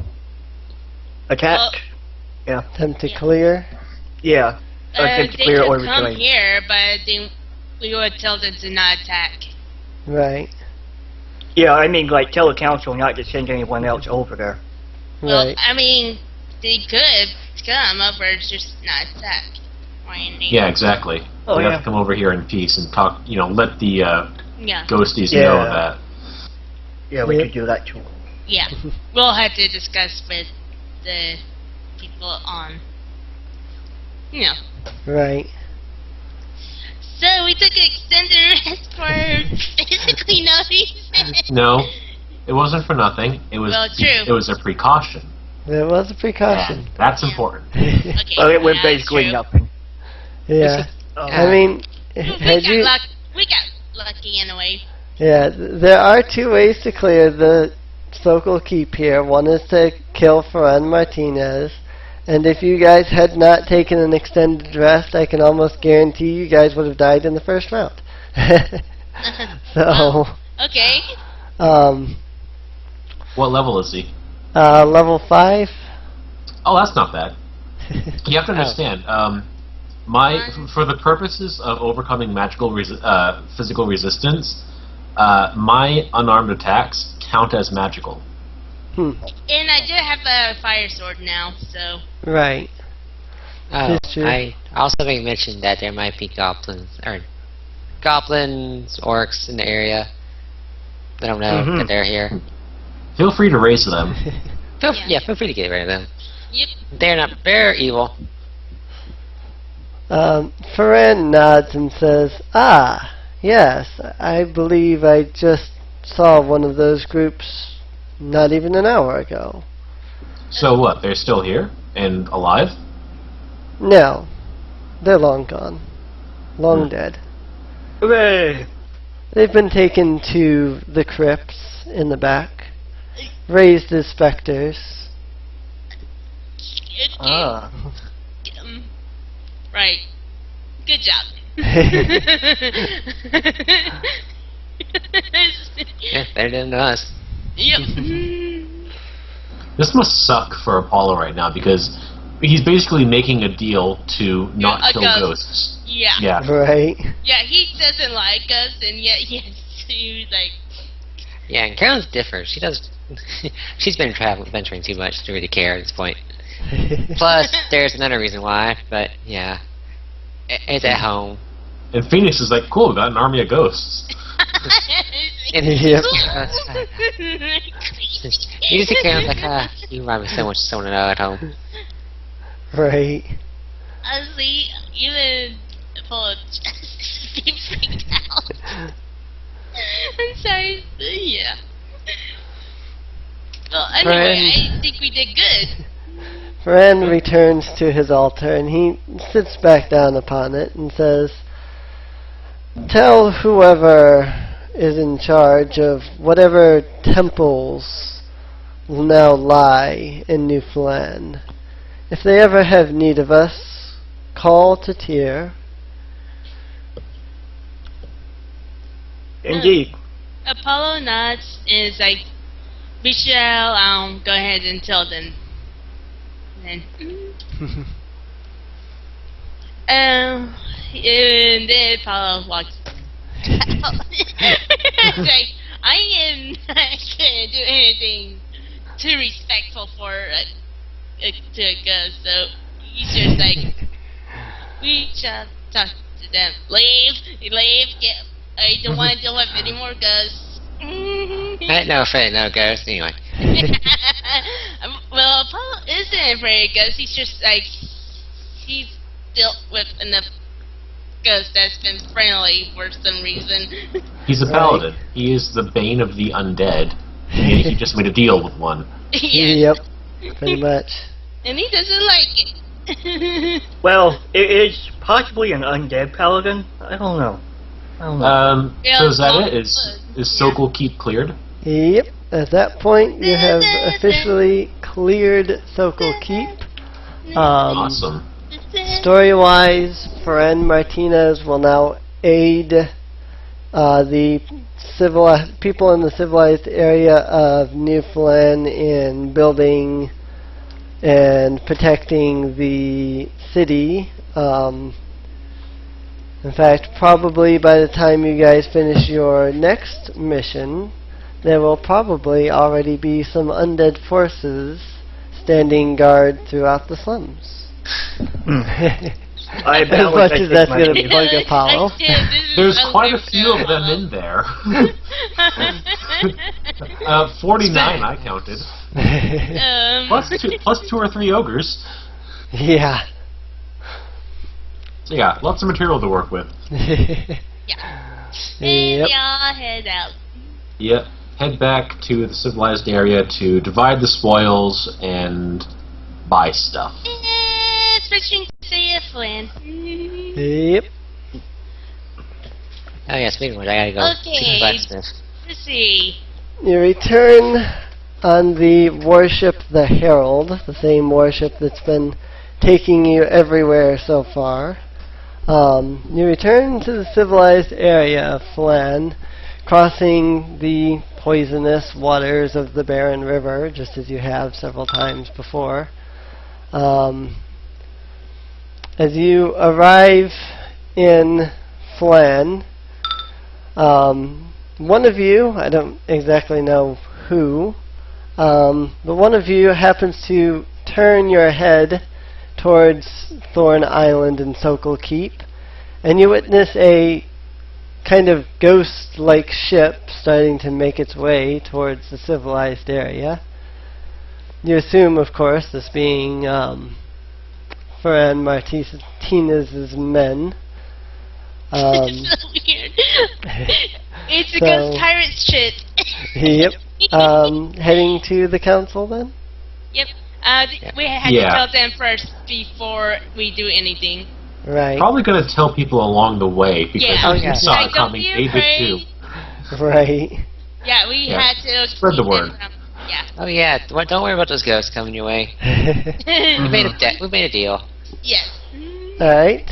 You arrive in the council building and are once again led down the long hallway that leads into the main council room.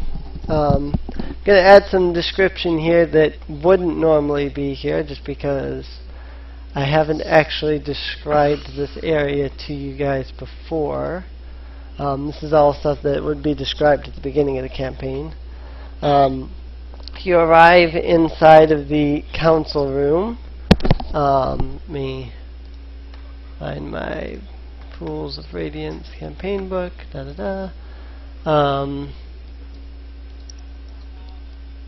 Let's see, where is it? Guard leads you to the room at the end of the hall and opens the door. Inside, you once again see the 3 council members that you are now familiar with. They're standing around the circular table that has a map of the city on it.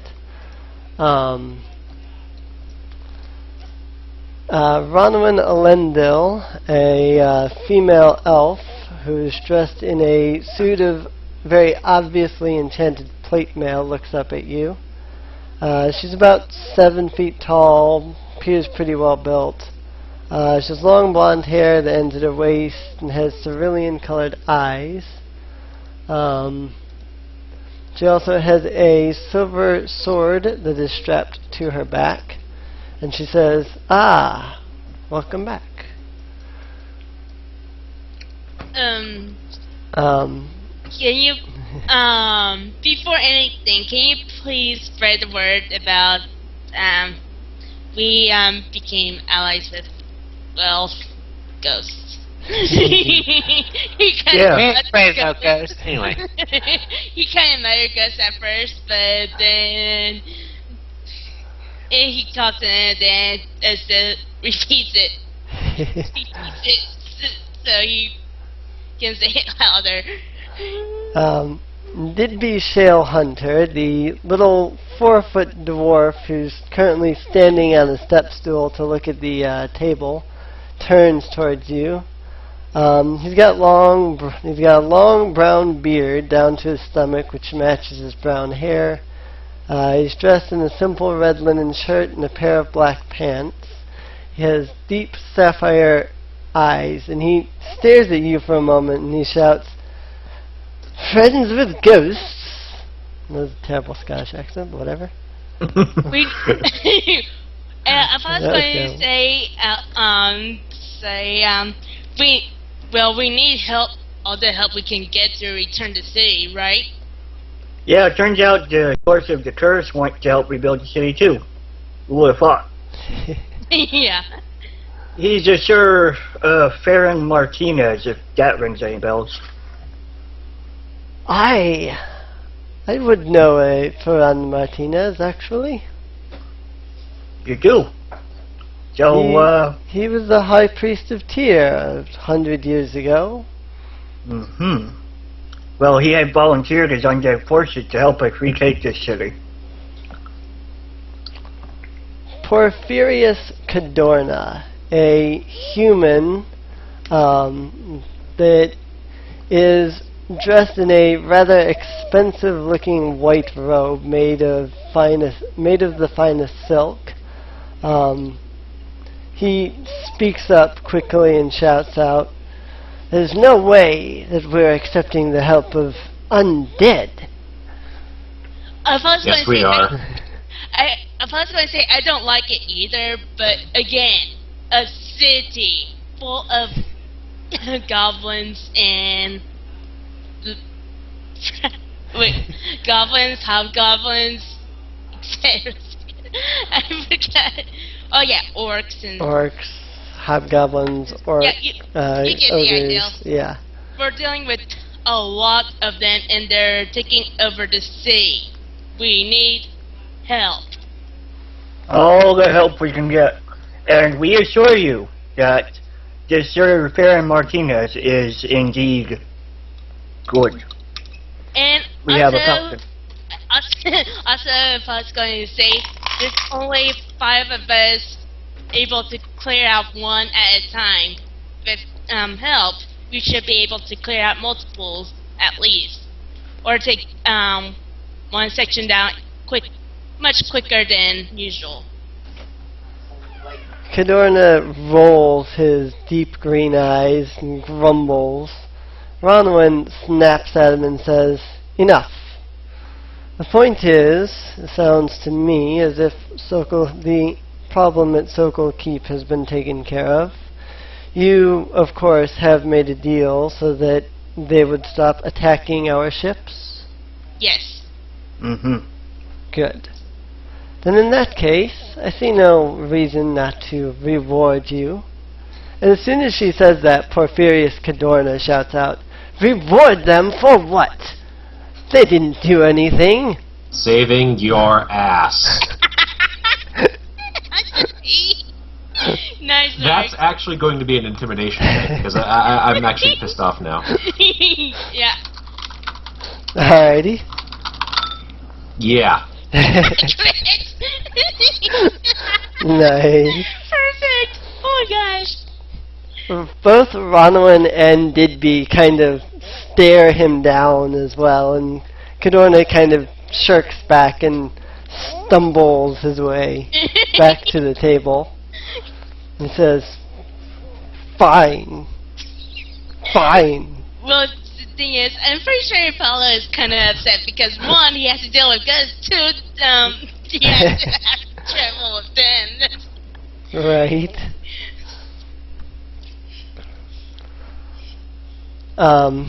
Ronwin turns back towards the group, and she snaps her fingers, and like before, servants arrive and hand to each of you your rewards. Didby Shale Hunter then speaks up and says, "All right then, the next thing we have to do is clear the well." Did we tell him about the ship yet? Yeah, you told them they were coming. Alright. Okay. If I was going to say, we request to have at least 1 day off before taking on the well. So we can have our extra hit die back. Right. Well, we... And sell some okay. stuff too. Yeah, I was just gonna say you're probably gonna sell stuff anyway. The three of the council nod in agreement and say, "We see no reason not. I'm sure Ferran Martinez and his men can hold the slums for us until you brave adventurers can make your way to Kudo's Well." Immediately, as soon as Vonovan has finished saying this, Porphyrius Cadorna shouts out, "Wait a moment! If they're going to the well, then they should go to the library as well." Library. Lidby stares at him for a moment and goes, "Why the library? What's in the library that we need?" Cadorna speaks up and says, "You never know what you could find there. Plus, if we can clear the library, then that's one less place for the monsters to retreat to." Plus, when I speak up, we will do one section at a time.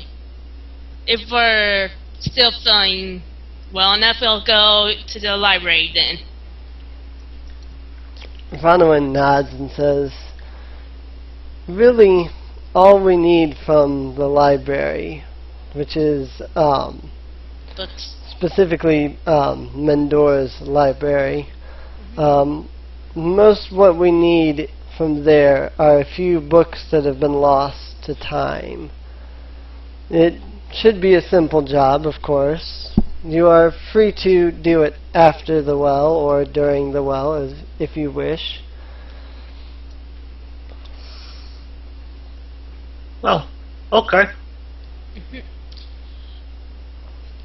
Vonovan pulls a scroll from her person and holds it out and says, "If you go seeking the library, this scroll will tell you which books it is we are looking for specifically." Polo takes the scroll and look at it before putting it away. Vonovan says, "There is an offer of 20 gold for each one of those books that you can bring back." Okay. It should be noted that there are should be noted that there are, I think, 20 books on that list. I don't remember. Whoa. I'd have to look it up again. Sounds like, yep, per books. book recovered. Turns like books. You know, it's definitely 1, 2, 3, 4, 5. I'm only seeing 5. That's weird. Well, whatever. There's at least 10 of them. I know that much. Because there's 0 out like of 10. 5 sections, and there's Good. at least 2 books in each section. Alright. So, Oh yeah, do we want to hold on to that one book we found in the slums? that was the Great Hammer? I think so. Probably. Okay. Well, I mean, probably as in that's probably what it was. That's up to you guys. I mean, you could show the council the book and see what they think. I think Carlyn has it. I do. I showed him the book then. Alrighty. The book's title has actually changed. It's Volzevo and the whatever it was. Volzevo and the First Rebirth of Flan. Because I was actually reading it the other day, and it actually never mentioned the Great Hammer, so I changed it. Because Volzevo was actually the important character. The Vonovan snatches the book from your hand and flips through it for a moment and says, "Do you realize how priceless of a tome this is?" No, but no snatching. This tome tells the first rebirth of Flan, the very creation of half of the city. The castle itself was named after the great man who first brought the city back to life. That means you're going to give us money for that book, right? Bronwyn immediately calls for one of her servants and says, "Pay them each 50 gold for returning this book to us." Ooh! 50! Ooh. Glad I took that bookcase for It's books. 50 gold for us. Okay. Yep, it's an extra 50 gold for each of you. Alright.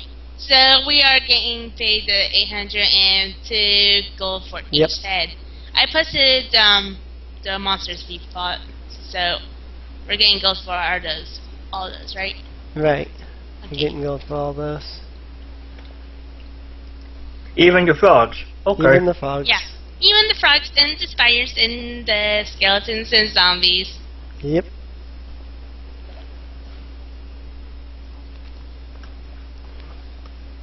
I have no idea what that is. So you want me to add them up for you, or 124? 124? Yeah, that's for each head. Mia, why don't we just add up all the rewards and then split them into who gets what? Yep. Yeah. Like including the chest and everything? Right. Yeah, I'm going to do that. But I'm guessing the heads are going to be split up anyway.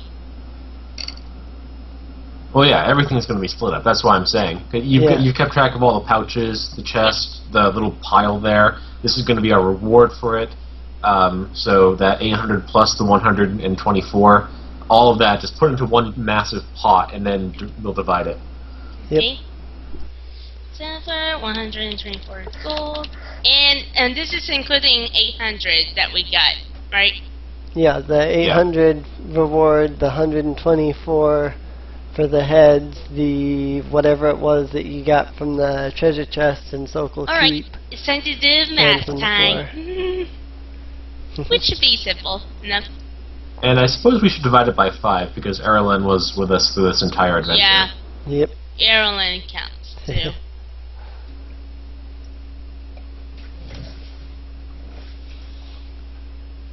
So I guess that's it for tonight, huh? Unless the council has anything else to tell us. Oh, by the way, we should be getting experience for Yeah. completing it, right?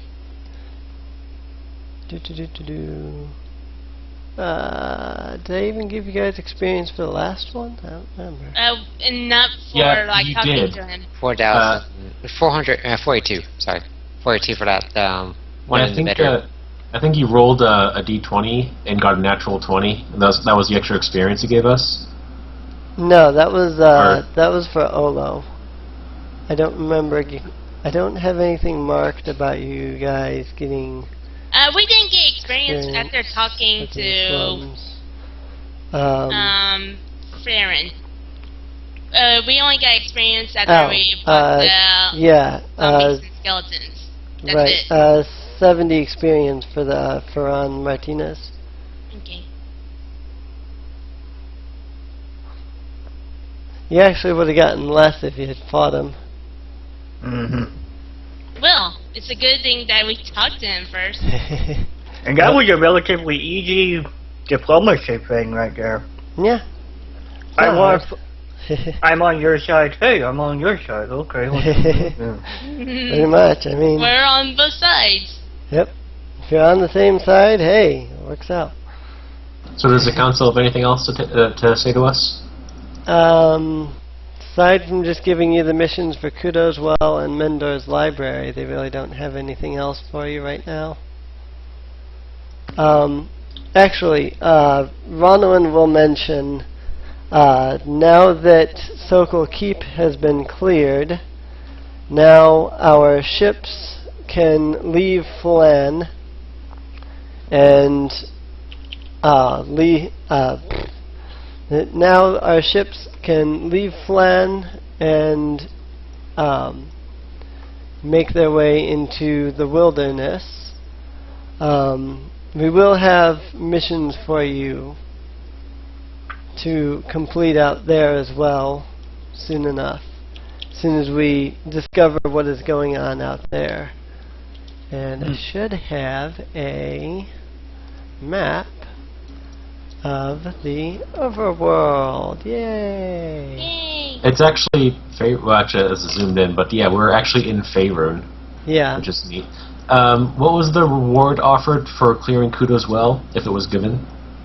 I think I don't remember what I did say before. I've been writing them out as 600s though, so that's what I'll say now. So Same for Mendor's Library? Mendor's Library doesn't really have a clear as much as it has a find all the books. Alright. So. Is Flan your little delta? Is Flan your little delta? Yeah. Yep. Flan is right here. If you're looking on the overworld map. So where did you get this from? Because it looks like a computer. This is the map from the computer version of the Pool of Radiance. Oh, nice. So, there's the computer version. The computer version is actually called Pool of Radiance. The as I've recently discovered, the non-computer version is actually called Ruins of Adventure. Oh. So, but yeah, this is from the Pool of Radiance video game. We've got Sorcerer's Isle, Flan, a couple of things down here. I have no idea what this is. So, then there's something up here apparently, and it looks like there. So, everything on this map will become important eventually, especially right here. Oh, yeah. So if the council is done, does that mean we're going to go shopping? Yeah, at this point you guys are free to do whatever you need to do in the civilized area. Alright. So, first things first, I need to ask once again. I've collected quite a bit of equipment. Normal selling price is 20%. I want to sell it myself rather than to a vendor, attempting to get 50%. Do you want me to just do that, or do you want me to roll for something? I think the last time I just had you do it, so. Alright, you're free to change your mind. Well, I mean, if you'll just let me do it then, yeah, I'll just do it. I mean, you're selling it at 50% to other adventurers, meaning they're buying it at half price. I mean, I don't see any reason why I wouldn't jump right out there and buy a longsword for half price, Yep. But yeah, we weren't told how much gold we would get for clearing the library. We only have the kill list, or the book list that we need to get. Yeah. Yeah, it's 20 gold. Yeah, the Mendor's Library and Cadorna Textile House. They don't have a clear so much as they have a single mission that you are given Alright. to collect something. Yeah. Because I started writing down the mission and reward Yep. just in case. Interestingly enough, both Mendor's Library and the Cadorna Textile House are actually sealed by magic. So the only monsters who can live in either of those areas have been there since they were sealed away. Okay. So.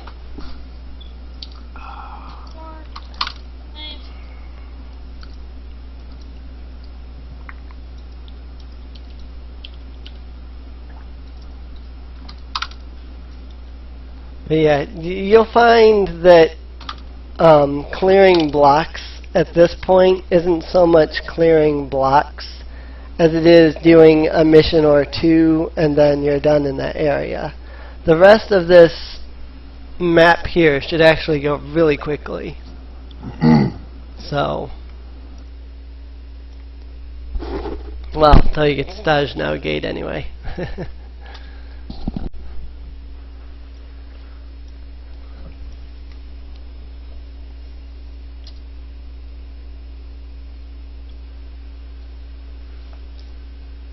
Should interest people. I did some math. I was joking to Emily that we might be able to, because there's no increased potions of healing, there's just the basic one. In order to have higher level items of healing, we're going to have to buy an awful lot of potions of healing. Well, so I got well, I thought, what sort of container are we going to hold them in? Are we just going to have, 50 small vials rattling around in our equipment? So I did some math to find out the sort of the higher level containers. We can buy a flask of healing for 200 gold, and that's 4 potions of healing. We can buy a water skin of healing, which is 800 gold, and is 16 potions of healing. A jug of healing, which is 32 potions of healing. And a bucket of healing, which is 26 potions of healing. A bucket is 3 gallons, so basically, yeah. Yep. Chug. And it restores 192 D4 plus 192 hit points. Tell them about the other one that you factored. Yes, the bag of holding of healing. I actually forget the math on that one. Okay, I got I'll count up. Here's the total, and here's the split. And you can hang on to the split because we want you to buy better armor with it. You mean the ones that are left over? The split is. All the leftovers, yeah. Yeah. Let's see. There was something I wanted to do, maybe I was gonna find something. I've been playing with this idea for a while now, and it's only gold. I guess I could try it. Okay. But yeah, everyone, make sure you get all written down. Because they're going to be clearing afterwards.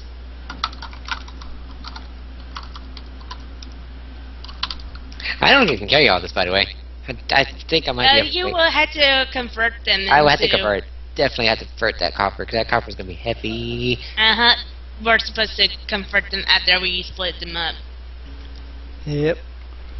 It's the only way we can actually carry our money.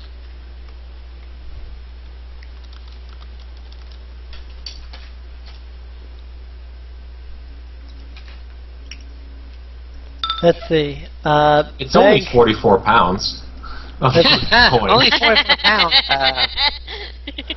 Let's see. Let me see how much my strength modifier is. 8, so that's half my weight. I can pick up. Yep. Yeah, you need a bag of holding. I'm just dragging it. Oh god, so much gold. In Mark's own words here, 837,819.3315 gold pieces for a bag of holding of healing. That is 16,757 potions of healing. Let's see.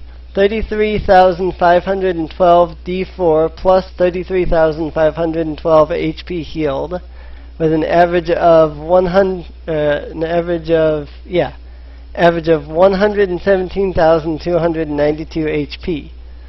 Or, if you really want to factor it, 7,819 level 1 barbarians with plus 3 con modifier.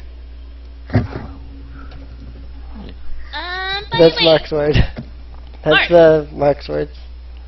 Apollo is going to give you 13 gold because he owes you that much.